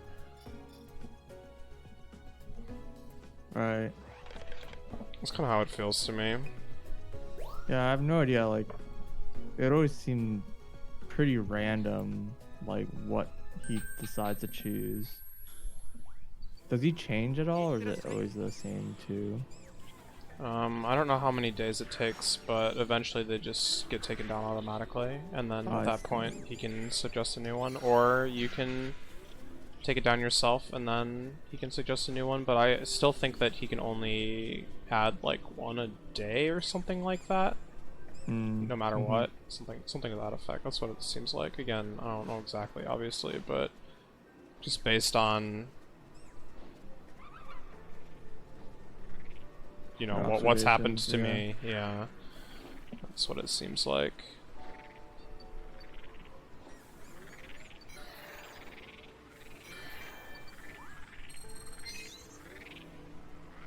Like, whatever it is, it's the time that it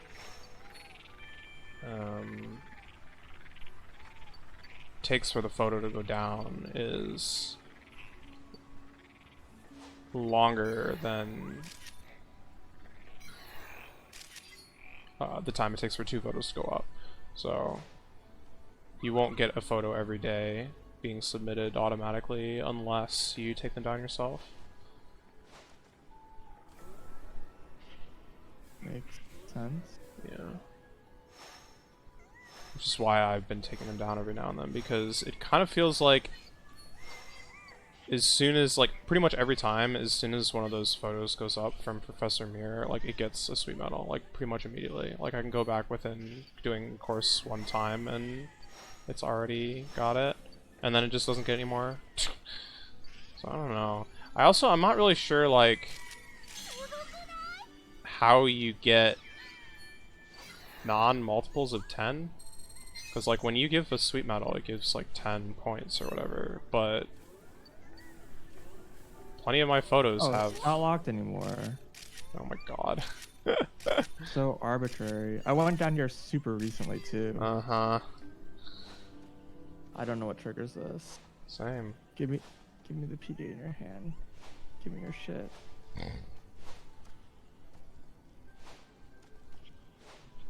I can't interact with you. Okay. Keep clipping through the floor. Stop. can you let me go back here? Yeah? You don't care if I just explore your private quarters? Alright, hell yeah. I don't know if this is considered an abandoned PDA if you just took it from someone's house when they're still here, but you know, you do you, game.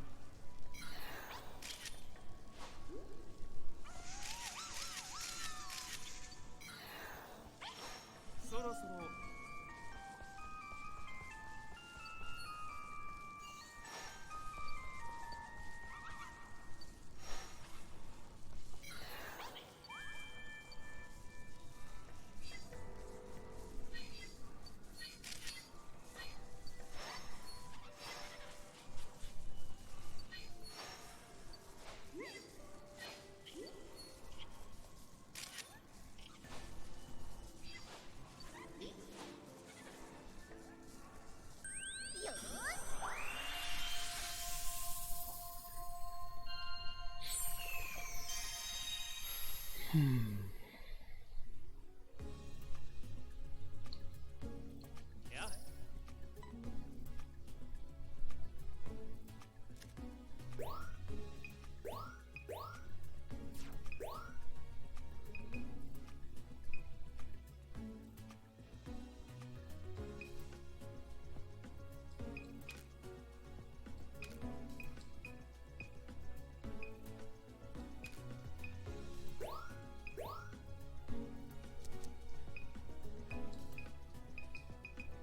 Uh-oh, one more for the... one more for the collection here. Jolteon Shock. Wait a second. Fortunately, Jolteon's like not opening its mouth, so it's like way boringer than the other ones. ベストタイミング Boring. It seems like I didn't get anything out of this either. Rip.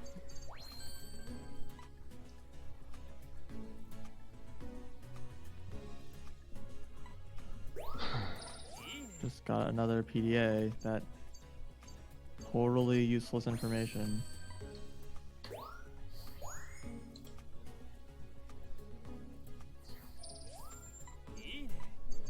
I don't know, man. Thanks, I guess.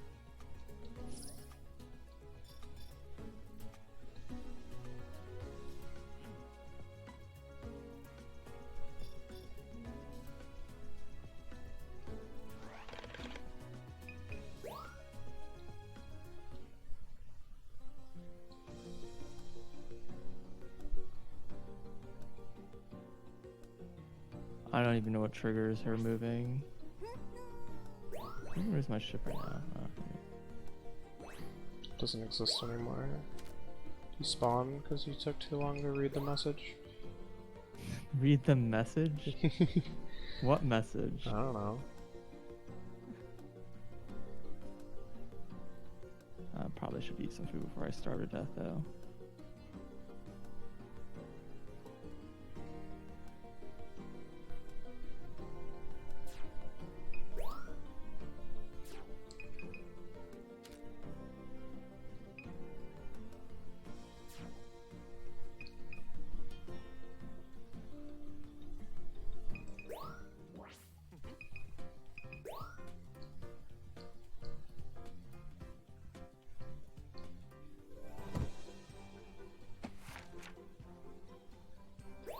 Oh, I do have map progress. Oh, come on, please, please tell me this stage is research map done. I would be very happy. No. It is a new wing pattern though, so there's that, I guess. Can't complain too hard.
I want to go not northeast. I'm already over here. I want to go northwest.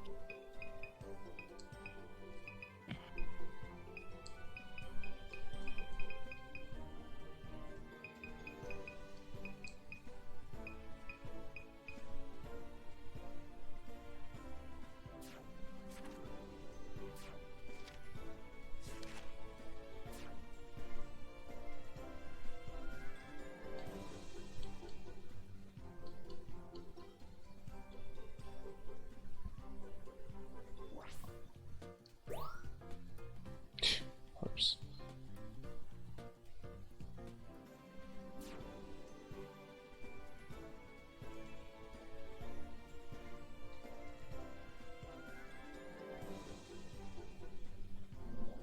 What the heck was going with the icicle?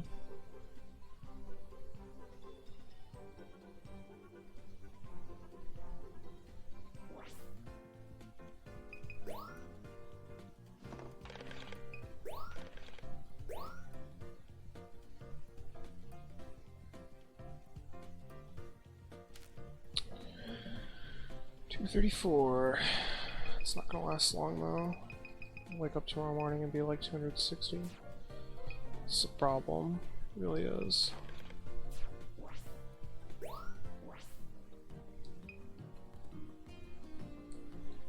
The fight.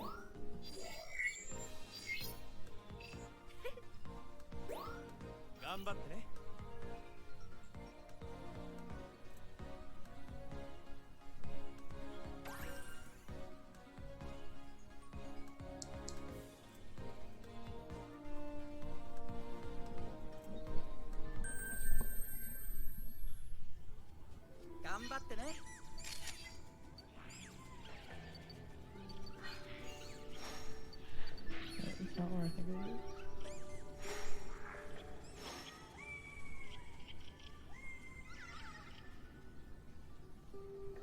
Oh, come on. I hate when that happens.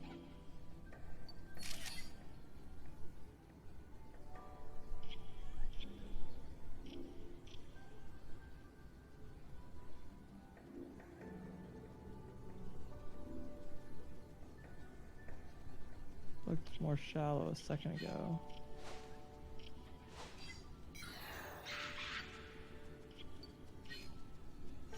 I'm attacking my stupid ship. There's no way I can make that. Okay.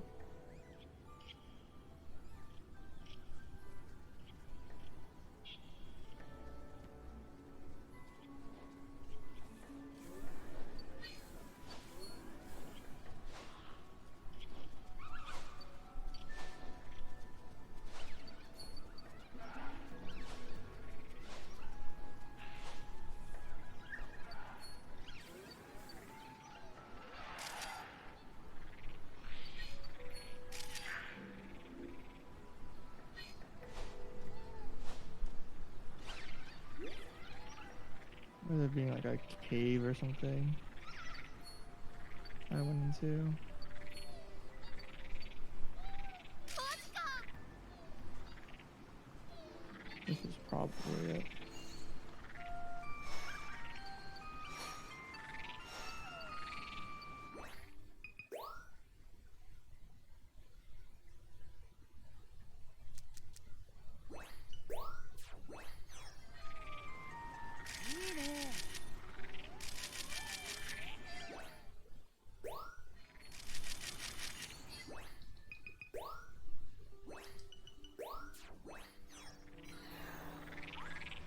Gotta switch to my snow gear again, I guess.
Yeah, so like the fabricator almost certainly connects to this warp. Like I'm like have been like 90% sure on this one. Because this is like almost certainly like this the exit point, right? You're gonna like go to fabrication point, come out this portal, and then use this and beat the game. But like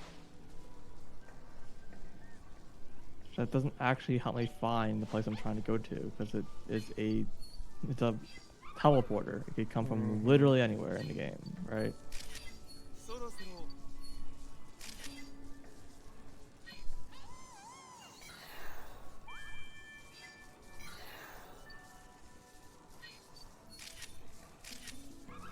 おっと残り枚数がゼロだよ。調査を終了して戻っておいで。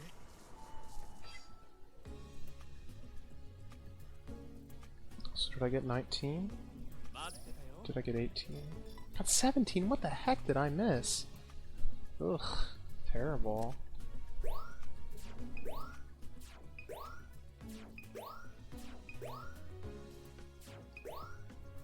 I forgot. Yeah, okay. I forgot Baratech and I forgot Magikarp. That's a shame.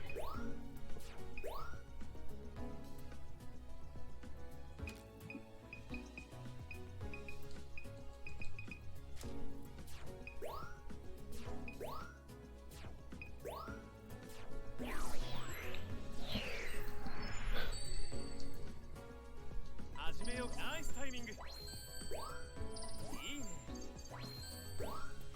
ベストタイミング。いいね。 This is the worst. いいね。 I think I've come close to re-exploring the entire game that I've like done and haven't found Found anything? Yeah. anything at all. I found like a couple PDAs. Okay, so I guess I found nothing, but like that's not Yeah. Nice timing. like this is kind of exactly what I was expecting to happen. いいね。 Mm-hmm. いいね。いいね。いいね。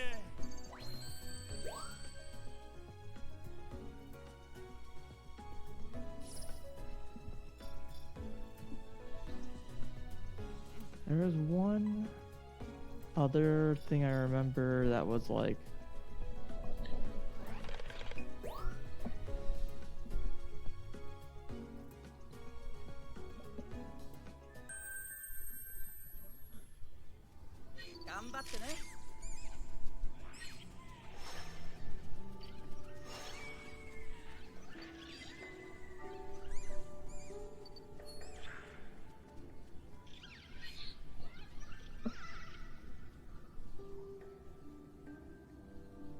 I don't remember where that line was, I'm pretty sure.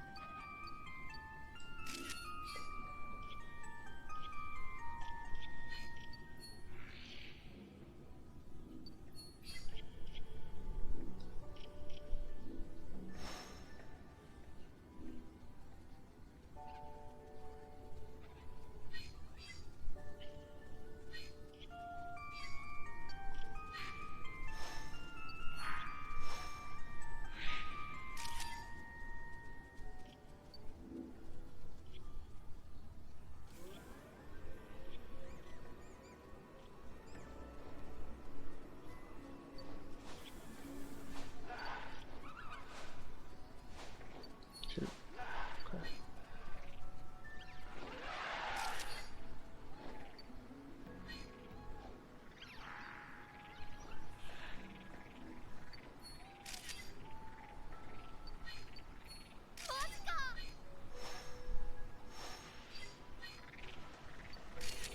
I don't remember what line it was.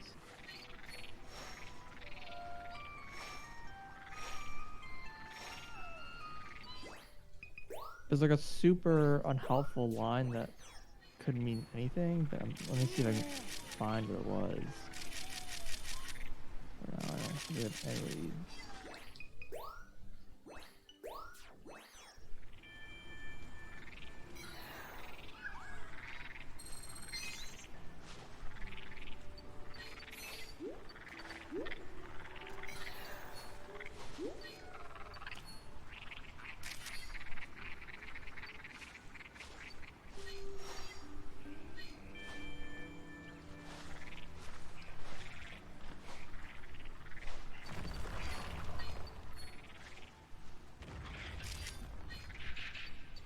I thought it was before this line. That's I'm like, it's just something about having like a vision or something.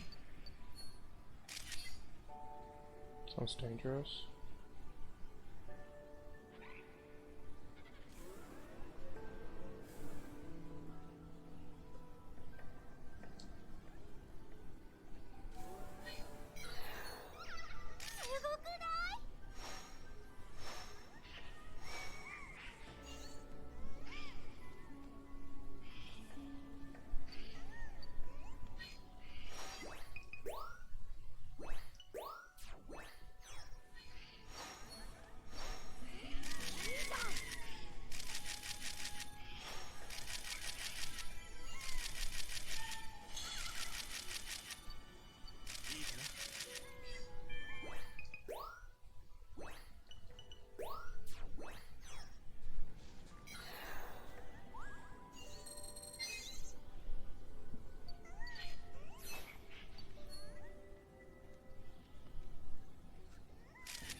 Oh shoot, I missed Sableye. Are you still available? There. Okay, I got one. Whew. Forgot all about that guy. Yeah, here I can visualize a location where we might find an important component from our body. Oh, then this probably I already got this then because I already have all the components of the body. So the image is hazy, but I'm sure it's correct. A stark surface landscape surround dangerously cold. Curved spires stretch the sky. I think I know what that's referring to, but like, it's hilariously unhelpful. Yeah, okay, but I'm not a hint for the fabrication center そろそろ or fabrication facility or whatever it's called.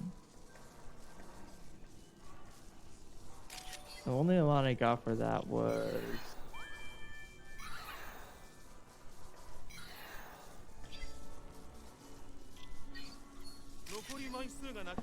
I feel like I missed a Pokemon again though. it's concealed at some depth. That's all it says. My entire hint. Dang dude. What is this, Lamulana? Yeah. It's like, how am I supposed to I'm figure still out what missing that one. means? God dang it. It was funny because I remember I was in Amoeba's chat yesterday and I was like, yeah, I'm at the end of the game. I just don't remember where the fabrication facility is. And he's like, oh, I already found that forever ago, but he doesn't have like any of the components. I'm like, well, I mean, that's the kind of game it is. So apparently he like stumbled upon it and I did not. Mm-hmm.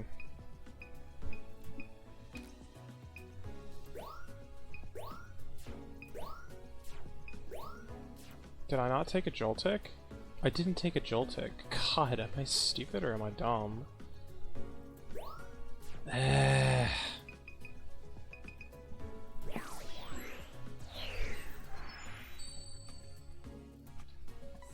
the basement now. I mean, I guess I didn't revisit the skeleton component, but like the base isn't going to be at one of the components. It's going to be in its own location. That's what they want you to believe.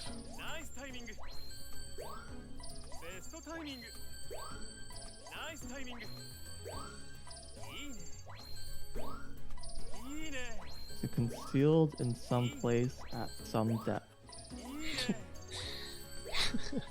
God.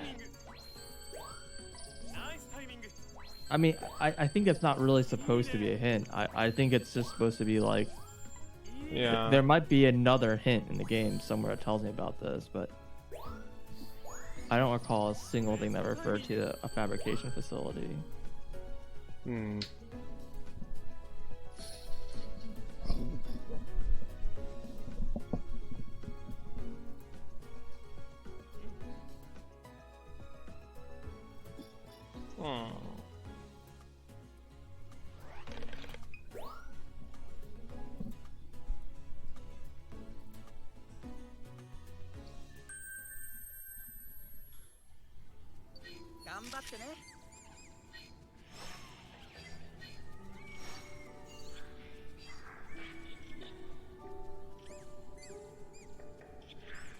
it's not growing. Maybe it's not growing because it's small.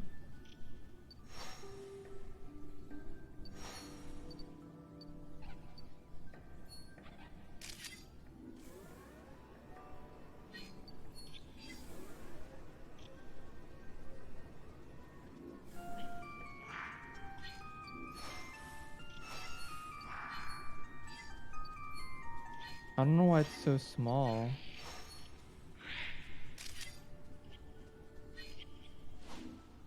And like it's not growing anything. And like maybe there's some like conditions I need. Why do I have an iron battery?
Where to?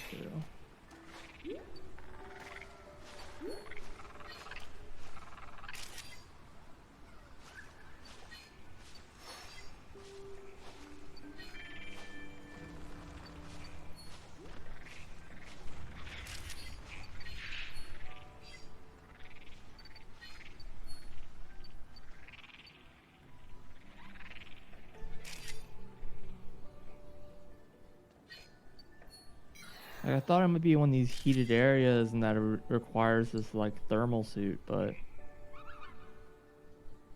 I found nothing, man. Like in the previous game, the final area was like basically like at freaking bottom of the earth. And it was like a giant volcano area. But you still didn't really need any thermal suits because you had a vehicle the whole time.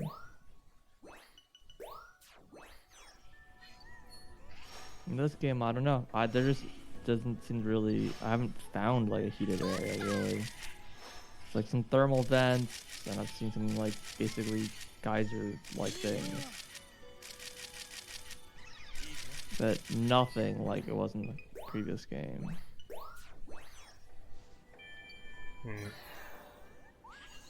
Where like the whole entire floor is lava. Mm-hmm.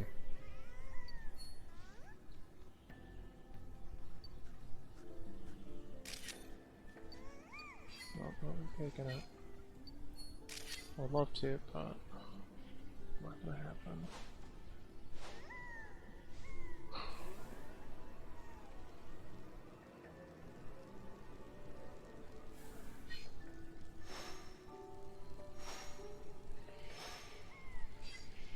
I'm gonna check this out though briefly.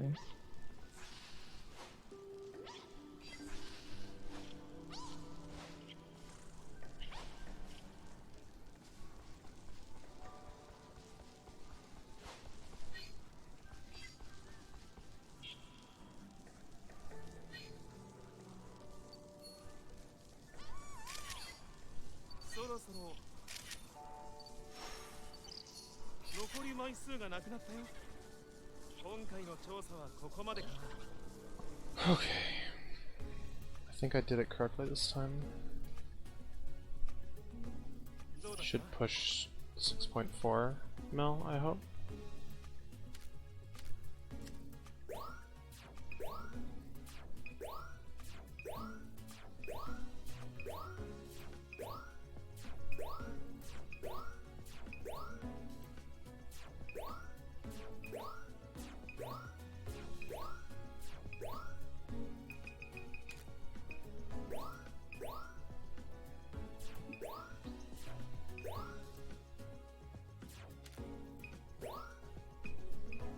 Yeah, its eyes are like just pixels, except big pixels.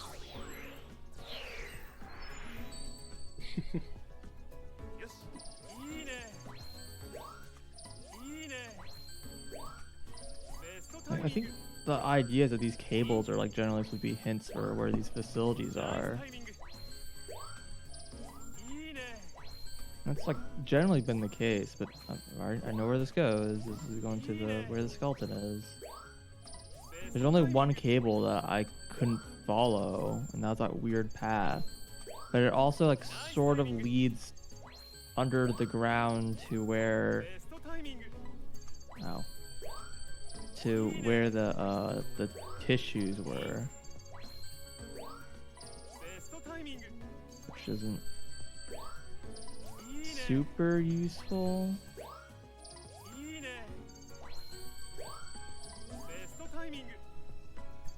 Holy crap, that is a Jolteon.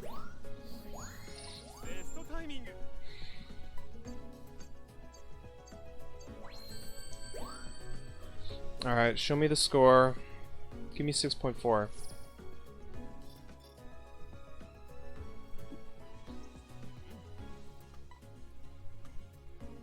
Yes, alright.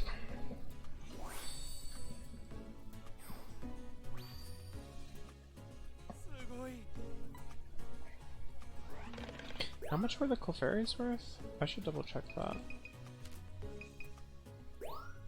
Approximately 5k. How much is Deontay worth? Approximately way more than that. Maybe I should only be taking one picture of Clefairy and just go completely ham on Deontay.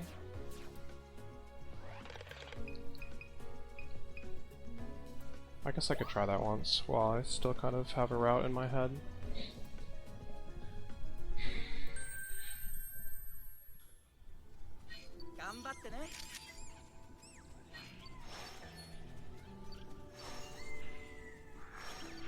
There's probably better carbinks I could be taking, but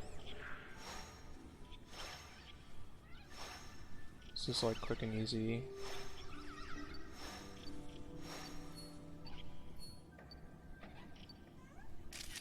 It's actually not very quick. Maybe I should reconsider after all.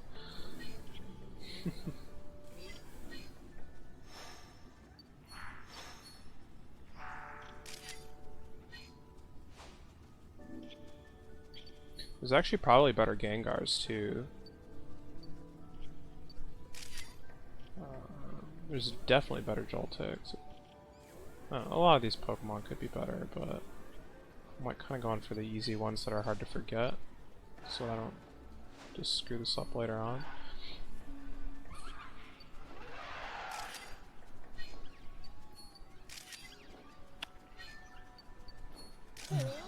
Nothing here. We revisited all the locations.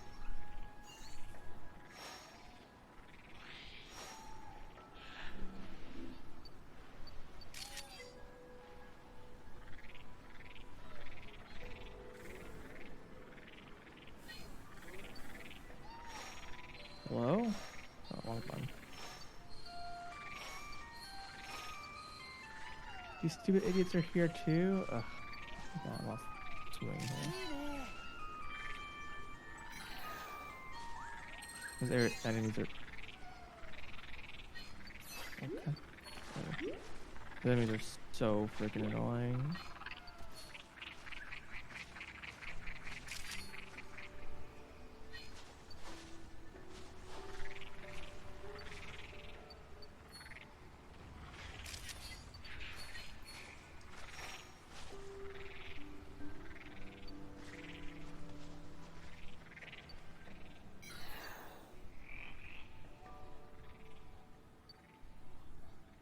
Oh, come on, Geodude. Whatever, I'll take that, fine. Dude, nothing wants to face my way.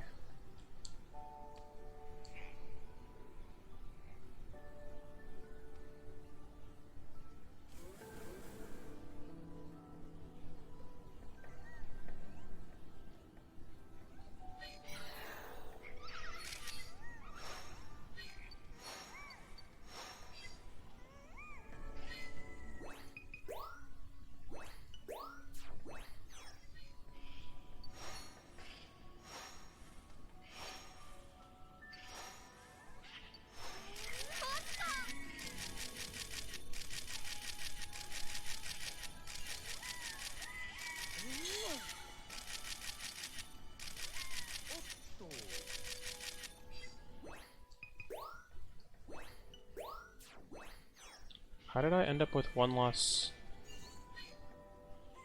Oh shoot, shoot, shoot, shoot, shoot.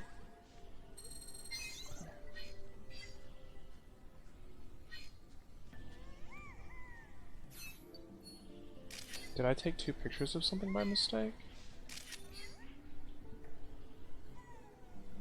I mean, it's fine. I have enough film to take the pictures I need. I just don't know why I'm short one from what I was before.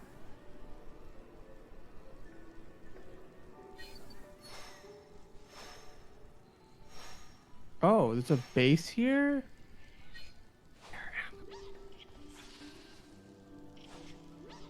Oh no, this is just a mega. Oh, I didn't realize this was a mega. Oh, neat. How did I not realize that Omega was inside of this rock? Yeah, I'll explore Omega again since I guess I haven't re-explored Omega, even though I was here yesterday, so, you know. I was really fine. 残り枚数がゼロだよ。調査を終了して戻っておいで。 So what did I take extra pictures of?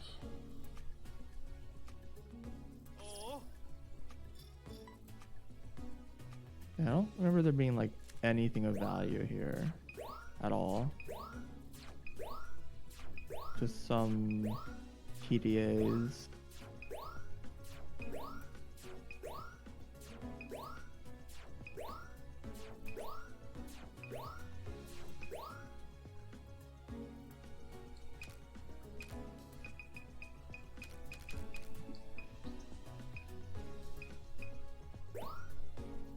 Actually, I do want to just submit one of these like boring old normal ones just to see how many points they're worth after the deed is like done. Like, let's take that one for example. Should give me a good average.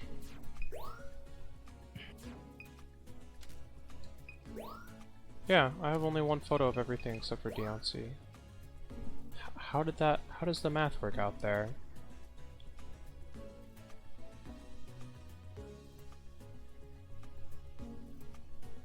I don't want to think about it, whatever, it's too late.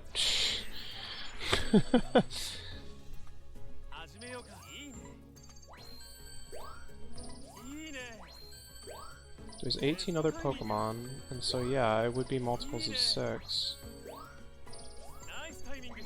I guess splitting this shutter shot around 2 Pokemon just... Yeah, I guess that makes sense.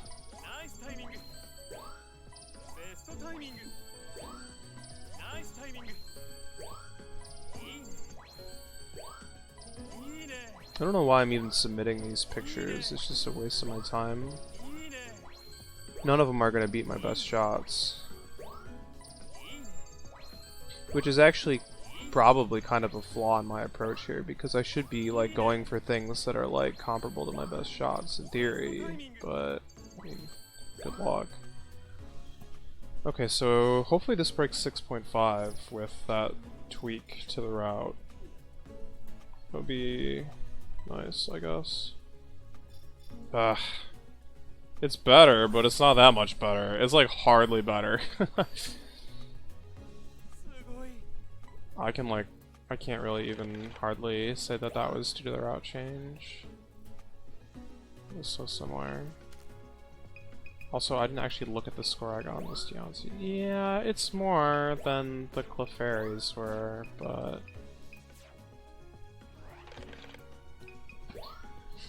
Well, that was fun and all. I'm glad I finally solved this stage. I'm still missing some requests, but I have some ideas for those now. And I don't have the research map done, but research map is so impossible, dude. Alright, place your bets.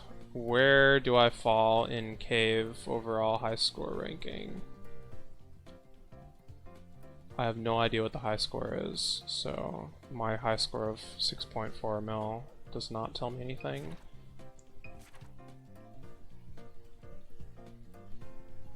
I'm gonna say...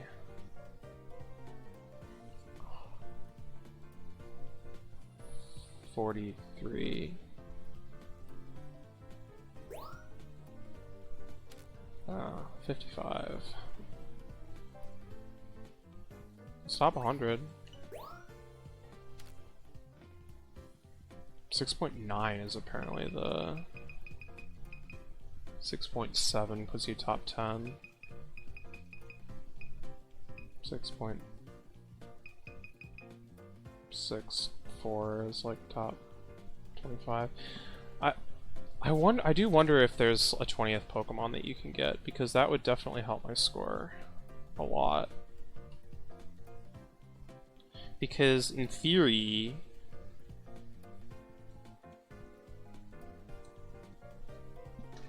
there is, technically.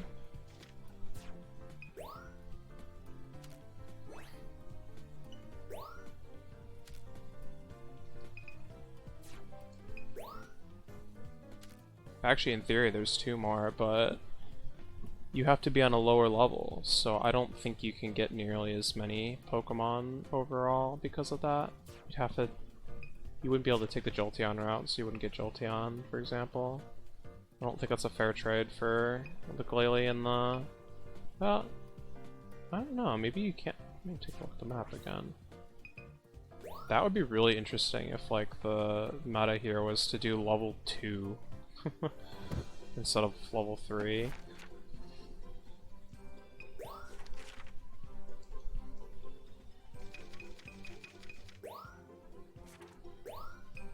Because... oh no, the Pumpkaboos don't exist in level 2, so at best you break even at this point. Because Glalie and Rampardos... And the Rampardos doesn't actually... Yeah, I mean, you're trading Rampardos for Jolteon by taking one route or the other. Wait, in that case, why does it even matter that you take the Jolteon route at all? It doesn't. It's no wonder I wasn't beating my score by very much. I think I'm getting the same number of Pokemon as before. Pfft.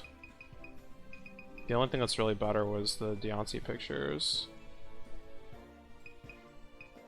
Huh. And you know, honestly, you might be able to get better Deontay pictures in the jungle room. Just can't get as many, I don't think. But then you can get Rampardos instead of Jolteon. That would be a fair trade. It's just one Pokemon either way. I'm just wondering if there's a way to get this guy. I also wonder if it's possible to get Glalie to show up somehow. That would be crazy. What are the boxes in the HUD? it's you. The top middle. They represent the cars of the train. So you can kind of just add any number of cars, and there's like different kinds of cars you can have. So I have a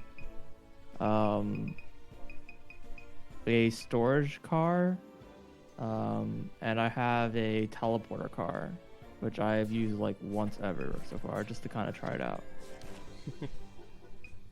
Teleport car lets me teleport from anywhere to that car, so it's pretty good. But the cost is like a resource that I have very little of, so I kind of been sort of avoiding using it unless I really need to. You have to use the Loftwing amiibo. It's a resource you have very little of. Works in such a strange way. What do you mean? Did you look at the video? Yeah, I watched it. Yeah, it's just strange. I mean, it's basically the Ukla or whatever, right? Because you can kind of teleport out from anywhere, and then you can just like teleport back in. But like it teleports like out of the world to the sky area. It's like the hub area. Yeah. And then you can teleport from the hub area back to... Well, I mean, I think the idea is that, like, you know, all the shops and stuff are in Skyloft, so if you need to, like, stock up on potions or whatever, you could do that. You know, like, hit the shop and then just get back into the action. It's just strange to me, I don't know. Or, like, if you're, like, you know, like, collecting bugs or something and you want to just, like, upgrade your equipment on the spot, you can do it without making a huge detour.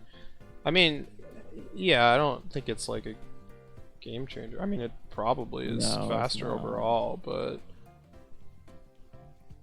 And I just found it like a bit strange. Is all. Just like how it mechanically worked. I don't know. It's like it's kind of like strangely complicated. Is it? I feel like I've seen Yeah. that kind of mechanic all over the place in video games.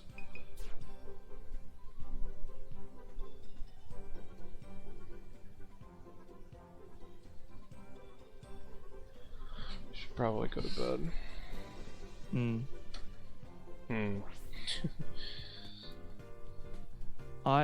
I'm like pretty close to just like giving in and just looking up the answer here. All right, we found the cable. Where does this lead us? I'm gonna cut stream. Thanks for watching. Good night. Peace. This is the cable that goes to